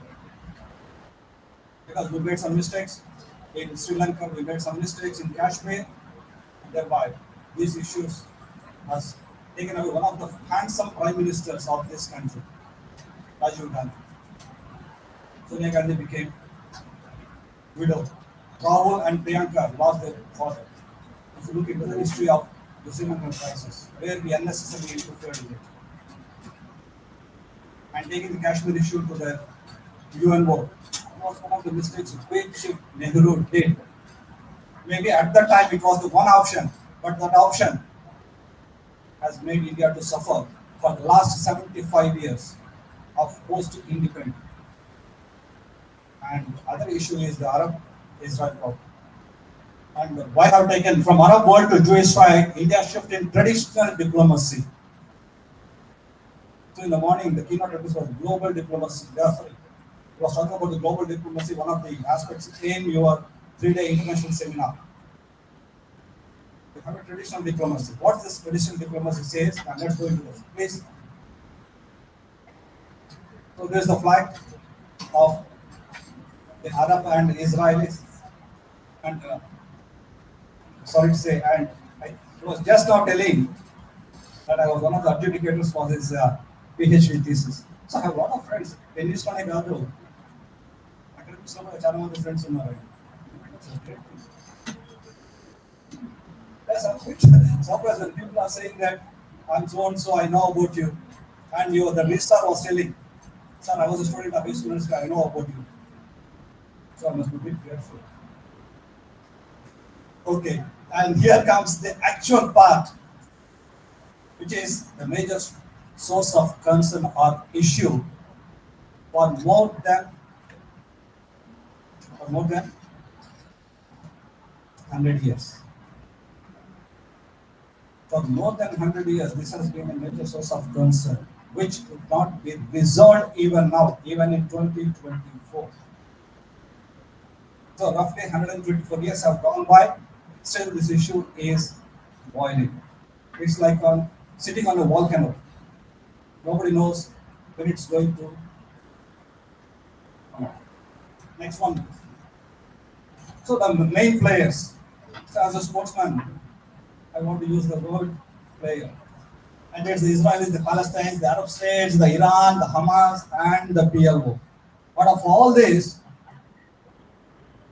these two, the last two, the Hamas and the PLO, are to be considered to be the major players in this Arab-Israel conflict. Because till Yasser Arafat was there, PLO was alive, and slowly this PLO has turned itself and became a political party, and they made Palestinians a reality. But this Hamas, which controls one part of the Jerusalem, they are not at all. The other players, the fringe players, are the India, US, Russia, China, and European Union.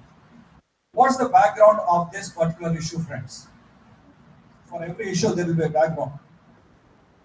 And we nip it in the bud, perhaps there is no need for us to discuss all these things. But unfortunately, we human beings tend to postpone, tend to prolong it.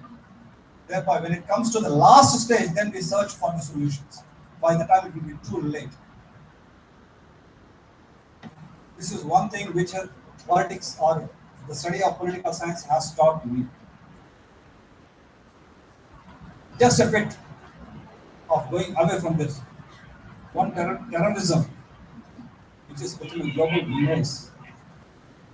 Everyone are either directly or indirectly responsible, and mostly the Americans. They try to preach us. I was in the ground zero, the WTC, 3 times, 2007-8 and 2014-15. The World Trade Center. Even the scars of 9/11 attacks still lingers in the minds of the people. You can see the tears or the eyes becoming moist when the guide was taking all of us to that particular place. Who's responsible? The Americans. They never believed when India said they were a victim of terror in Punjab, Jammu and Kashmir, and Northeast. They just brushed aside. But there was one person who wanted to teach a lesson, and that person was Osama bin Laden. Why I am telling you is this. Earlier, this part, the Middle East, was completely under the control of only one, the Muslims, the Ottoman Empire, which gave them to the Arabs or the Muslims. But in Europe, after 1900s, the atrocities on the Jews started. They wanted to go for a safer place. And that safer place, one is part of the Palestine or the Israeli side. The other one, the Middle East, the other one is US. Because if you look at the map of United States, it is surrounded by Atlantic Ocean and Pacific Ocean. It's very difficult to cross a ocean and attack United States. But Osama bin Laden had other plans. I'm just talking like a teacher. I don't want to take any sides. That's what I learned right from my school days. Liking something is my personal, but when I'm standing on the class or in the classroom, I don't want to take sides. So, Osama bin Laden planned it, and he took the help of one particular person, Muhammad Atta, who was an engineering graduate from Germany. I was in Germany. So just remembering all these things, how come these people can go from Germany into the United States, plan everything, and do it on night or whatever? So if human beings think so, there is nothing which can stop them, whether it is good or bad. But unfortunately, most of the countries, most of the political leaders in the world are taking the negative side rather than the positive side. And thereby these issues are still alive in international politics. So what's the background of this issue? For more than 100 years, controlled by the Ottoman Empire, and after that, the British took over. The British are always problematic, like China, as I was telling. One of the most problematic neighbors for us is China. When Vajpayee was the Prime Minister, the Defense Minister, George Fernandez, was telling, forget about Pakistan, we can manage with Pakistan, but we cannot manage with the dragon. Dragon, if it raises its head, it's going to be very ugly. People laugh at him. The major threat comes from Pakistan, not from China. But George Fernandez was a practical man, and that became true later. As the earlier speakers were telling, the threat to India is not from Pakistan, but it's from the dragon, the rise of dragon, or we can say the Bruce Lee film. What's it? Enter the Dragon. The Return of the Dragon. Myself and Noel goes back to his holidays, where we have seen the film. So it was the British who are living, and they are always problematic. They wanted to divide the Palestinian region into two. They wanted to give something to the Jews, something to one part to the Arabs, but they failed. They took the permission of the League of Nations also, but nothing materialized. By 1947-48, they left. Then Israel took over this region. So it became a holy land for three religions: Judaism, Christianity, and Islam. For Jews, the Christians, and the Muslims. When you have only one religion in a particular country, you fight. If you have three religions in that region, my God, you cannot imagine how the situation will be. And the Middle East was such that. So what the Israelis did was, we are going to divide Jerusalem into two, East Jerusalem and West Jerusalem. Okay, that's fine. But this East Jerusalem will be given to Palestine, the West Jerusalem will be under our control. But after few years, the Israelis never kept up the road. That's a problem in politics. Many countries, many leaders doesn't keep up their word. They give so many excuses. And thereby the issue starts. I'm only sleeping. I hope I'm not making her to sleep. Okay, my yes. So from that time onwards, when Jerusalem, because I watch a lot, and very brutally frank to say, even I can catch up who is doing what at the last, because I was sitting in class, I was doing. So they were students are very careful in my class. And we have a watchful eyes being sports. Why this guy always mix academics and sports? What to do? So that's the problem, how the problem started with Jerusalem being occupied by Israel. The Indian traditional stand was, please, next time. The Indian traditional stand till 1991, after Israel was recognized and became a reality, that will be supporting the Palestinians. Because Nehru, Indira Gandhi, Rajiv Gandhi had good relations with Yasser Arafat, especially at the personal level.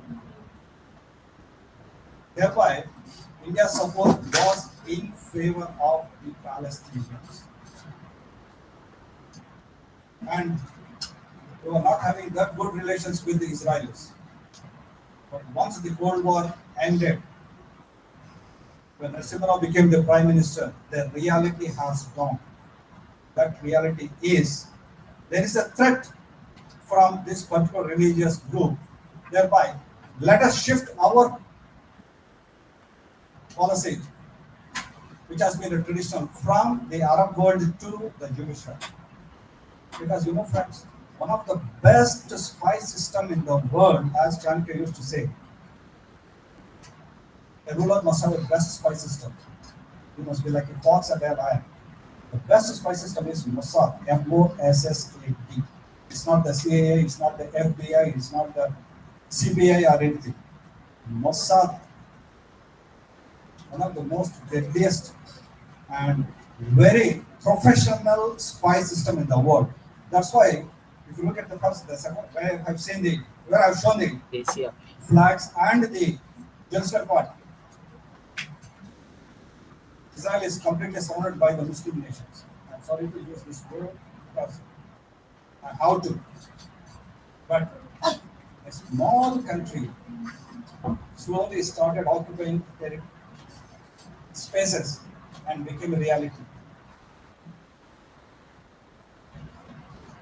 Few things we should be kept in mind. One is your military power, your political stability, and your economic superiority. If you have these three, definitely you can be like Israel.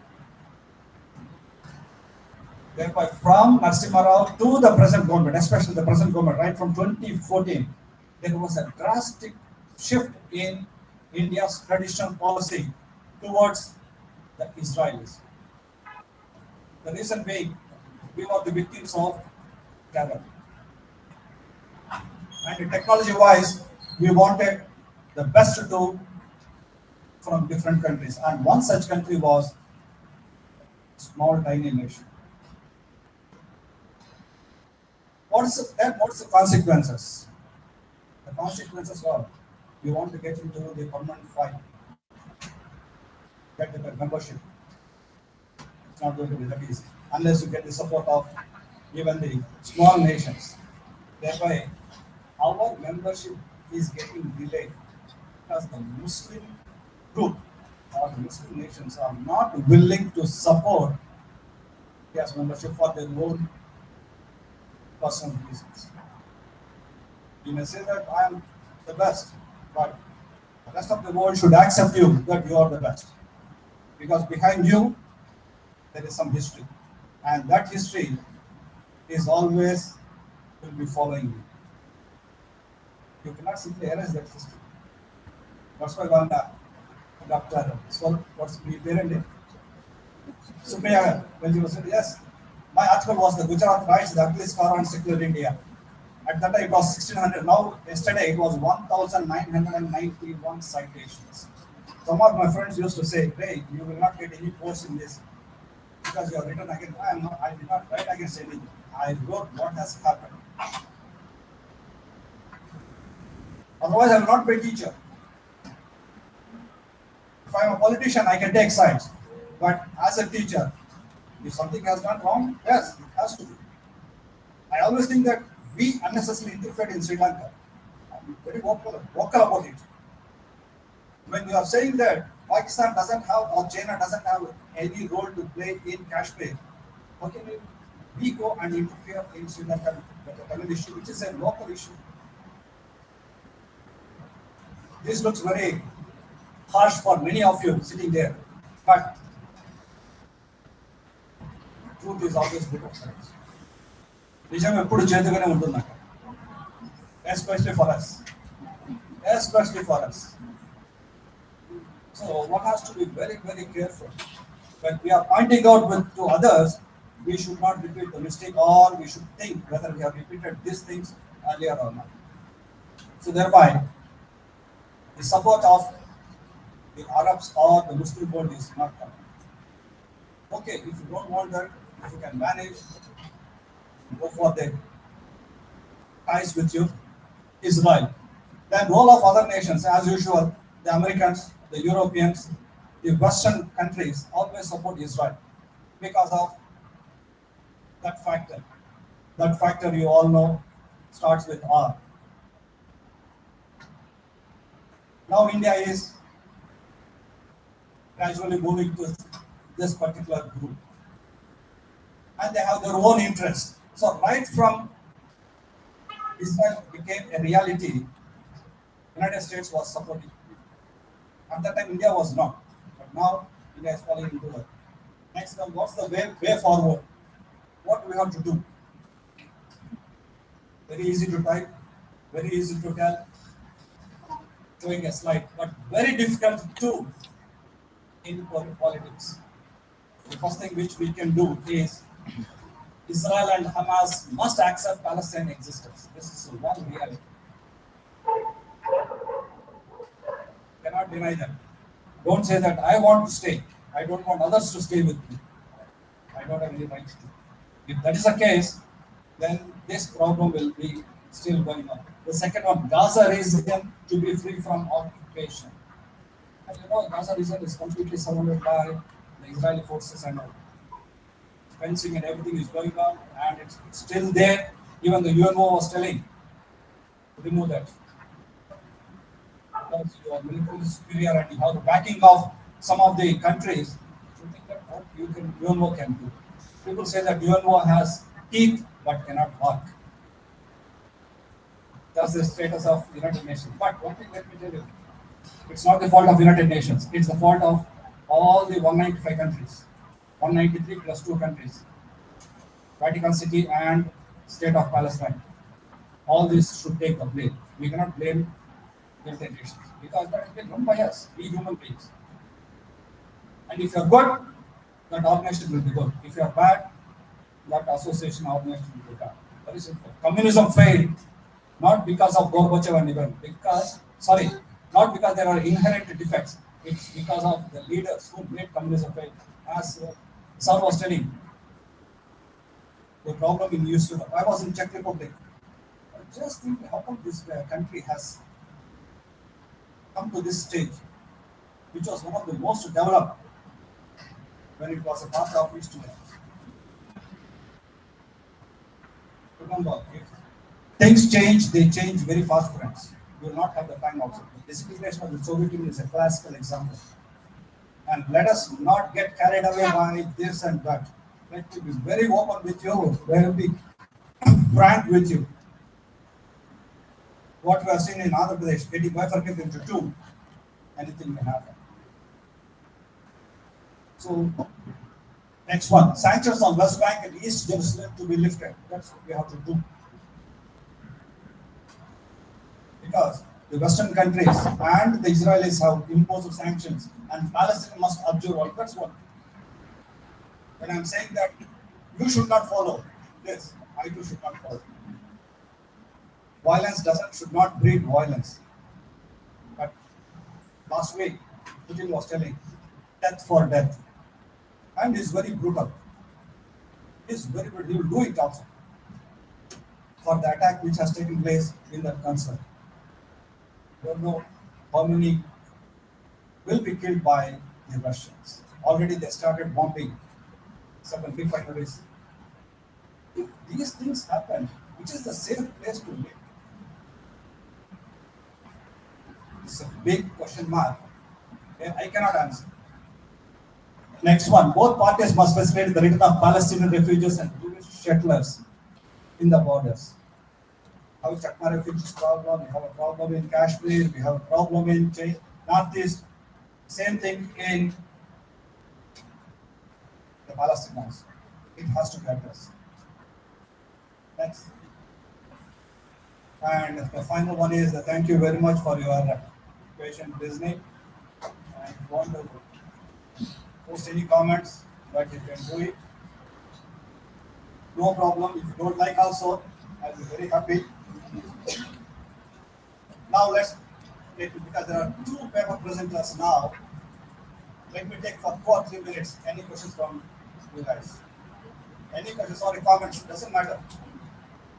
Any questions? No problem. Yes.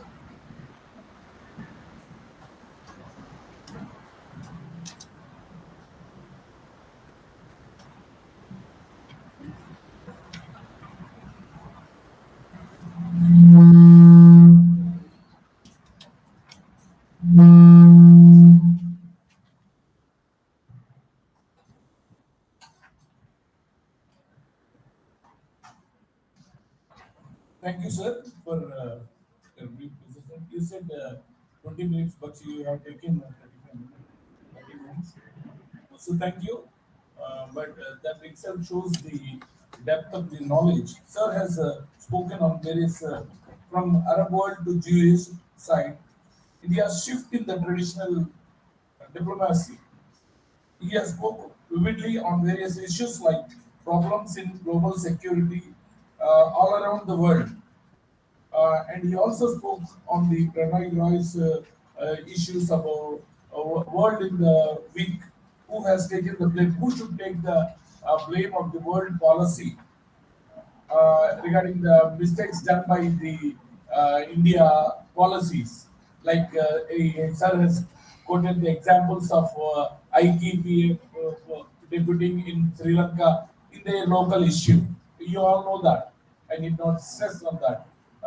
For that reason, a small mistake, we have lost our one good Prime Minister.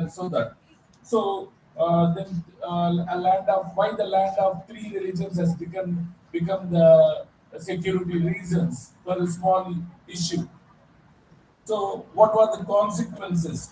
And as Sir has also spoken on the India's side of the traditional shift, from PV Narasimha Rao's stand on the Israel change, where Israel was not supportive to India in the beginning. Later on, it was a friendly nation like that. The consequences and support of Muslim groups from Asir Arafat's, and what was the issue now? Then role of Arab nations and the acceptance of Israel existence. In the end, Sir spoke about the UNO, a teeth which cannot have a teeth which cannot bark. Okay. So with this, we will conclude this session. Any questions, please quickly. Yes, ma. So can someone hand over the mic to her? Kriti.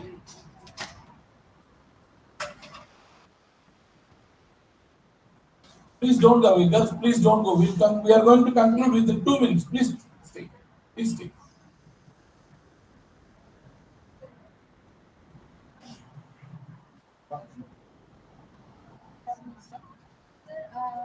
have a question actually.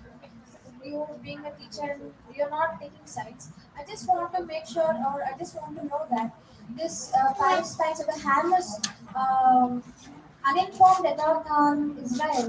Do you think it is right for for Hamas to do it? Because you know that in today's scenario, I think to have peace, such kind of wars do not lead to peace, but to a lot of enmity and violence, which leads to a bloodshed. Actually, do you think it is right for Hamas to do so, sir? Thank you. It's a good question. That's what I told you. When I ask others not to make a mistake, first I should not make that mistake. And the service has created such a kind of situation in Middle East that most of the violent activities have come from the Israeli side earlier. And the retaliation has come from the PLO and the Hamas. And as usual, as I told you in my talk, we don't stop. If someone comes and asks that you should not do this, we will not listen because you think that you are independent. Why should I listen to an authority? The attack by the Hamas on Israelis is condemnable. You cannot appreciate it. You cannot welcome it. The same thing, the Ukraine by the Russians. How many innocent people are getting killed? What happened in Afghanistan? So thereby, as I told you, that violence is not the solution for violence. Whoever does it should not be appreciated. But someone must have done it earlier, and thereby the chain reaction continues now. I find very active. I've been seeing you smiling and being active. That's a good thing. This time, it is very active. Okay, now. Next, anyone? Yes.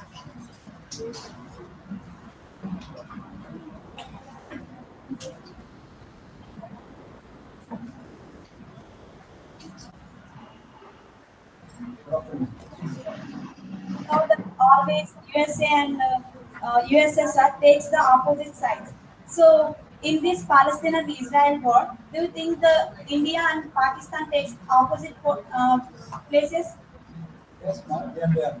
As I told you, one particular factor which influenced both India and Pakistan to take sides earlier. It was on the same side, but after 1991, with the demolition of one structure here and through the political parties coming based on religion, there is a complete polarization of both India and Pakistan stand on this particular issue. That's the problem which these two nations are taking advantage of. One group completely being supported by Pakistan, the other group now slowly by India. I don't know where it's going to lead to. Come on, we lost it.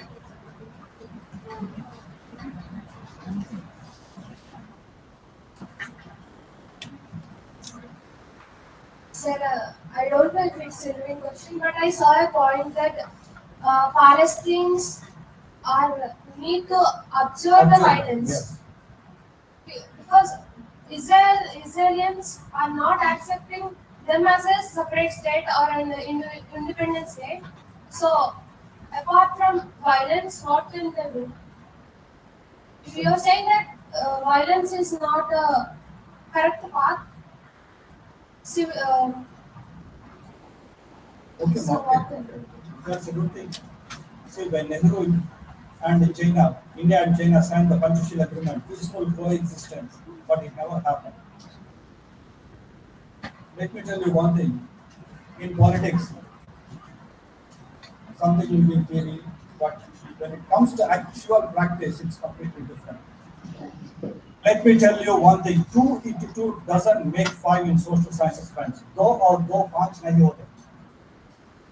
5 होते. 2 और 2 4 नहीं होते. 2 into 2 will never make 4.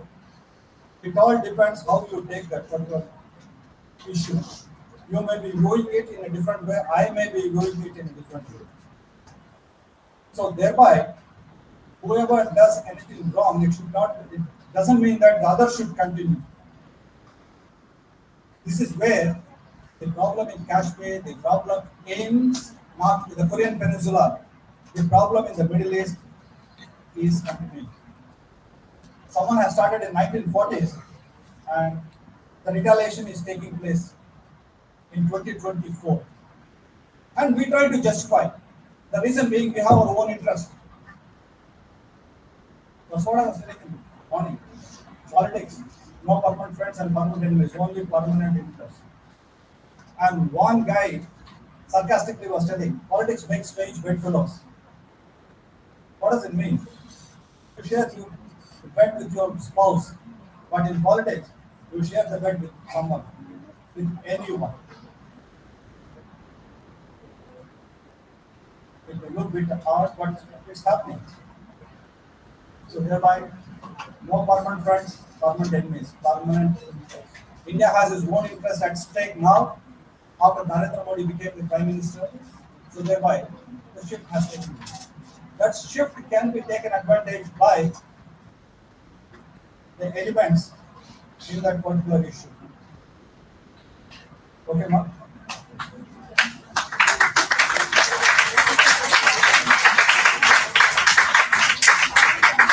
So that clapping is an indication that you better stop. Just joking. Just joking. That's all. Thank you very much, and it's a pleasure to be once again in Vijayawada. And I hope that next time we at any speak, where I can come and see more of it. Thank you very much.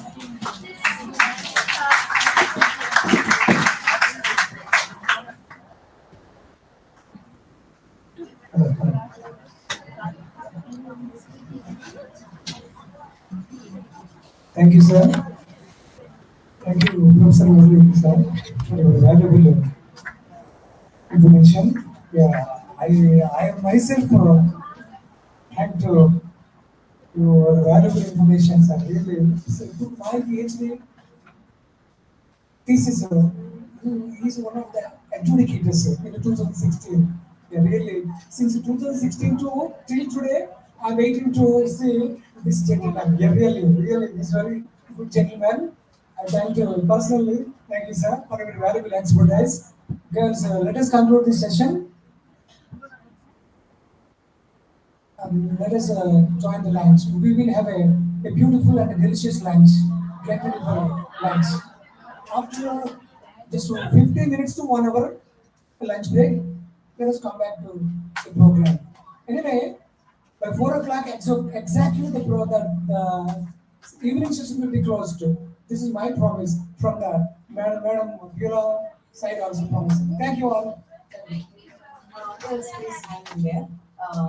Professor Kupuram sir, Govindarajan sir, would like to answer Diksha's question. Yeah, sir, you can come on to the dais, please. 1 minute, first, we just need to come to the place.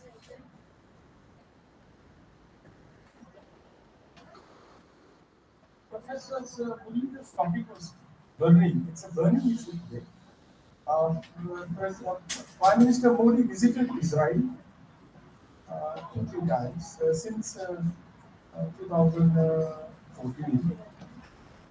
Question that was raised by one of the students: why should Hamas shed or shun its bloodshed? Very good question. Excellent. I was perplexed. Somehow Professor answered you very well. He gave you the amplitudes, the preamble of what sort of conflict is this between Hamas and PLO. It's predominantly by Hamas. Why Hamas is failing? Because at the diplomatic level, the constitutional and the institutional infrastructures are zero. Hamas doesn't have a foreign diplomatic mission to talk to several 165 nations at the UN. So Hamas should try to recognize itself as a very strong, peaceful, advocating and agreement body. That's how it can lure Israel directly on the table to talk about.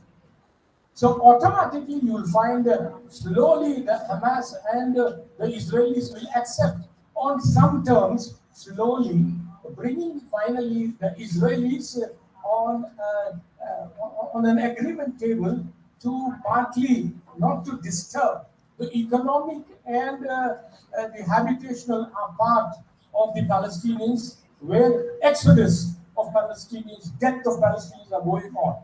This is a wise thing if Hamas does it. But the PLO is selfish.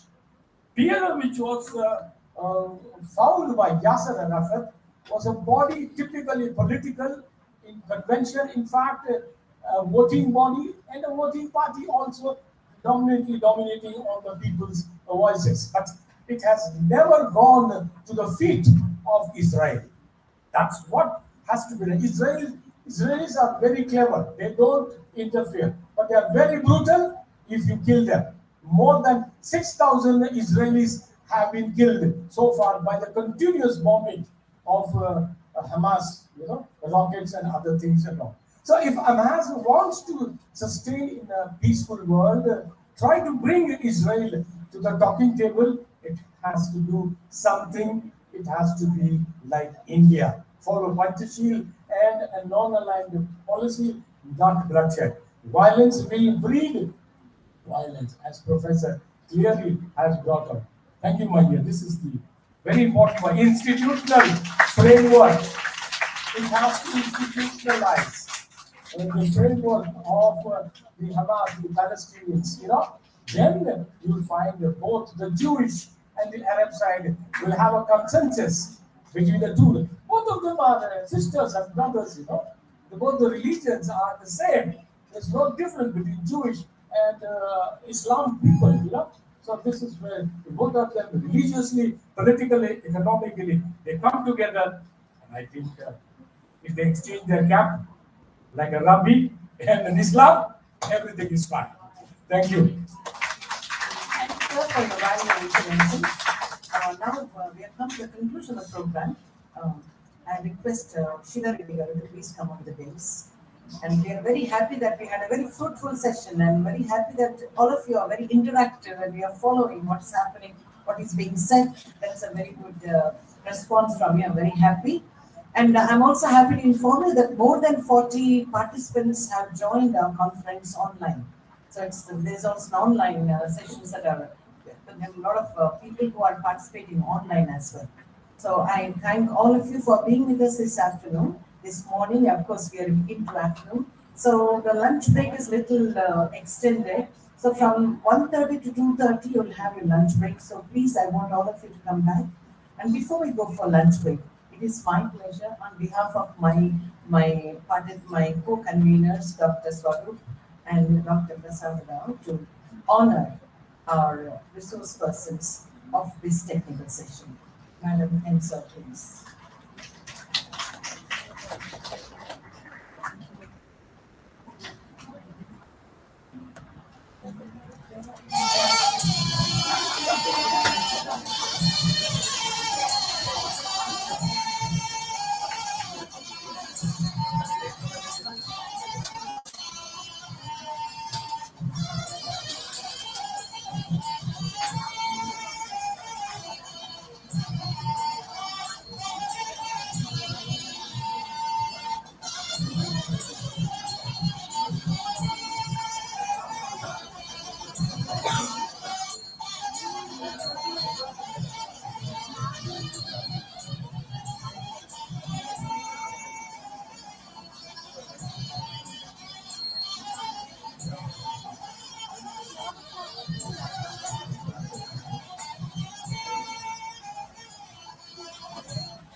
So this is a gift from my wife to Dr. Beulah. So when I said,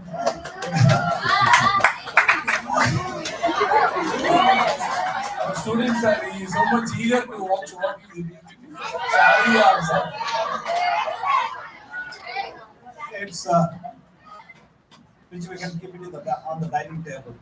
So she's a bit smart. My wife is a bit smart to give small gifts, so that I don't get into trouble to carry, and the person who receives will not be in trouble.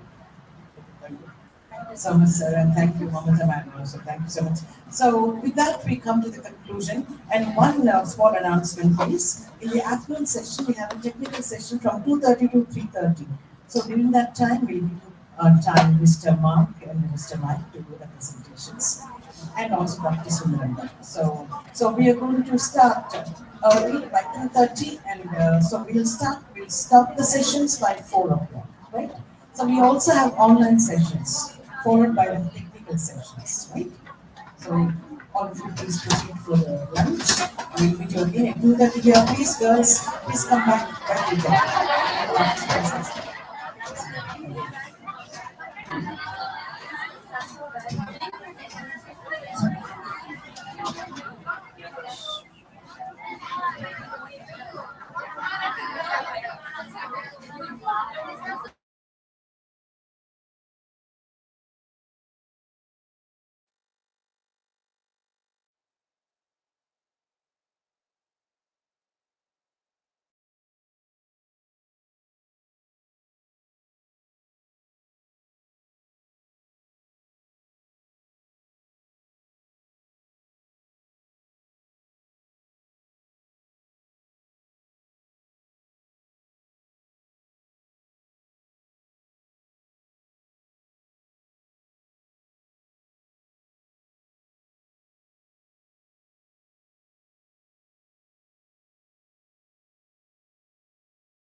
సరే sir నేను చేస్తాను.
I'm sure you all enjoyed your lunch. Now we're going to go in for the second technical session for today. And this, in the second technical session, we have a resource person by name Dr. Koti Reddy from ICFI, Faculty of Social Sciences, IFHE, Hyderabad. And so I invite Dr. Swarup Kumar sir and Professor Koti Reddy sir to please come out to the dais and occupy the dais. And let us invite them with a big round of applause. So we will have a talk by sir, and then we will have a few presentations. And then we go for tea break. And then there are some more presentations online. Online as well as offline. So now we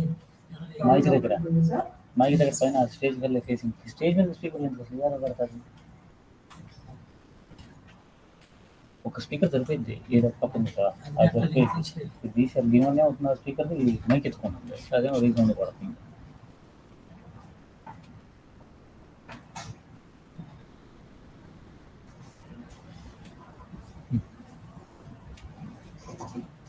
Welcome to the post-lunch session, yes, all of you. I hope you are not feeling sleepy. How many of you are feeling sleepy? Say yes. So those who have said yes, they are sleepy. How many of you are not sleepy? They say yes. Yes. Very good. Thank you. Yeah, at least you are responding. Okay. So we'll start the second technical session of post-lunch session. For this session, the chairman of the session will be Dr. Tama Koti Reddy from ICFI, Hyderabad, and I will be acting as a discussant. And he will be presenting his paper as a resource person. He will be acting as a resource person and chairman of the session also. So it's my duty to introduce him on this occasion. Dr. Tama Koti Reddy garu, he is a currently professor and dean in the Faculty of Social Sciences, a constituent body of the ICFI Foundation for Higher Education, deemed to be university under Section 3 of the UGC Act. He is a passionate researcher and teacher with doctorate. He has illustrious academic career spanning about 3 decades, dedicated towards nurturing and shaping the future talent. He is known widely among academics as a teacher, prolific writer, and opinion leader in diverse areas of economics, policy making, and international finance. As a writer, he was extensively researcher on issues of national and international importance and published around 75 papers in the journals of global reputes such as the Philippine Review of Economics. I think you know the prestigious of these journals, and International Journal of the School of Humanities and Social Sciences, and DLSU Business and Economic Review, Philippines, Economics and Business Journal, Inquiry and Perspectives, USA. With 6 books and more than 600 columns in Telugu Daily since 2008.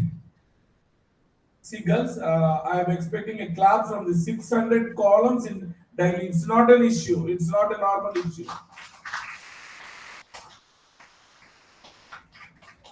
Since 2008 April to his credit, he is well known among the academic circles as a subject matter expert and Indian polity, economics and industrial circles development. He has also chaired several international conferences and delivered keynote speeches on policies and issues pertaining to economics. In recognition of his academic accomplishments and contributions, he has honored with prestigious NJSSV Apollo Hospital Best Teacher Award by Apollo Hospital 2017 with a cash prize of 1 lakh. And also Best Teacher Award by IBS Alumni Federation September 2019 with a cash prize of 1 lakh again. With numerous national and international publications to his credit, he was sent to an international curricular assignments. He was also deputed to Australia to handle graduate level international finance trade course assignment for the students of MBA. Currently, he is the editor-in-chief of the IUP Journal of Applied Economics, ABD, which is ABD listed journal.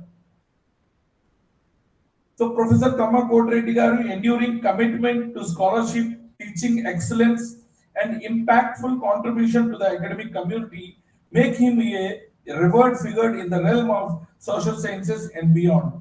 Thank you, one and all. I now I welcome Professor Kotreddy garu to present his paper, to deliver his lecture.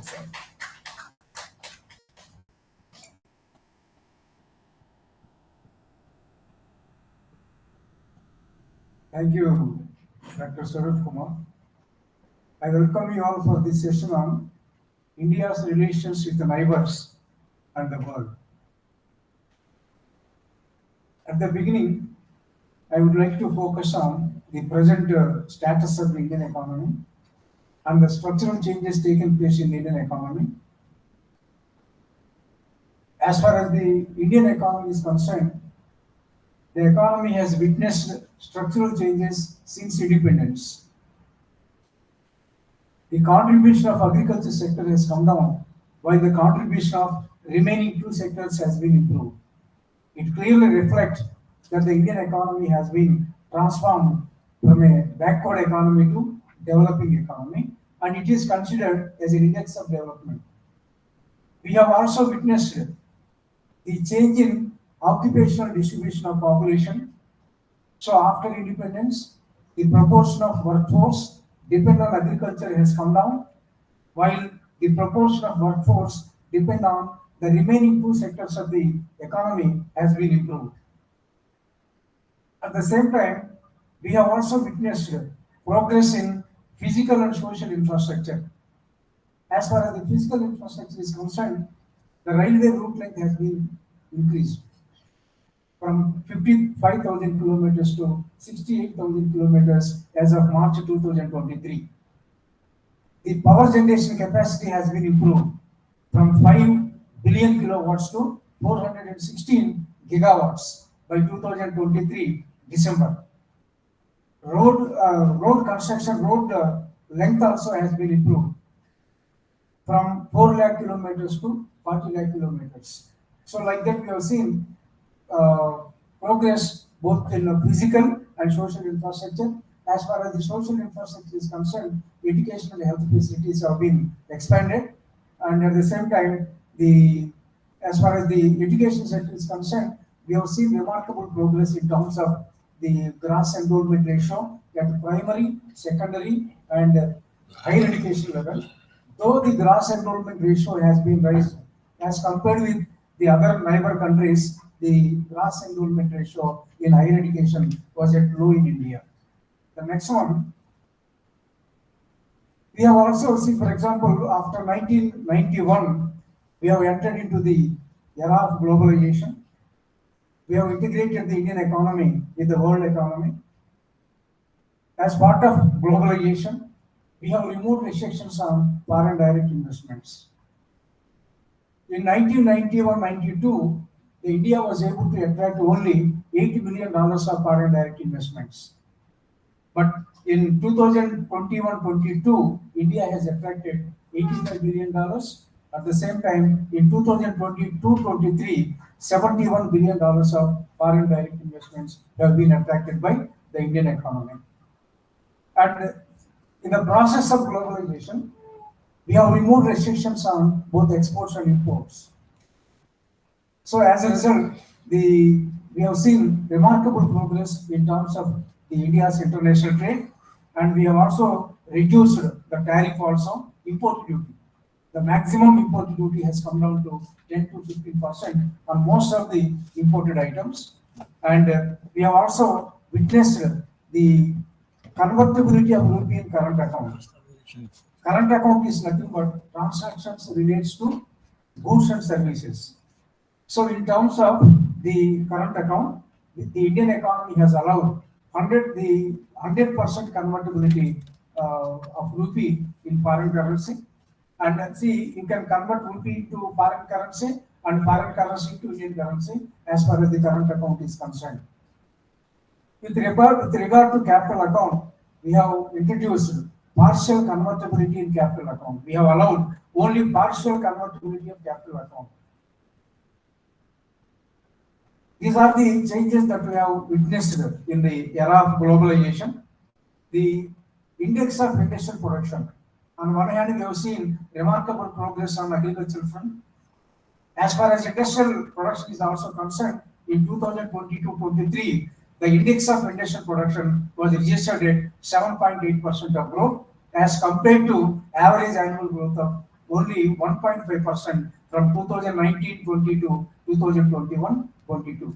So on one hand, agriculture sector, we have seen the remarkable progress in the agriculture sector, and we have also witnessed the progress in the industrial sector also. But since independence, if you observe over a 76 period of India's independence, the Indian economy has been transformed from an agrarian economy to service-oriented economy. At the same time, as far as the progress in science and technology is concerned, India's science and technology sector has been expanded with the introduction of space program, nuclear program, and information technology services.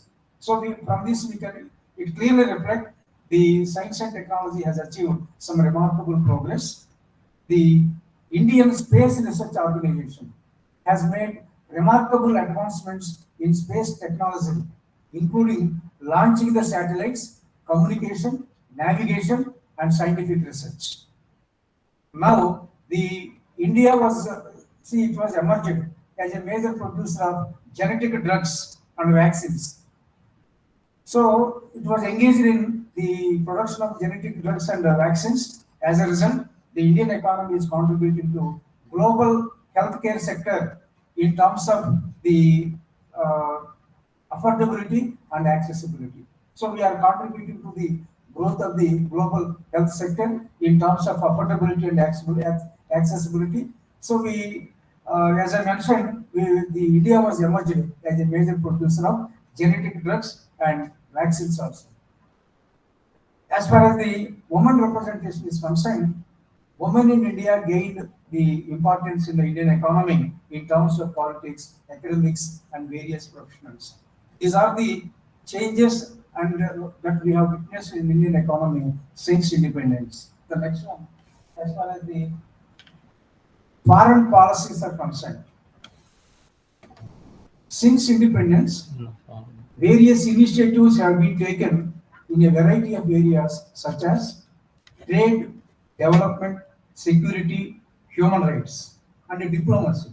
The government of India has taken various initiatives in various fields such as development, trade, diplomacy, human rights, and security. And these initiatives have contributed for achieving goals of the foreign policy. As far as the objectives of foreign policy is concerned, because since independence, the foreign policy adopted by India can be divided into different phases. Once you observe the objectives of foreign policy, the preservation of the national interest, that is one of the important objectives of foreign policy. Preservation of national interest, achievement of world peace, disarmament, independence for Afro-Asian nations. These are the major objectives of India's foreign policy. The major events that shaped the Indian foreign policy are, these are the major events that have shaped the Indian foreign policy. Because at the beginning I told that the Indian foreign policy has undergone some substantial changes, and these changes can be divided into different stages like that. Some major events have contributed for shaping the India's foreign policy. In 1947, the Pakistan invaded the Kashmir. Invasion of Kashmir by Pakistan in 1947. In 1962, we have witnessed Indo-China War. Again, India-Pakistan War in 1965, the liberalization of Bangladesh in 1971. In 1991, Russia was disintegrated, collapse of USSR in 1991. In 1998, we have conducted a nuclear test at Pokhran. As a result, the Pakistan also has retaliated by conducting one more the nuclear test in 1998. In 1999, Kargil intrusion by the Pakistan. In 2008, global financial crisis.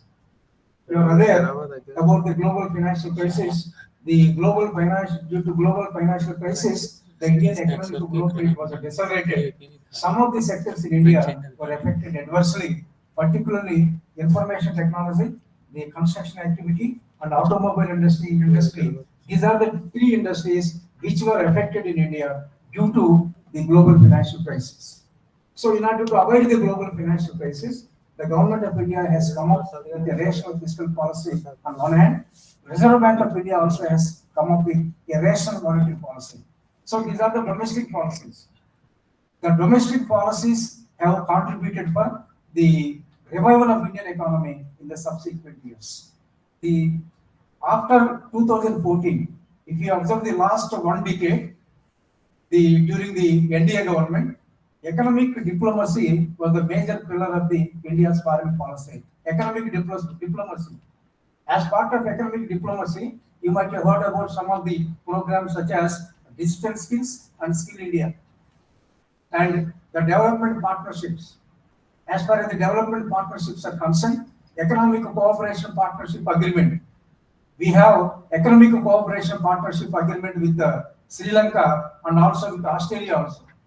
And we are also exploring the possibility of having economic cooperation partnership agreements with the different countries.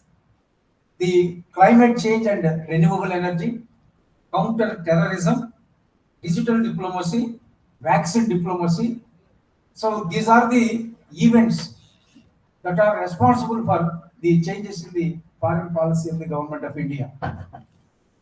The next one, as far as the Indian economy is concerned, India is the largest and most significant country in South Asia.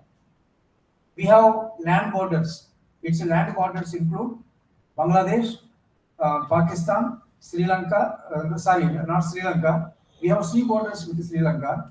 So Bangladesh, Afghanistan, Pakistan, Nepal, Myanmar, China. We have land borders with these countries, as well as sea borders with Sri Lanka and Maldives. India's foreign policy, this is the very important foreign policy that was designed by Government of India. India's foreign policy is known as neighborhood first policy. Neighborhood first policy. See, the neighborhood first policy aims at increasing the ties with the India's neighborhood, immediate neighbors. Who are our immediate neighbors? Pakistan, Sri Lanka. These are the SAARC nations. SAARC nations are our neighboring nations. So India wants to enhance its trade ties or its relationship with our neighboring countries. So as a result, the government of India has come up with neighborhood first policy. The first initiative in this direction was extending an invitation to all the heads of the SAARC governments, SAARC countries, for oath taking ceremony of Prime Minister in 2014.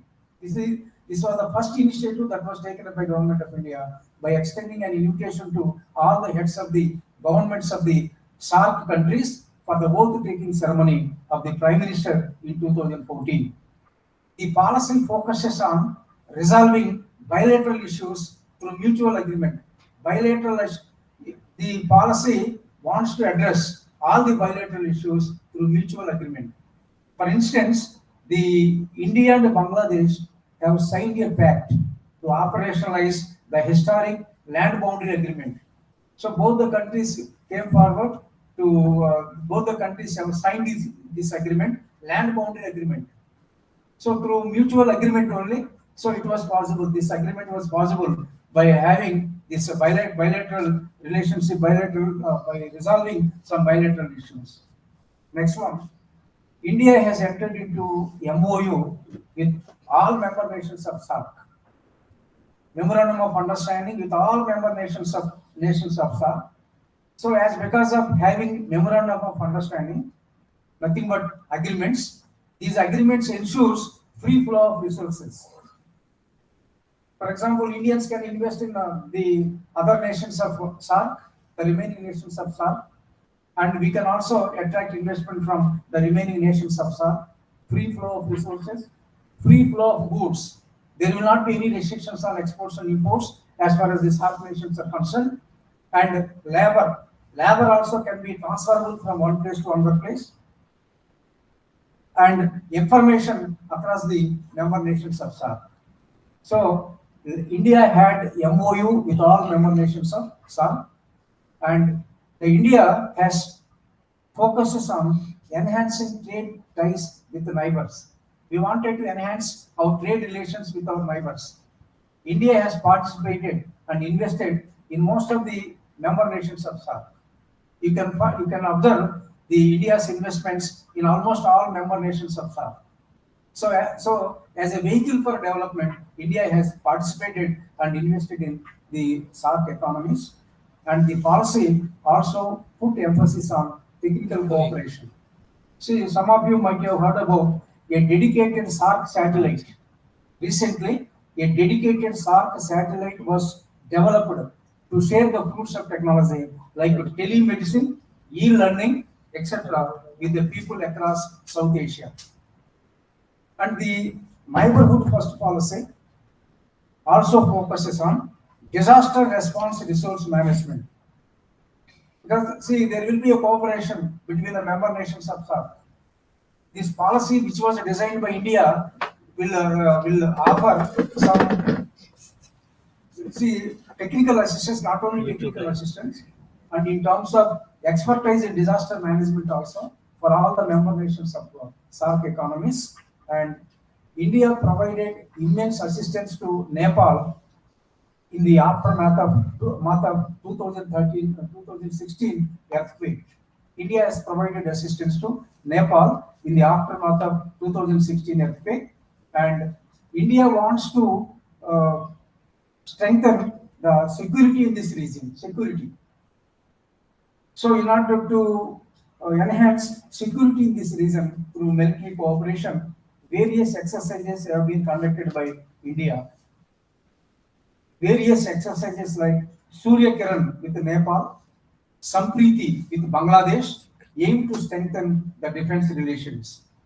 And Indian government also wants to provide training to Afghan National Army.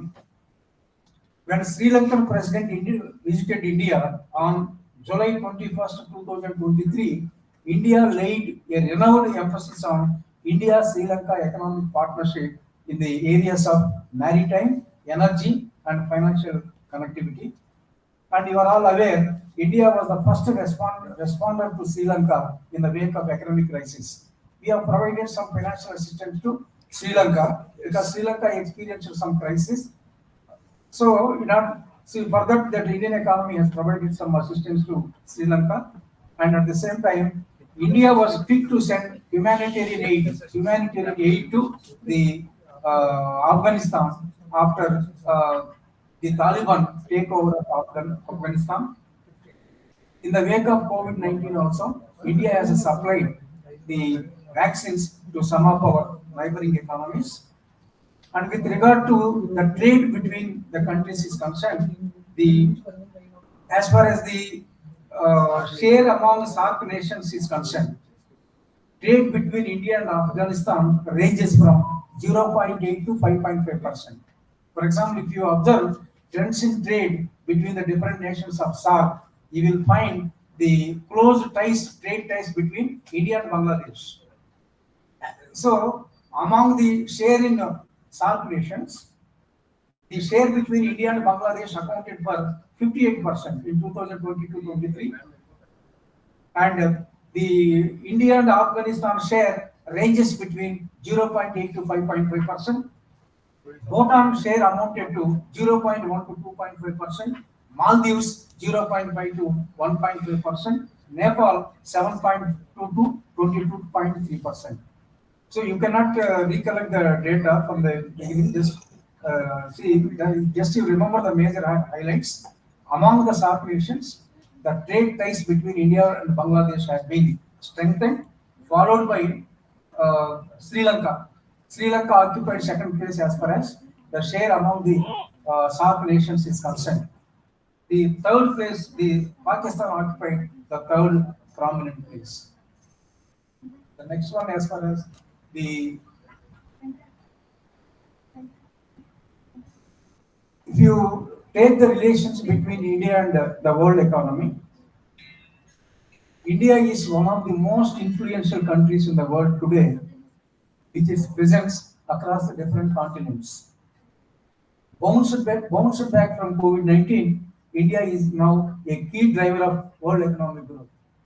So morning, just to see, just I have interpreted one data. According to World Economic Situation and Prospects, 2024 January, it was released by United Nations.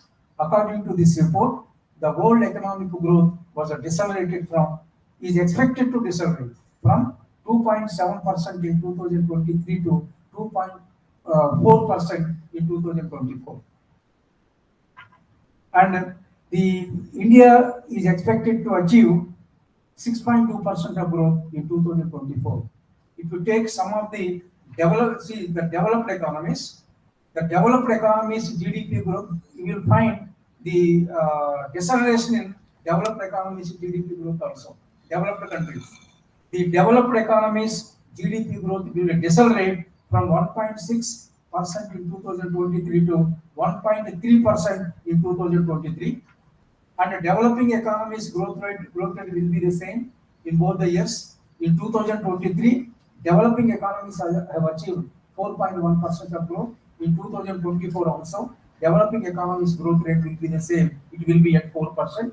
But on the other hand, least developed economies GDP growth, average GDP growth of least developed economies.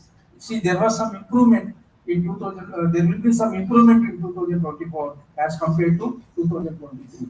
So from this we can say, see, as a whole we can say India is contributing for world growth rate, world GDP growth. So in terms of advancements in science and technology, on the other hand, in terms of advancements in healthcare sector, in terms of advancements in the space research organization, launching the satellites like that, in terms of improving the index of industrial production, like that. See, India is contributing to world economic growth. See, world economic growth continuously for a longer period of time.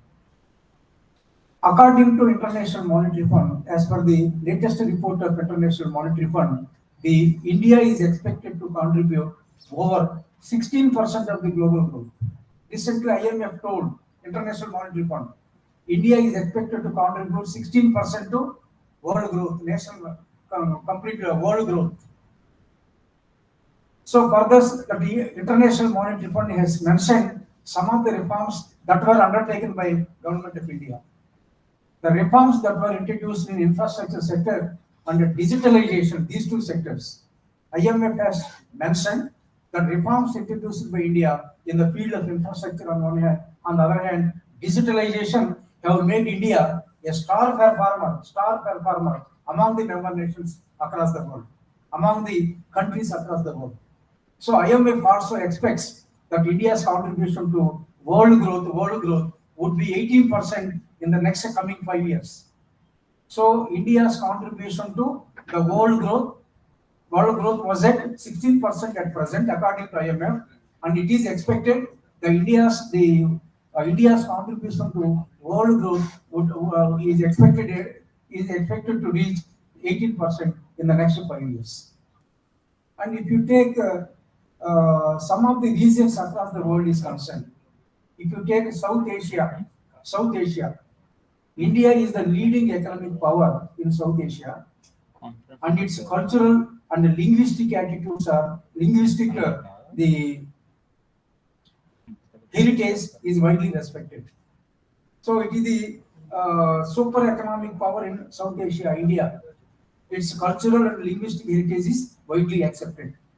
Next, East Asia. If you take East Asia continent, India has close ties with Japan and China.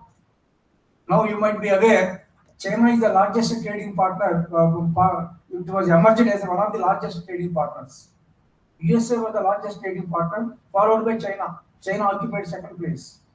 So in East Asia, Japan and China, both the countries maintaining trade ties with the Indian economy. In Africa, if you take the African continent, India has been increasing its economic and political ties with the countries across the continent in Africa.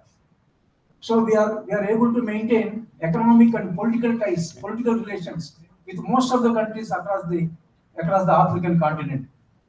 In Europe, if you take Europe as a single entity, the trade relations, for example, the proportion of trade as far as the Indian economy is concerned, the USSR, that European Union, EU, was emerged as the largest trading partner as far as the Indian economy is concerned.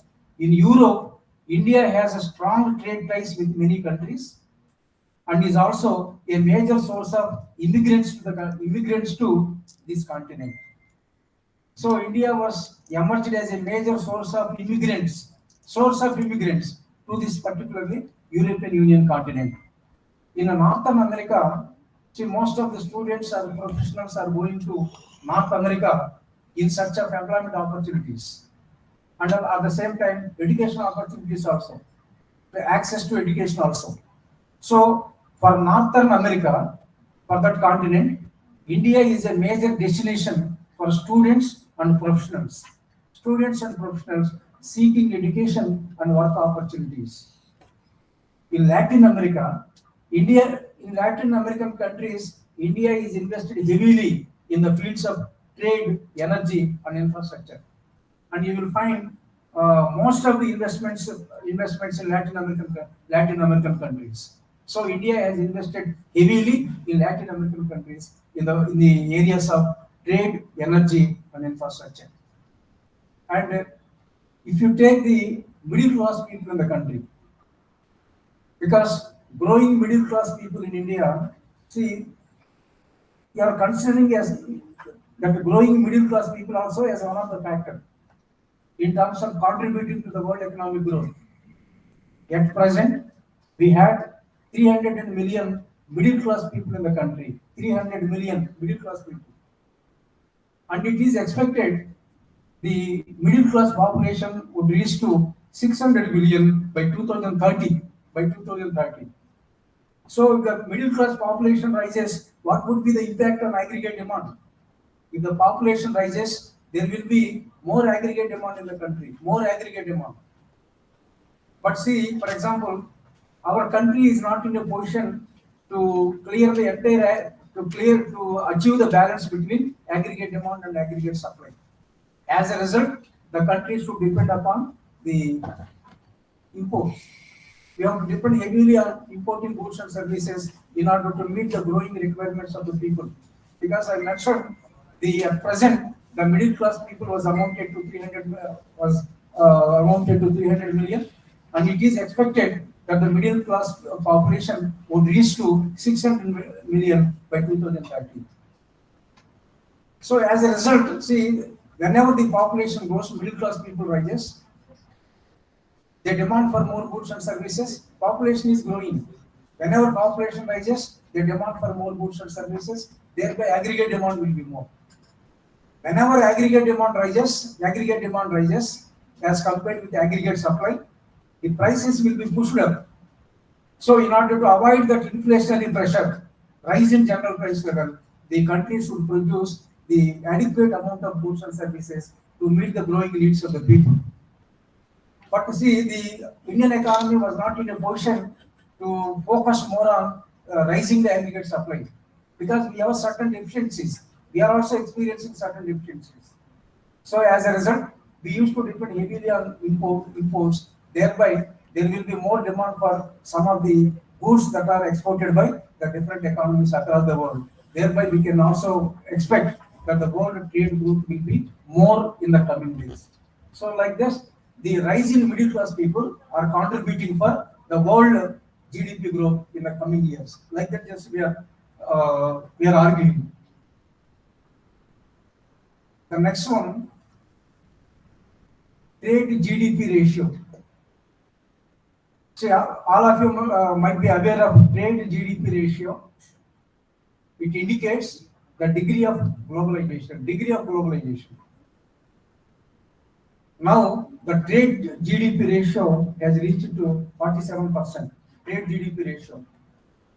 So the value of the entire trade, the proportion of trade in the total value of GDP, trade GDP ratio can be seen as an indicator of degree of globalization. As I mentioned earlier, in the era of globalization, we have removed restrictions on the international trade. You have observed that we have removed restrictions on foreign direct investments. India has become a destination for foreign direct investments. We have removed restrictions on the adoption of foreign technology, and we have allowed the convertibility of rupee in current account, and we have introduced partial convertibility of rupee in capital account, and the tariff has been completely reduced. These are the steps that were taken up by government of India as far as the globalization process is concerned. So the globalization process has contributed for. See, it is nothing but we have integrated Indian economy with the world economy. Indian economy was integrated with the world economy. There will not be any restrictions, and there will be free flow of goods and services across the countries. So as a result, the international trade of India has been strengthened. So the proportion of the value of trade in the GDP of the country has been raised. So in 1980s, the trade GDP ratio. See, you might have observed the consumption GDP ratio, export GDP ratio, the value of exports in terms of GDP, just you are measuring like that. The value of trade in terms of GDP you are measuring. In 1980s, the trade GDP ratio was in between the 12 to 15%. In 1990s, the trade GDP ratio was in between 16 to 25%. In 2000s, the trade GDP ratio was in between 25 to 50%. 25 to 50 in 2000s.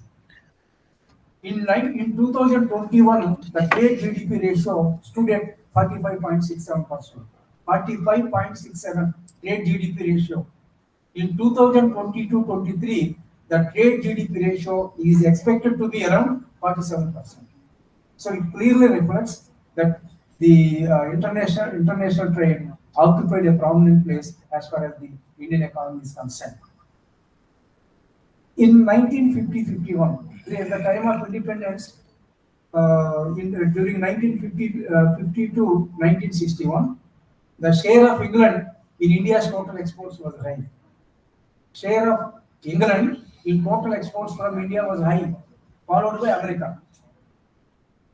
In the second decade after independence, second decade means 1961 onwards, India had trade relations with the socialistic economies. Socialistic economy means you can say at that time Russia, Cuba, Hungary, these are the socialistic economies. So India's trade relations with the capitalistic economies and socialistic economies have been expanded. From 1970-71 to 85-86, 70-71 to 85-86, the Russia occupied a prominent place as far as the India's exports is concerned. So as a whole, just simply you remember, at the time of independence, England's share was more in India's exports is concerned. And up to 1991, the Russia was emerged as the largest trading partner. The Russia was collapsed in 1991. USSR was integrated in 1991. As a result, America was emerged as the largest trading partner in India. So India's largest trading partner after 1991 was America. But due to global financial crisis, the global financial crisis began in America, spread it over to a number of developing and developed economies. So as a result, we have witnessed some change in direction of India's international trade. We have seen not only the change in composition of trade, direction of international trade also undergone a change, direction. So here you can relate it to the foreign policy that was adopted by government of India at various points of time. So we have witnessed the change in not only the composition but also direction of international trade also.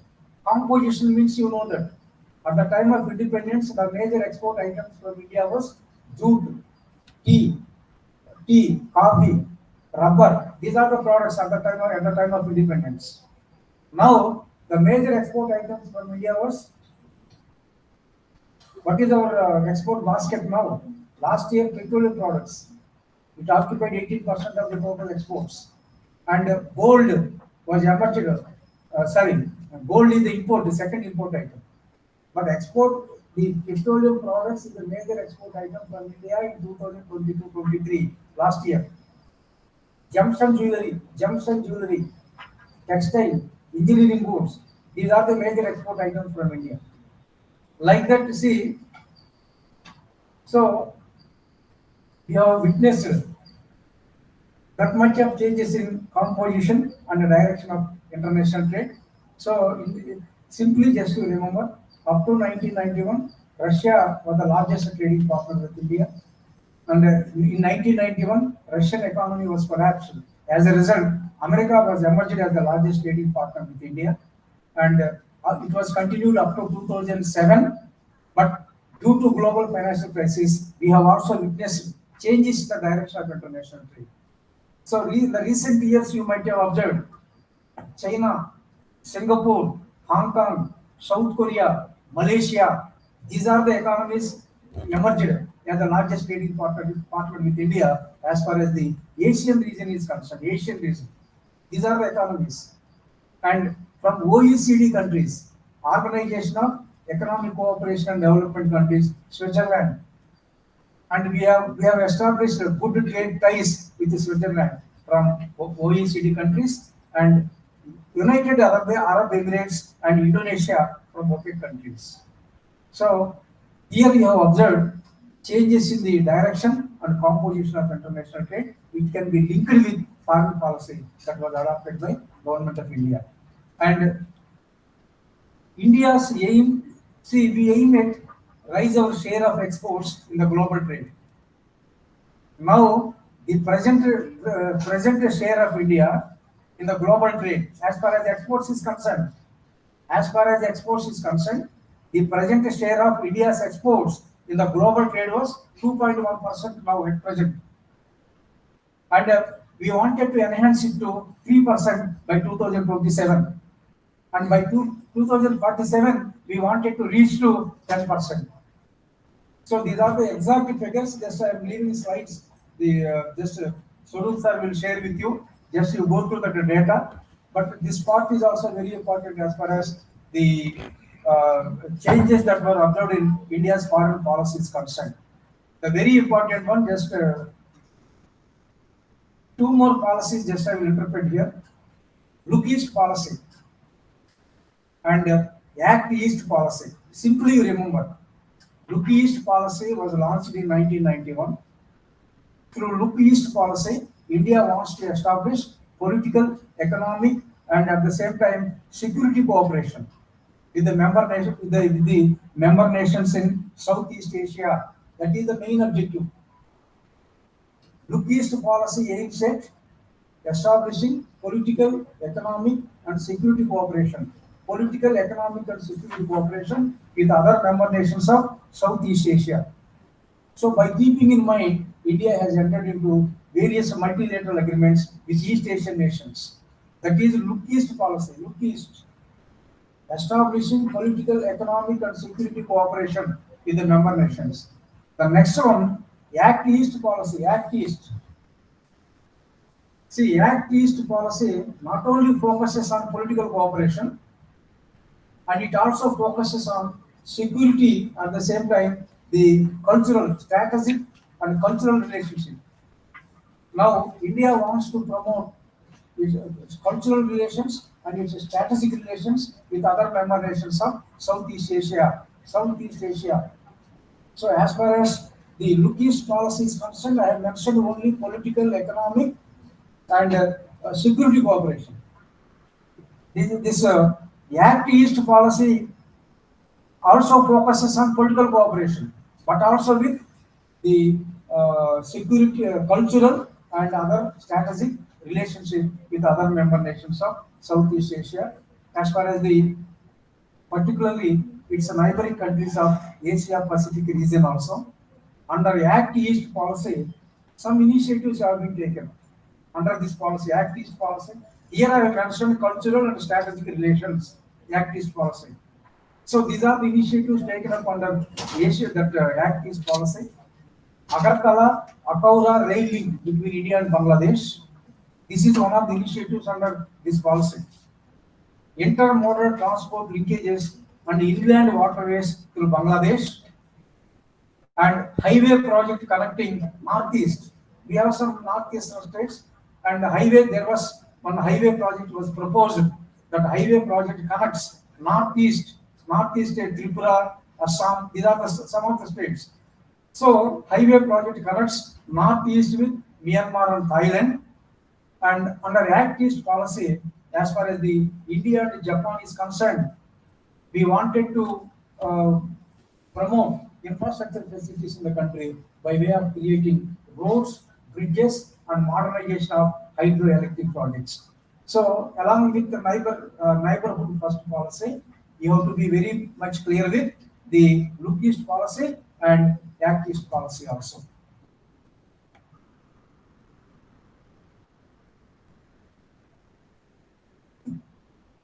So to conclude, just I would like to say, the working with our neighboring countries particularly is important for India to rise as a superpower, and emphasis should be given for achieving sustainable and inclusive development. So everywhere we used to take the concept of inclusive development. The development that is achieved by Indian economy should reach to all sections of the people. It should not be concentrated among only one or two sections of the people, with only limited number of people. The emphasis must be on sustainable and inclusive growth, and efforts must be made to strengthen India's exports in the SAARC region. As far as among the SAARC nations is concerned, we have seen that India and Bangladesh relations we have seen, followed by India and Sri Lanka. So efforts should be made to promote India's exports in SAARC region, and we have to come up with multilateral forums to address global issues such as health crisis, economic disparities, and geopolitical tensions. So finally, just to conclude, in this phase of geopolitical transformation, India needs to follow an approach of working with multiple patterns on different agendas. Just one more point, just I would like to highlight later, just I will conclude. As far as the advancements in technology is concerned, India is making progress in more advanced technologies. Advanced technologies such as, you might have heard about artificial intelligence, blockchain technology, cloud computing, digital currency.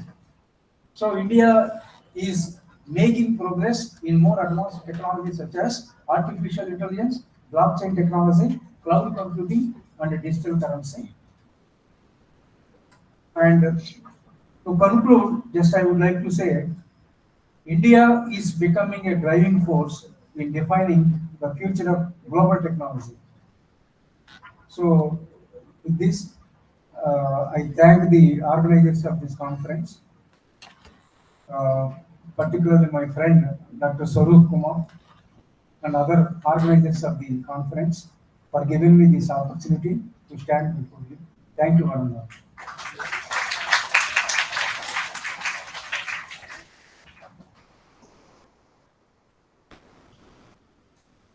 without much wasting the time, I'm not going to tell what Sir has discussed. He has discussed in the vivid manner on the India's neighboring relations with its neighboring and world relations.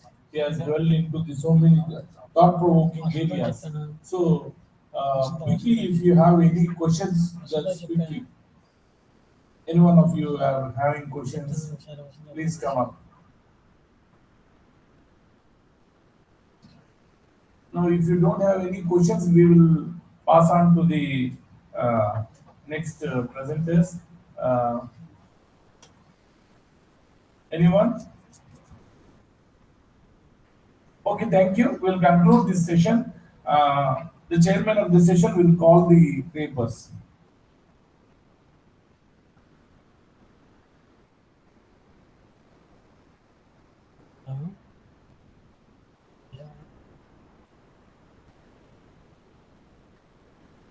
There are four paper presenters in this technical session. Each presenter will be given 5 minutes time, followed by question and answers for 2 to 3 minutes. Now I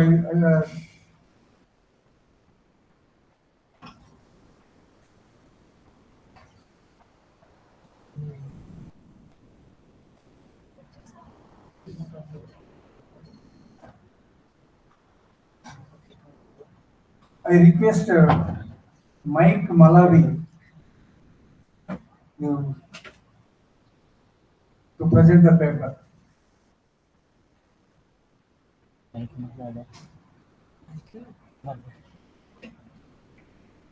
Mike Malawi.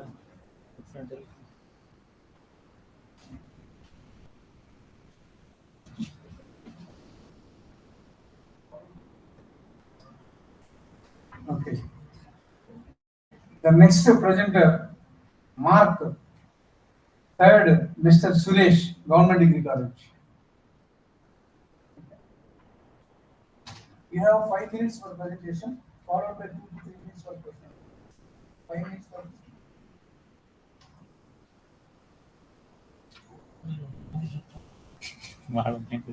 సరే వెళ్తున్నావుగా అక్కడ project of చేయి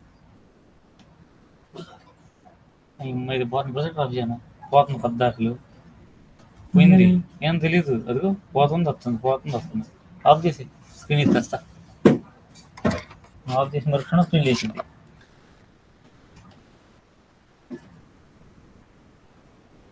Namaste everyone.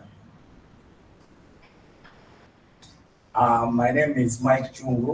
I'm from Malawi and currently I'm doing my PG studies at Andhra University, Department of Political Science and Public Administration. And I would like also to take this opportunity quickly to thank the organizers and for giving me this opportunity to present a paper on standing before these learned professors and doctors. My paper title is The Influence of India on Global Diplomacy, an appraisal of its role in international relations. Since I've been given 5 minutes, so I won't speak a lot of things. But my presentation is actually in 6 parts. There's the introduction, hypothesis and objective, literature review, research methodology, data analysis, results and conclusion. So of late, we have noted that India, despite being a developing country, but it has made significant strides in being a major player in global diplomacy. You can agree with me, like right now, I mean, India stands as one of the key donors, even in Africa and to its neighboring countries.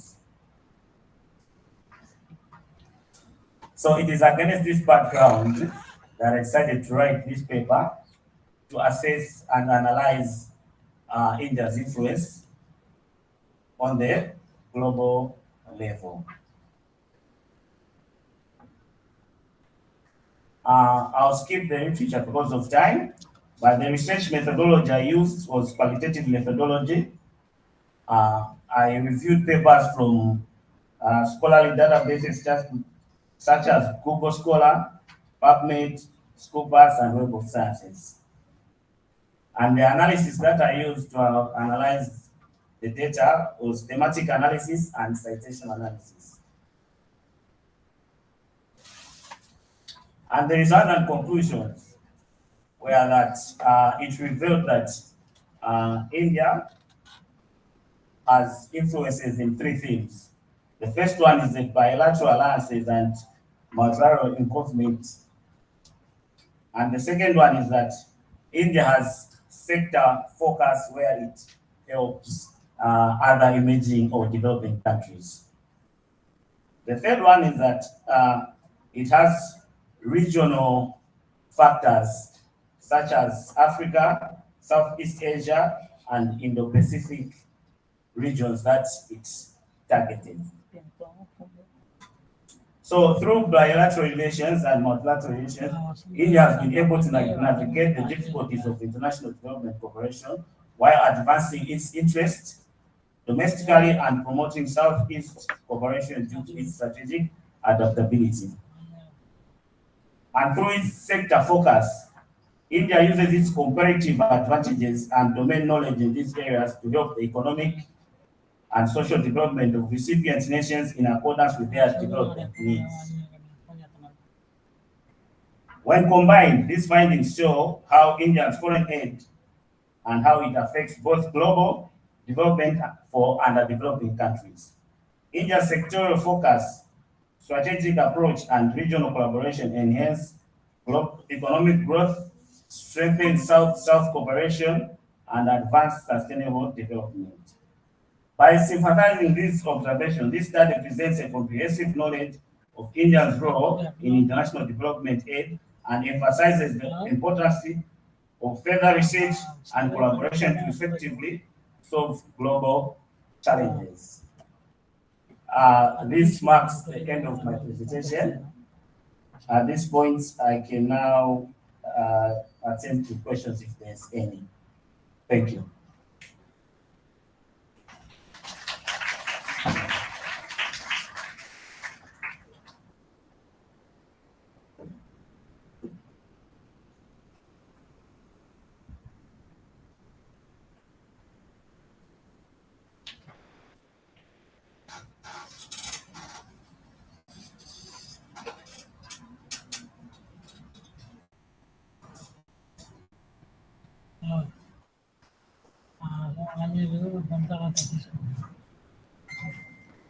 Request mark किया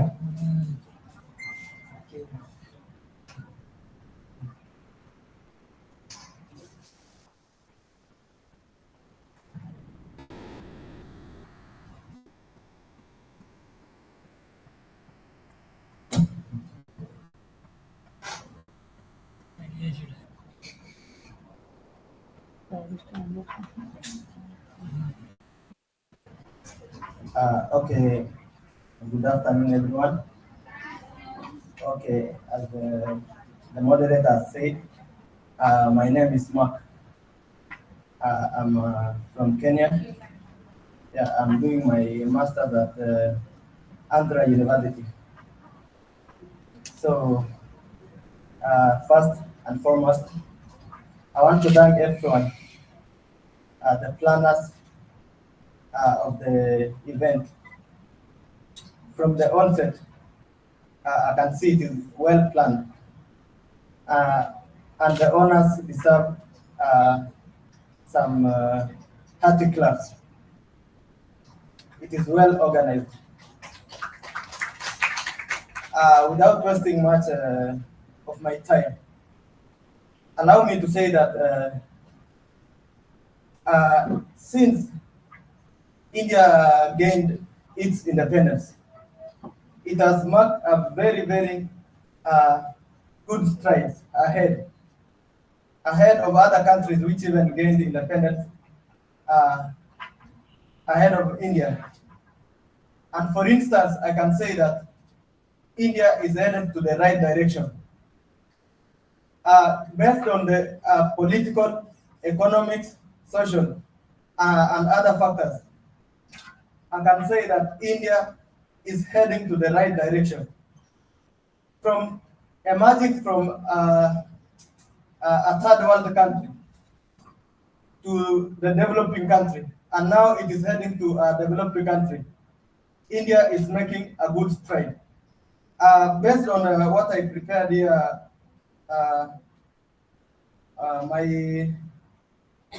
my point was on influence of India on global diplomacy, appraisal of the role of India on global relations. And quickly, let me start by mentioning about my abstract. In my abstract, you will find that the keywords are global relations, soft power, international perception, cultural exchange, economic diplomacy, and geopolitical influence. And just as an introduction, because for the interest of time, let me say that since India gained independence, the country has witnessed a steady fast growth and dispersion of its diaspora. This is evident that in the case that about 25% of the Indian population, most of them are dispersed in Africa, USA, and other countries like Arab Emirates. You find that most of these people are the Indian people who are outside, who are in diaspora, are contributing greatly to the development of the country of India at home. You find that from the remittance, right from the remittance of what they get outside, you get that it comes to India to develop the country. And it is a factor to the country too. And from my analysis and the discovery, I found 4 points, which were key points to my presentation. And in this point, I'm going directly to the summary of my points for the interest of time. For the interest of time, let me say that number one is the economic contribution of the people in diaspora to the country. You find that in this economic contribution, you will find that there is foreign remittance. And in this case, you find that the Indian diaspora sends a significant amount back to India, contributing to the nation's economy. For instance, the data shows that in 2020, the year 2020, the remittance from the diaspora amounted to 8.33 billion. You can see that amount, it's very large. From this one, this showcases the impact of the diaspora to the home's economy, that is Indian economy. And in the same point of the economic contribution, entrepreneurial ventures. In the point of entrepreneurial ventures, you will find that most of the Indian people nowadays are doing business outside. For example, in Africa, they contribute almost to 50% of the business ventures and their economies. This showcases the Indian economic power, the working nature of its people, the working nature of its citizens, and this brings the advantage back home. Number three, on the point of economic contribution, government initiatives and programs. In this point, you find that the government of India is supporting its people. In the case that they are giving incentives to the entrepreneurs who are going outside. They give some certain amount to their entrepreneurs outside for them to support themselves and to grow their businesses outside India. And the last point on economic contribution is the economic partnership. In this point, I want to say that through the various chambers of commerce, you find that India is tying themselves to various bilateral relationships. These bilateral relationships are the key pillars to the economic contribution of the country. And without wasting more time again, let me go to point number 2, the point on soft power. In this point, you realize that Indian festivals are now shaping the world. Indian festivals are being celebrated across the world. Like recently, yesterday, there was a Holi festival. You will find that not only Indians are celebrating the Holi festival here at home only, but even in the global world. And that is one point of soft power. Point number 2, just as a professor said here, the Yoga Day celebration, it is going abroad, it is going global. And this one showcases the Indians' global strength. If the festival is able to travel all the way from India to other countries, it shows the India's soft power, even to outside the world. And in the same point, let me talk about the point on educational programs. Like for example, I'm here in India because of the educational sponsorship from the government of India. So I stand as a testimony of India's global relation with my country. And this showcases the positive impact of India to other countries. The positive relation between India and other small countries in bringing up their education up. Last but not least, let me talk on the point of geopolitical influence. Just as the way my first brother said about the point on political influence, geopolitical influence. In the morning, Professor talked about the issue of Palestine and the Hamas. India too is giving their hand in finding the solution of this crisis. Not only giving their interest, but they are also trying to shape up they are trying to shape up and give their insights on the long-term solution to the crisis facing the nation of Israel, Palestine. And to end on my presentation, let me say that to end my presentation, let me give my conclusion by saying that my study reaffirms the role of Indian diaspora as a diplomatic asset in shaping the global relation and the perception of the world stage. By harnessing the economic contribution, the cultural exchange, political engagement, and democratic diversity of the diaspora, India can further strengthen its global presence, foster mutual beneficial partnership, and project a positive image of the nation abroad. Understanding the dynamic of the diaspora diplomacy is crucial for comprehending India's evolving role in international relations and advancing its strategic interest in the global arena. For this, I beg to end here my presentation. Thank you very much. If there is any question, I welcome. Thank you. Thank you. Good presentation.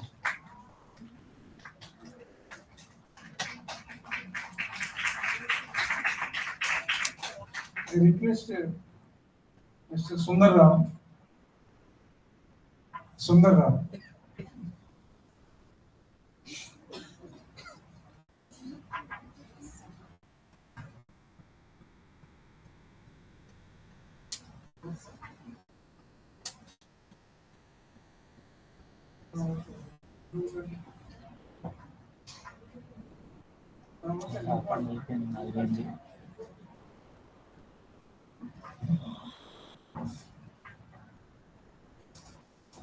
So I think that was a very good, one of the best presentations today, Mr. Mark Edward. Thank you. Congratulations, and I hope you complete your studies here successfully. And that you should go for higher studies as well, meaning for research. Okay. Now we have two paper presenters who will be coming online. We know it's possible, no? Not online. Not possible. They cannot do the presentations. I'm ready. I'm fine.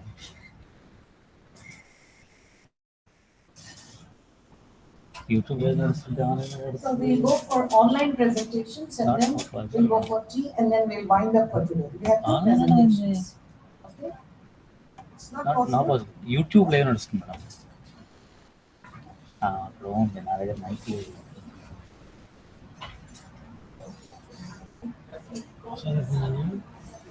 నేను చేస్తాను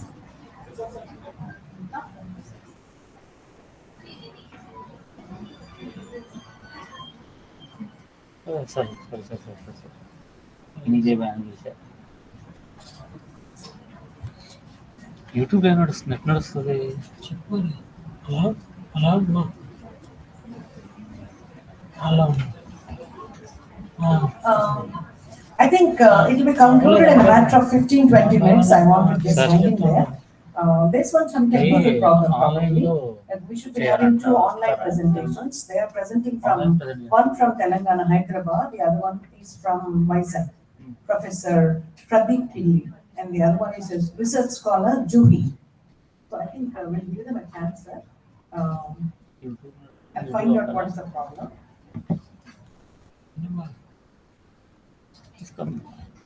వస్తున్నారు ఇంకా copy చేయలేదు జరుగుతుంది కదా ఎవరన్నా ఫోన్లో కానీ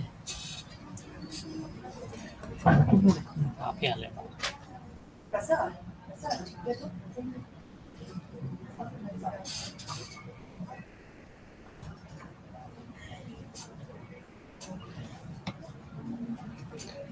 యూట్యూబ్ అవ్వాలి వస్తుంది కాపీ చేపిస్తాను ప్రెస్ కంటే ఫోటో పంపించాలంట okay As we are waiting, I think the MBA girls are ready for a presentation. Sir, Ravi Kumar sir, I can have one presentation from your students. Are they ready, sir, now? Please let one of them come. Meanwhile, we'll wait for the online presentations. Can one of you come forward and do your presentation?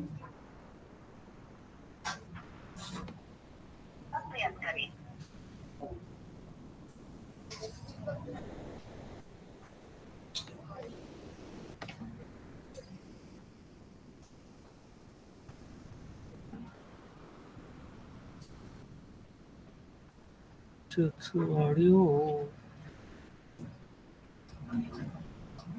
వచ్చు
ఉంది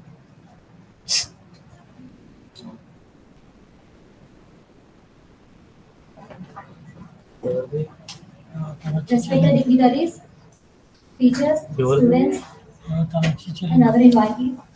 Good afternoon to one and all. First of all, I would like to express my gratitude to the college management and the organizing committee for giving me this wonderful opportunity. Myself, Vijayawada from first MBA, Stella College.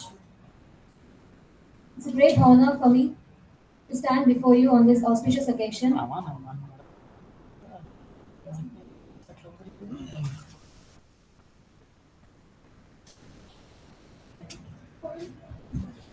ఎంతో ఇచ్చామని ఎవరు ఇచ్చారు మీకు ఇచ్చారు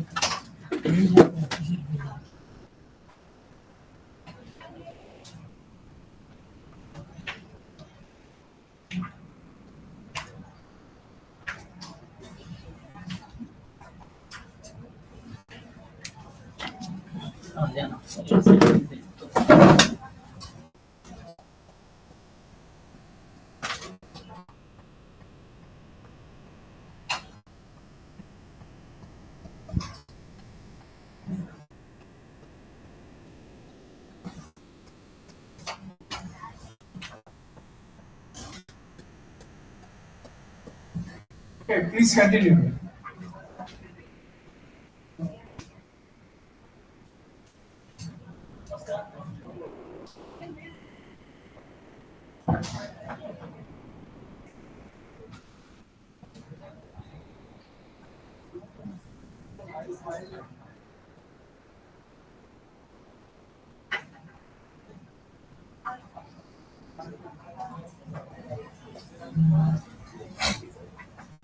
బుర్రొక్కలకి పని చేయట్లే అక్కడ వాళ్ళకి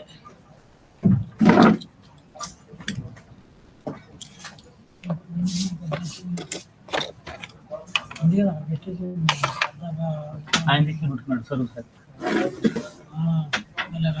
సార్ బాగా మైక్ అనౌన్స్మెంట్ చేస్తే ఏమంటే అడిగి చేస్తాను నేను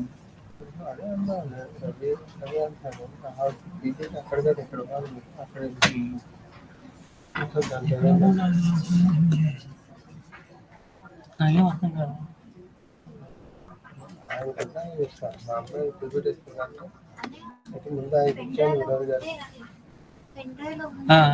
ఇచ్చేసి వెళ్ళిపోతే అట్లా అసలు ఏం చెప్పకుండా ఇచ్చేసి వెళ్ళిపోయారు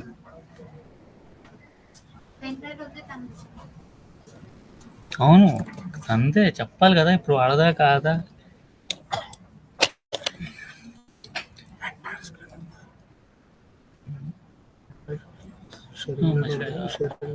ఉంది స్క్రీన్ మొత్తం ఉంది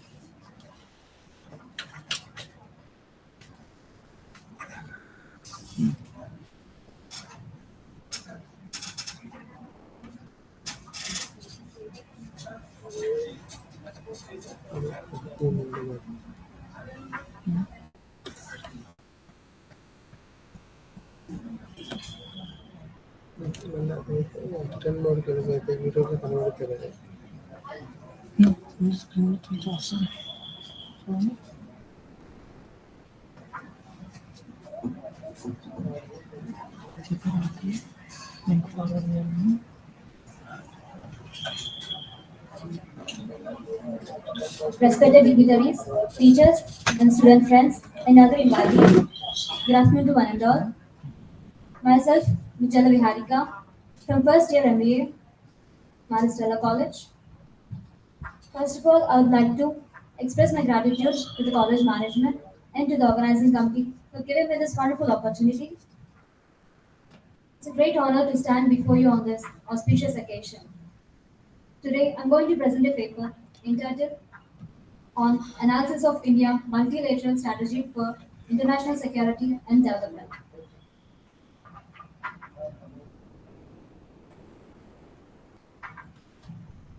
Outline of the presentation, abstract, introduction, case studies, findings, implications, and conclusions. Abstract. The present paper discussed about India was able to achieve the cooperation of the field in international development but was unable to replicate the success in international security issues. This paper argues about the common assumptions that symmetric in the distribution of benefits increases the likelihood of cooperation is intended in the Indian context.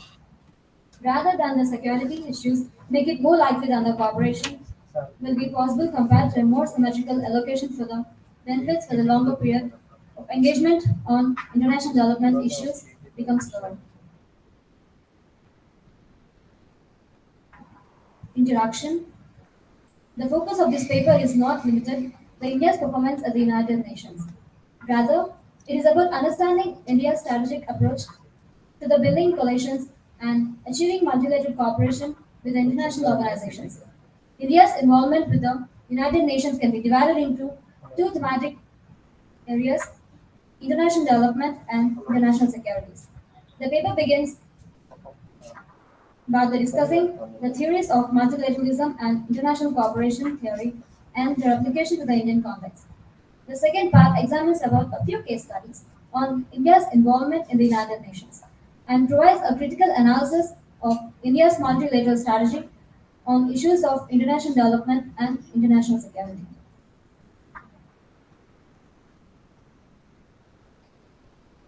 As we can see, the first case study, international development and climate change. India is the fourth largest carbon emitter globally. India has played a crucial role negotiating the recent climate change agreements under United Nations. India has agreements in Copenhagen and Paris, is a part of coalitions like BASIC and India's partners and G77. India's per capita are below the world average but actively promotes emission reduction. India's per capita emission were 1.7 tons in 2010, lower than the global an average of 5 tons. Cooperation in the climate negotiation. India has achieved all three levels of the effective multilateral cooperation. India has described its efforts ahead of the 15th Conference of the Paris. India is a developing country. Though developing countries have to take a major responsibility to develop the countries and also provide the shared green technologies, also find them to changes the developing countries by making awareness. The UNFCCC makes it national fit for the India's alliance with basic members of ANCCC. India's alliance with basic members aligns with the institution framework UNFCCC, and which divides countries into developed and developed categories.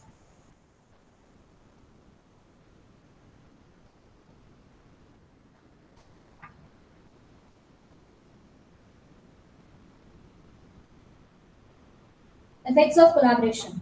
India has achieved mixed success in achieving of stated goals. India has so far been unable to persuade the member states that to implement CCIT, International Convention for the Suppression of Terrorism and Bombing Enacted 1997, which has led success for the conducting discussions related to the CCIT, which led three separate counterterrorism protocols. The Gulf Cooperation Council, Arab League countries led by the External Affairs, the Minister Sushma Swaraj were well received.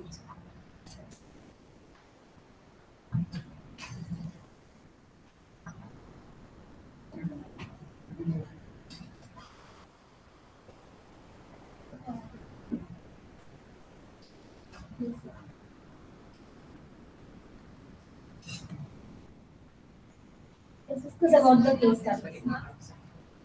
Safety counterterrorism.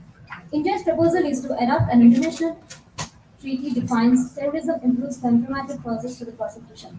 India is only the level 1 in the major, the level 3 it has want to be become. So India introduced the 1996 Comprehensive Convention on International Terrorism CCIT in 2016. India has also participated in other multilateral counterterrorism also efforts, especially after the November 26, 2009 Mumbai attacks. So India has involved more after the counter-terrorists in Mumbai attacks. It also chaired the person of counter-terrorism committee established by the UN Council, Resolution 1373 in 2011. India's efforts the fight against terrorism have not achieved at the level of cooperation. Niharika, please conclude. Conclude.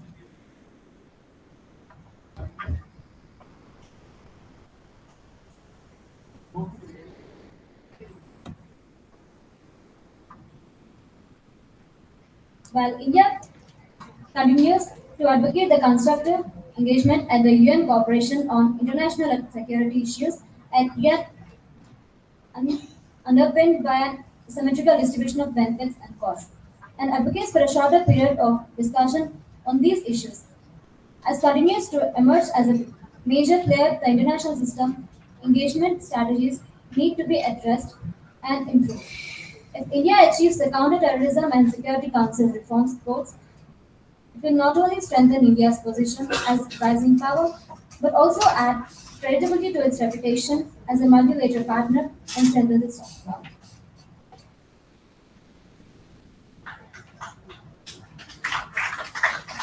First and foremost, I would like to express my gratitude to Dr. Gomiseki Ravikumar, Professor and Dean R&D Cell at Stella College, who was a continual source of inspiration. He pushed us to think imaginatively and urged us to do this homework without any hesitation.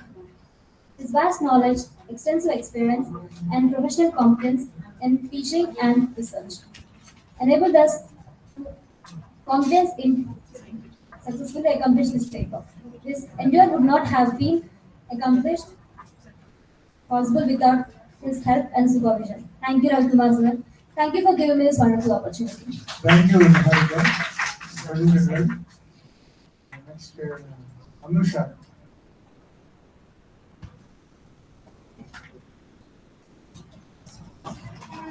Respected dignitaries, lecturers, and my dear friends, good afternoon to one and all. I am Anusha from CHST St. Teresa's College for Women, and I am here to present a paper on India's role in World Trade Organization. My abstract includes my research dwells into India's significant role in the World Trade Organization, examining its historical trajectory, key contributions, and challenges faced. The keywords in my article are India, World Trade Organization, WTO, trade, multilateralism, negotiations. Introduction. The World Trade Organization stands as a cornerstone of the modern global economy. Since its inception in 1995, the WTO has played a central role in shaping the dynamics of global trade, facilitating the integration of economies and fostering economic growth and development across the globe. India, as one of the world's largest and fastest growing economies, occupies a pivotal position within the WTO framework, dating back to its participation in the General Agreement on Tariffs and Trade, gate negotiations in the post World War II era. The Uruguay round negotiations, which led to the establishment of the WTO, presented India with an opportunity to reaffirm its commitment to multilateralism and engage more actively in shaping the rules-based global trading system. India's role in the WTO organization. India's role in the WTO is multifaceted and pivotal, reflecting its status as one of the world's largest and fastest growing economies. One of the key areas where India has made a significant contributions within the WTO is its negotiations related to agriculture.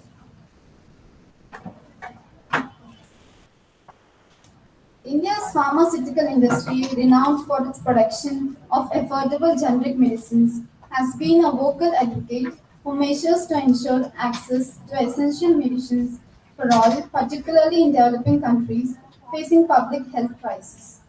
Furthermore, India has actively engaged in negotiations on services trade, leveraging its strength in sectors such as information technology, telecommunications, and professional services. Challenges faced by India within the WTO framework.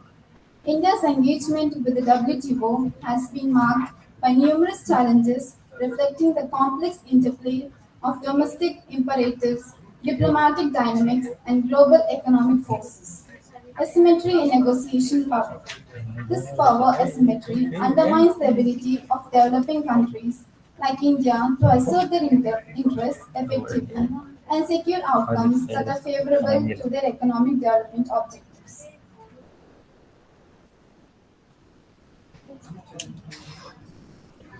Yes. So I can conclude that India's engagement with the WTO has been characterized by a multitude of challenges stemming from power asymmetries, domestic developmental concerns, dispute settlement mechanisms, and evolving dynamics of global trade. So I would like to conclude that thank you for the management of Stella College and also our college CHST St. Teresa's College, for giving me such a wonderful opportunity to present a paper on the stage. Thank you, one and all.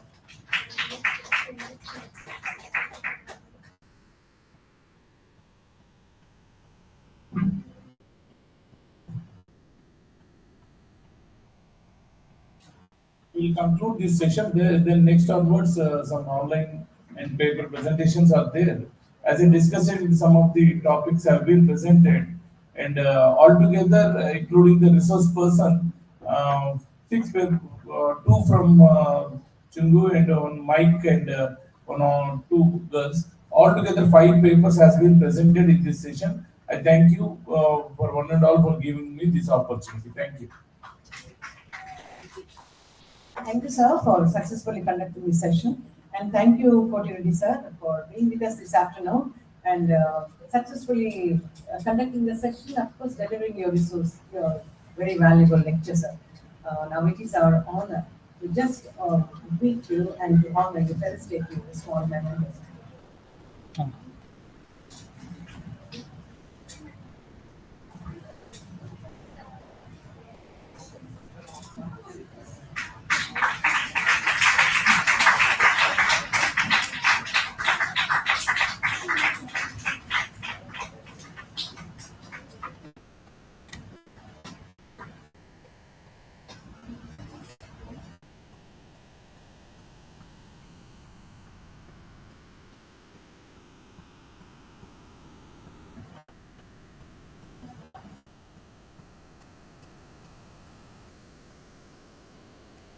Now we shall, before we break for the tea, we have two presentations online and then we have one more presentation here. Please sit down and follow.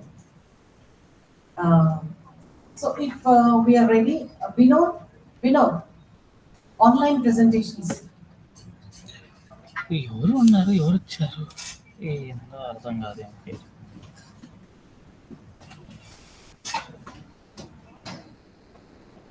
నన్ను అసలు మాట్లాడలేదు ఏం చేయలేదు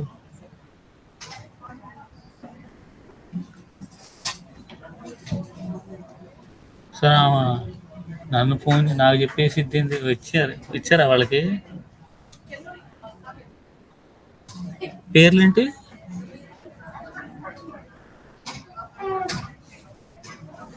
ఏది Juhi Sai okay Juhi Sai ఉంది మాట్లాడాలిగా వాళ్ళు mic mute పెట్టుకున్నారు Yes, sir. Juhi Sai ఉన్నాం sir. Hey girls, please do not leave here. Please, 5 more minutes. Because see, without any audience, it will be very bad show, right? I don't Juhi want Sai to వచ్చారు Yes, sir. Juhi Sai present. We have just two presentations online. Please sit, ma'am. చేయాలి జూహి సాయి కదా ఇండియల్గా ఓ అనిపించేసి ఏ Juhi Sai Yes, sir. Here. ఎవరిమన్నా వీడియోలో అట్లా పెట్టుకుంటే అట్లా మనం చూసి phone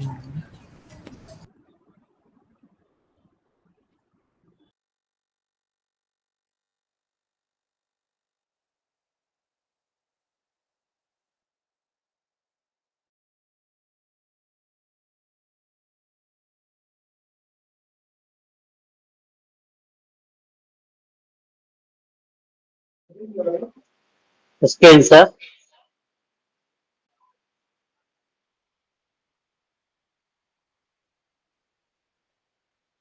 Hello. Do you recognize us? Anyone is there?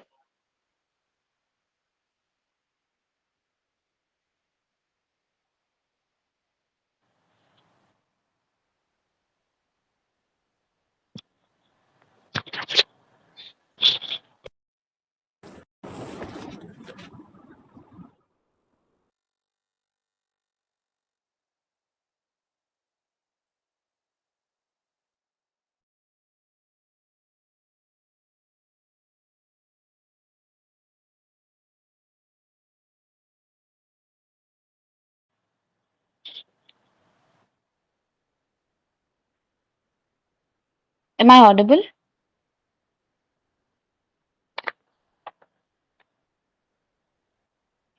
Beyond Maldives, boycott Maldives and India out are the so-called viral words that has hit the headlines. But what lies ahead for the India-Maldives relations and what should be done for the larger peace, prosperity and tranquility in the Indian Ocean is a more pertinent question to be asked. Good afternoon, one and all present. I am Juhi Sai, research scholar from Department of Political Science and Public Administration, Andhra University. Today, I'm here to present a paper on From Estrangement to Engagement, Reinvigorating the India-Maldives Friendship. My paper is mainly divided into 5 sections. The first one would be dealing about the neoteric estrangement. Second, the growing strategic divergence between the two countries. And the third, and the most important, the dragon's design. Fourth, the Indian maturity, the maturity that our nation has shown as far as the controversy or the strain in the relationship is concerned. Fifth, and most important, is how detente is more important over confrontation in any kind of relationship, and most importantly, in India-Maldives relationship. To begin with, Karl von Clausewitz rightly said, war is a continuation of politics by other means. Inter-Maldives bilateral relations have remained tense since Mohammad Moizu's elections in September, who rose to power on the back of India Out campaign. Moizu has taken a significant pro-China stand compared to his predecessor. In fact, his election campaign contained anti-India rhetoric. For example, he promised to remove Indian troops from the Maldives and balance trade relations to restore Maldives sovereignty. But what is to be understood is that while leadership desire for sovereignty and independence is understandable, painting India as a meddling big brother and a threat to Maldivian sovereignty is uncalled for. This is because India's policy has always been one of security and growth for all in the region. The trigger came from the tweets by 3 Maldivian ministers attacking PM Modi for promoting the Lakshadweep island at a perceived cost to the Maldives.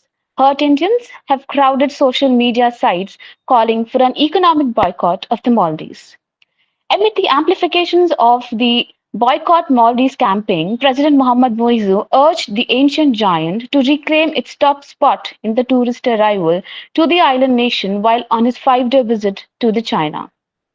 Addressing the Invest Maldives Forum held in China, Moizu spoke of his government's plan to diversify the country's popular tourism sector and offer new experiences. On the other hand, the Maldives Association of Tourism Industry called India a significant contributor to the tourism industry that greatly assisted the island nation's recovery during the COVID-19 pandemic.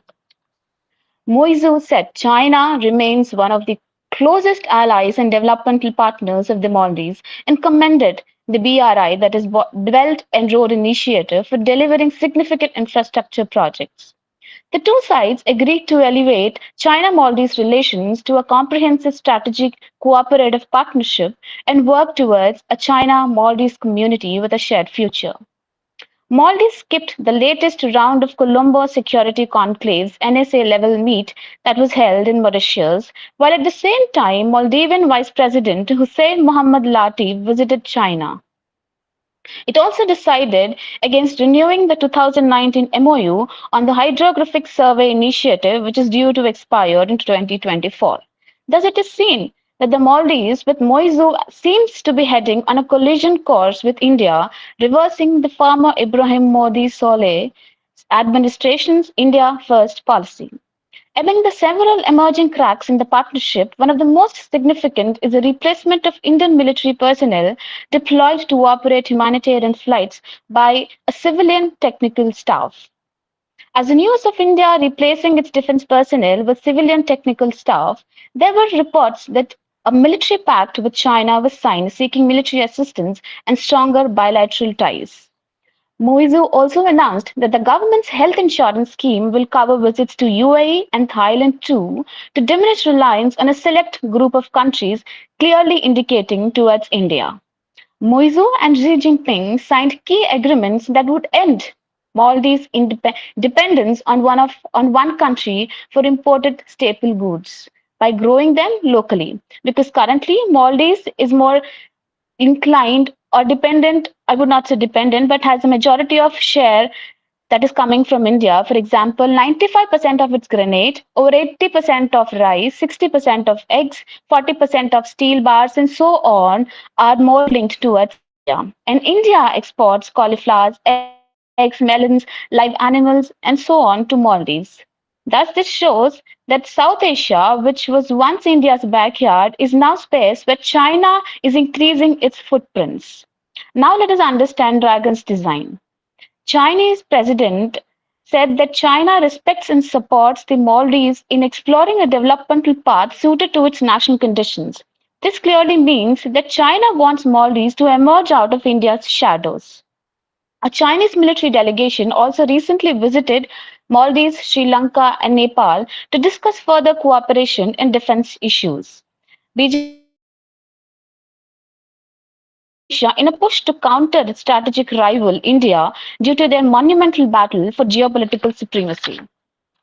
Beijing has invested substantially in Indian Ocean with its BRI projects, helping it access the Indian Ocean. Beijing's plan is to control the crucial sea lines of communication and trade and to limit India's influence and presence through its string of pearls strategy. Today, China is not only strengthening its naval capabilities, but it also maintains strong defense relationships with states in the Indian Ocean region and also conducts regular maritime exercises. It has established, as we all know, base in Djibouti, Gwadar, and also controls Sri Lankan Hambantota port and many others. As a result, the CSC has focused on five major pillars. First, maritime security and safety. Second, countering terrorism and radicalization. Third, trafficking and transnational crime. Fourth, cybersecurity and protecting critical infrastructure. Fifth, humanitarian assistance and disaster relief. It is with these sectors of cooperation that India hopes to better understand and respond to threats from Indian Ocean and continue being a preferred partner for the Indian Ocean states. And how has India shown its maturity as far as this relationship between India and Maldives is concerned? Let us understand this now. First, despite its disappointment with the win of anti Indian forces in the Maldives, given the warm relationship it shared with its predecessor, the government sent a minister to its swearing in ceremony. Second, India's neighborhood received a substantial share in the interim budget. The Maldives has seen a substantial bump in the allocation.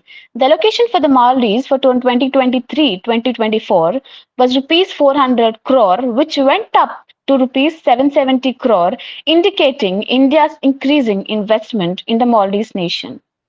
Third, Air Chief Marshal V.R. Chowdhury said that Indian Air Force might easily act as a catalyst for progress, fostering strategic partnership and contributing to collective advancement of the global South. But unfortunately, despite New Delhi's patience and diplomatic tact, Mali continues to deepen its embrace for India. So, what now should be done? How is detente more important over confrontation, and how the mutuality between the two nations indicates that a stance of detente should be taken is more important than that of confrontation. Given the proximity, mutuality, India's role as a time-tested developmental partner, the Dragon's design, and India's role as a net security provider in the ocean, Malay can ill afford to antagonize India. India Maldives trade is worth $501 billion. India is the third biggest trading partner. India is also one of the top source of tourism to the Malay and the first responder during the crisis and emergency, be it the 1998 coup or the 2004 tsunami or the 2014 water crisis and the most recent COVID-19 pandemic. India is a major supplier of food grains, vegetables, and fruits to the island nations, and Indians are the largest expatriate community, accounting for almost a third of country's doctors and large shares among teachers and engineers. In fact, Adan Hussein, deputy leader of Maldives Democratic Party, said, "We cannot change our geography. We cannot bring closer. We cannot bring China closer to us. India is our closest neighbor, friend, and family. Whether it's about sourcing food or medicines, we cannot do without India. And that's a major statement coming from a major leader that we cannot do without India. We live in peace because of India's neighborhood first policy. And more importantly, Maldives is also a key element in India's Indian Ocean region strategy to counter Chinese strategy.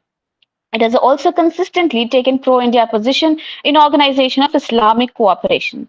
Thus, it is important that Delhi and Male need to take a step back and reassess their responses. Normalizing India-Maldives ties to whatever extent possible now depends upon the ability of the political leadership in the two countries. While sovereignty is paramount for any country, it is important that the two sides see the benefit of detente over confrontation. In that sense, the Maldives decision to invite Xi Yang Hong, a research ship, but not to allow it more than a routine port call, is hopefully a sign that quiet diplomacy is working. A rational approach is more likely to show troubled bilateral ties out of choppy waters now. It is in the interest of both countries' policymakers to demonstrate leadership by promptly resolving the dispute and not permitting it to derail bilateral relations. Thus, I conclude by saying that more confidence in traditional ties and the avoidance of zero sum mindset is necessary to build a strategic future in the Indian Ocean region. Thank you so much, and I thank Mary Stella College for organizing and giving us such a wonderful opportunity to participate in the conference. Thank you all. Thank you so much.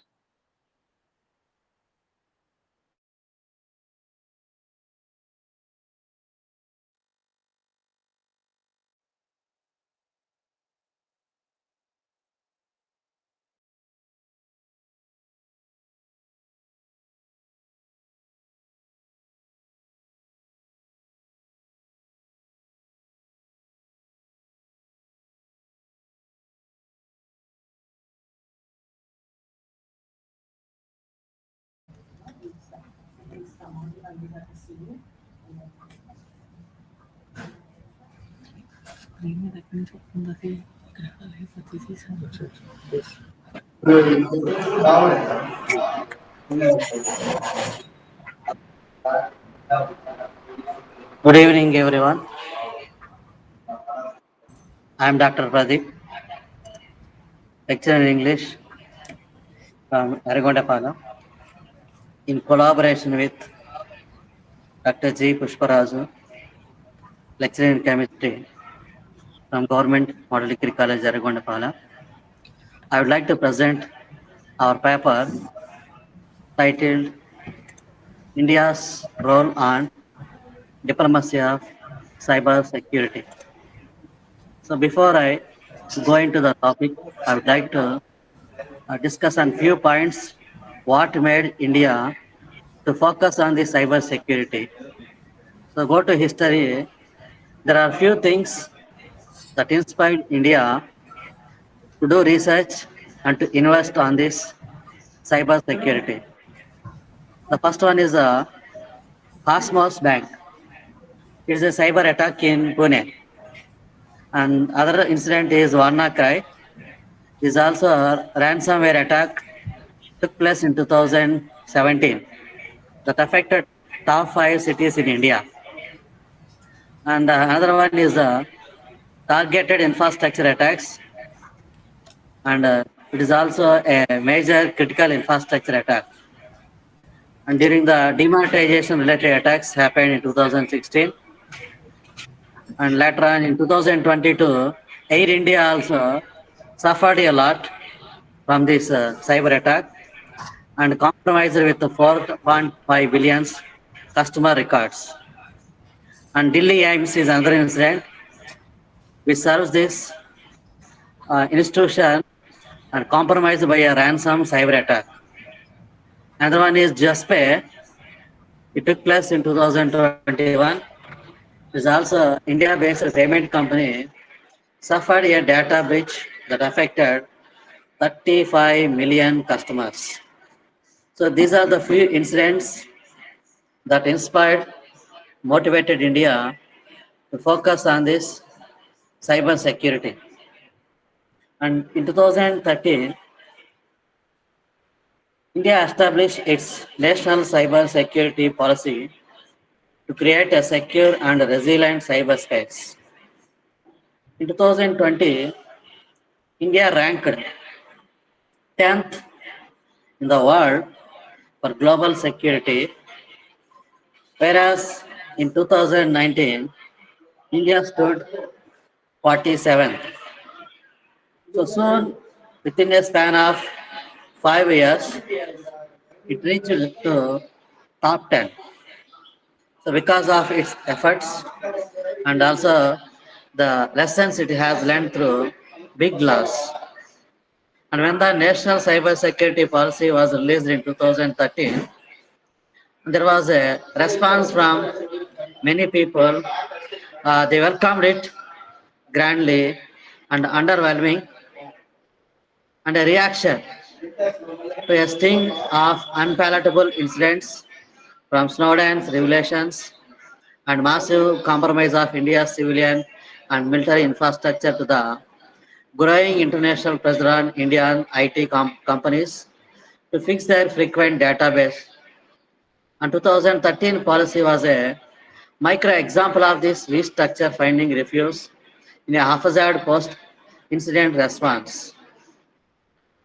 And however, before we embark upon solving our cyber or physical domains feature threat environment, it's perhaps wise to look back upon the perilous path that has brought us here. And the institutional cybersecurity thinking of post-independence Indian government structure goes back to 1839 when we were under the ruling of British.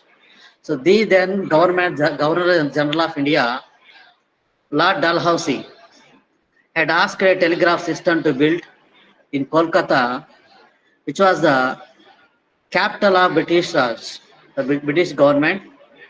And by 1851, the British had deployed the first Trans-India telegraph line, and by 1854, the first Telegraph Act had been passed. And similar to that, in 2018, amendment to the IT Act, which also allowed the government to intercept, monitor, and decrypt any information on any computer. The then 1860s Amendment to Telegraph Act granted the British to take over any leased telegraph lines to access any of the telegraph transmitted. After all, the new wide communication technology of the day had become an unforeseen flashpoint during the 1857 rebellion. And historians note that the telegraph operators working for the British quickly became the targets of intrigues and lethal violence during the mutiny. And somewhat akin to this, SISMAD means being the top social engineering priority for cyber threat actors. And one of the Sepoy mutinies of 1857, while on his way to the hangman's halter, famously cried out at a telegraph line, calling it the cursed sting that has strangled the Indians. On the other side of Appice, after having successfully suppressed the mutiny, Robert Montgomery famously remarked that the telegraph had just saved India. And within the telegraph system, the problems of information security popped up fairly quickly after its introduction in India. And scholars note that commercial intelligence was frequently peddled in underground Indian markets by government telegraph clerks in what can perhaps be described as one of the first data breaches that bureaucrats India had to deal with. And major reforms are often preceded by major failures. The government imported its first computer in 1955, but did not show any interest in any policy regarding these new machines. That only changed in 1963 when the government, under the pressure to reform after a shameful military defeat and the loss of significant territory to China, instituted a committee on electronics under Homi Jahangir Baba, H.J. Baba, to assess the strategic utilities that computers might provide to the military. In 1965, as punitive sanctions for the war with Pakistan, and the US cut off India's supply of all electronics, including computers. And this forced the government to set up the Electronics Committee of India, which worked alongside the Electronics Corporation of India, ECIL, mandated to build indigenous design and electronic manufacturing capabilities. But their approach was considered highly restrictive and discretionary, which instead of facilitating further constrained the development of computers related to electronics and correspondingly useful policies in India.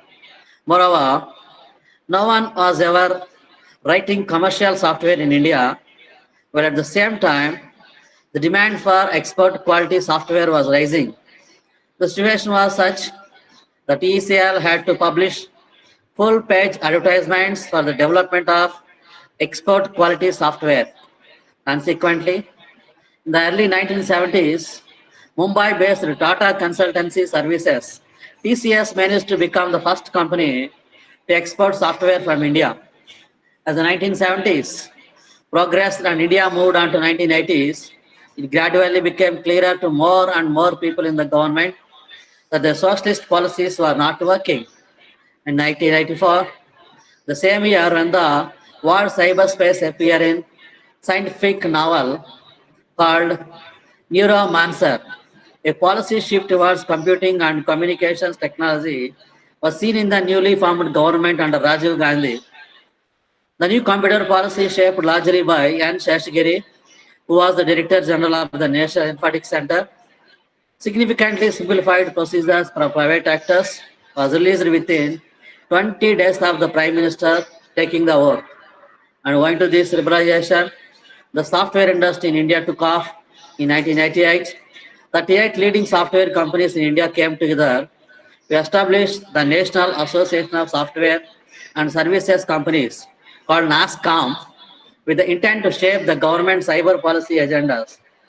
As we are mostly concerned about cyber security, it should be noted that in 1990, it was NASCOM that carried out probably the first IT security-related public awareness campaign in India, which called for reducing software piracy and increasing the lawful use of. And in 2013, National Cybersecurity Policy proposed certain goals and 5 objectives towards building national resilience in cyberspace. In 2014, again, the National Cyber Coordination Center was established, and with the primary aim of building situational awareness of cyber threats in India. Given the underwhelming response to the 2013 policy, the National Cybersecurity Policy was sometimes to be updated in 2020, but as of this writing, the update is still being formulated by the National Cyber Security, who had the NCCC. The present policy gap makes it opportune, subject to discuss certain fundamental issues, the cyber situation awareness, and the future of cyber defenses in the context of trends in APT activities.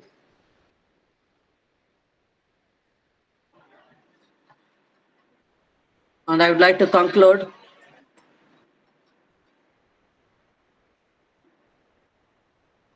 Coming to conclusion, the public authority should saddle and pull together endeavors on the essential utilization of India's profoundly qualified IT industry force in the event that the public authority offered motivations to the area, the confidential area which would be the bound to put resources into a public digital production organization. And future Indian firms will be more cutthroat on a worldwide scale, construct a more secure computerized India with improved digital production safeguards. All open and business associations that arrange with individual information are to be compelled to adhere to severe information security rules. The youthful populace can function as a competitive edge to be aware of the cooperation in the internet, lay out a biological system for cyber security, and forestall cyber crimes, which is the reason schooling is one of the urgent areas for spreading information on the counteraction of cyber crimes. So that's it. Thank you, one and all.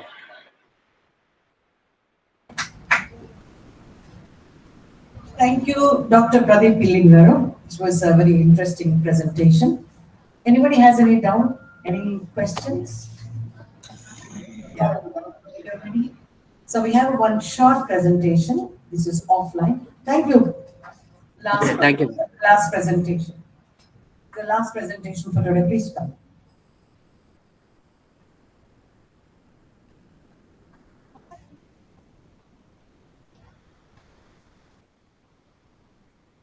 So I invite Mary Florence. Mary Florence from St. Teresa's College for Women. You're studying which class, ma'am? Second BCom. And her topic is India's cyber diplomacy, emphasis on India's initiatives in cybercrime. I want you to complete that in a few minutes, please. Thank you.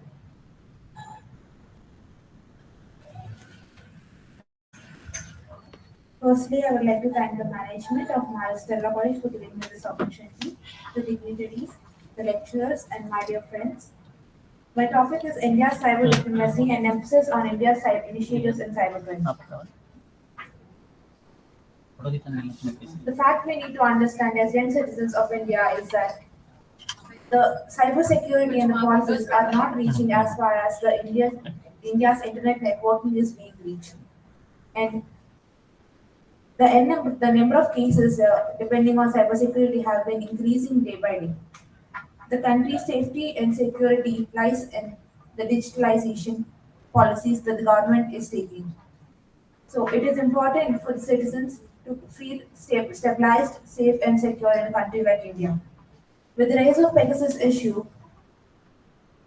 the need for cybersecurity has been mentioned, has been coming forward in many cases. It has alarmed the citizens of India and their predictions of the security of their personal and private security. Mostly, the cybercrime is affecting the vulnerable and minor sections of the society, which is mostly the women and children. This could be a negative. This could give a negative image to India on a larger scale when talks matters discussed in UN nations, especially for the women interactions. Every growth of the country should be backed up by security and safety. India has been facing a number of issues regarding malware, software issues that consist of breaching and lack of data privacy for the citizens. However, the collaborations of India over the past few years with Israel, Taiwan, and USA have made coalitions better.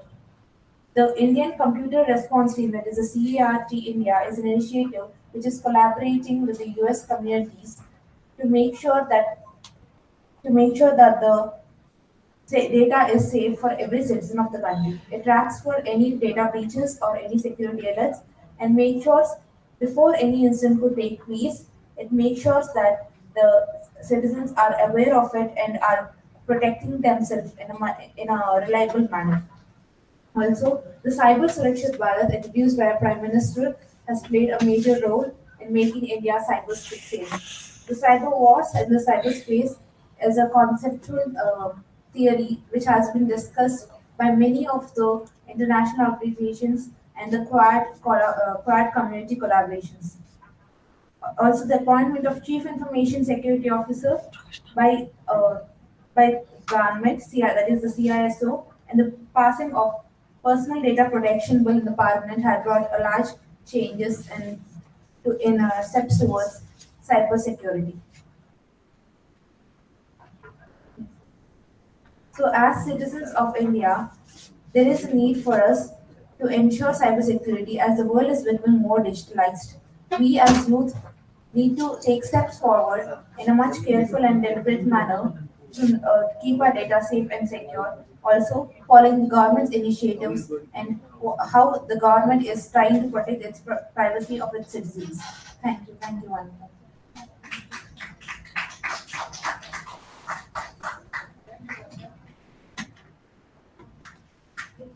Thank you, Mary, for your presentation. So with that, we conclude this afternoon sessions, the second and the third technical session that we have concluded. So thank you for being with us. Thank you, Mike, sir. And thank you, Govindarajan, sir. And thank you, ma'am, and all my dear students. We have who have really the IT team, especially. We cannot, how much ever we say thank you, that's not enough. And of course, Prakash. I thank Prakash. I thank Vinod. I thank Prasad, and all my dear students who are here. My colleagues, Sailaja, Anjani, Prasad, of course, and Swarup, and all of you. So I'll see you again tomorrow. Please come, and we'll start the sessions tomorrow at 9 o'clock. That'll be all for today. Good evening.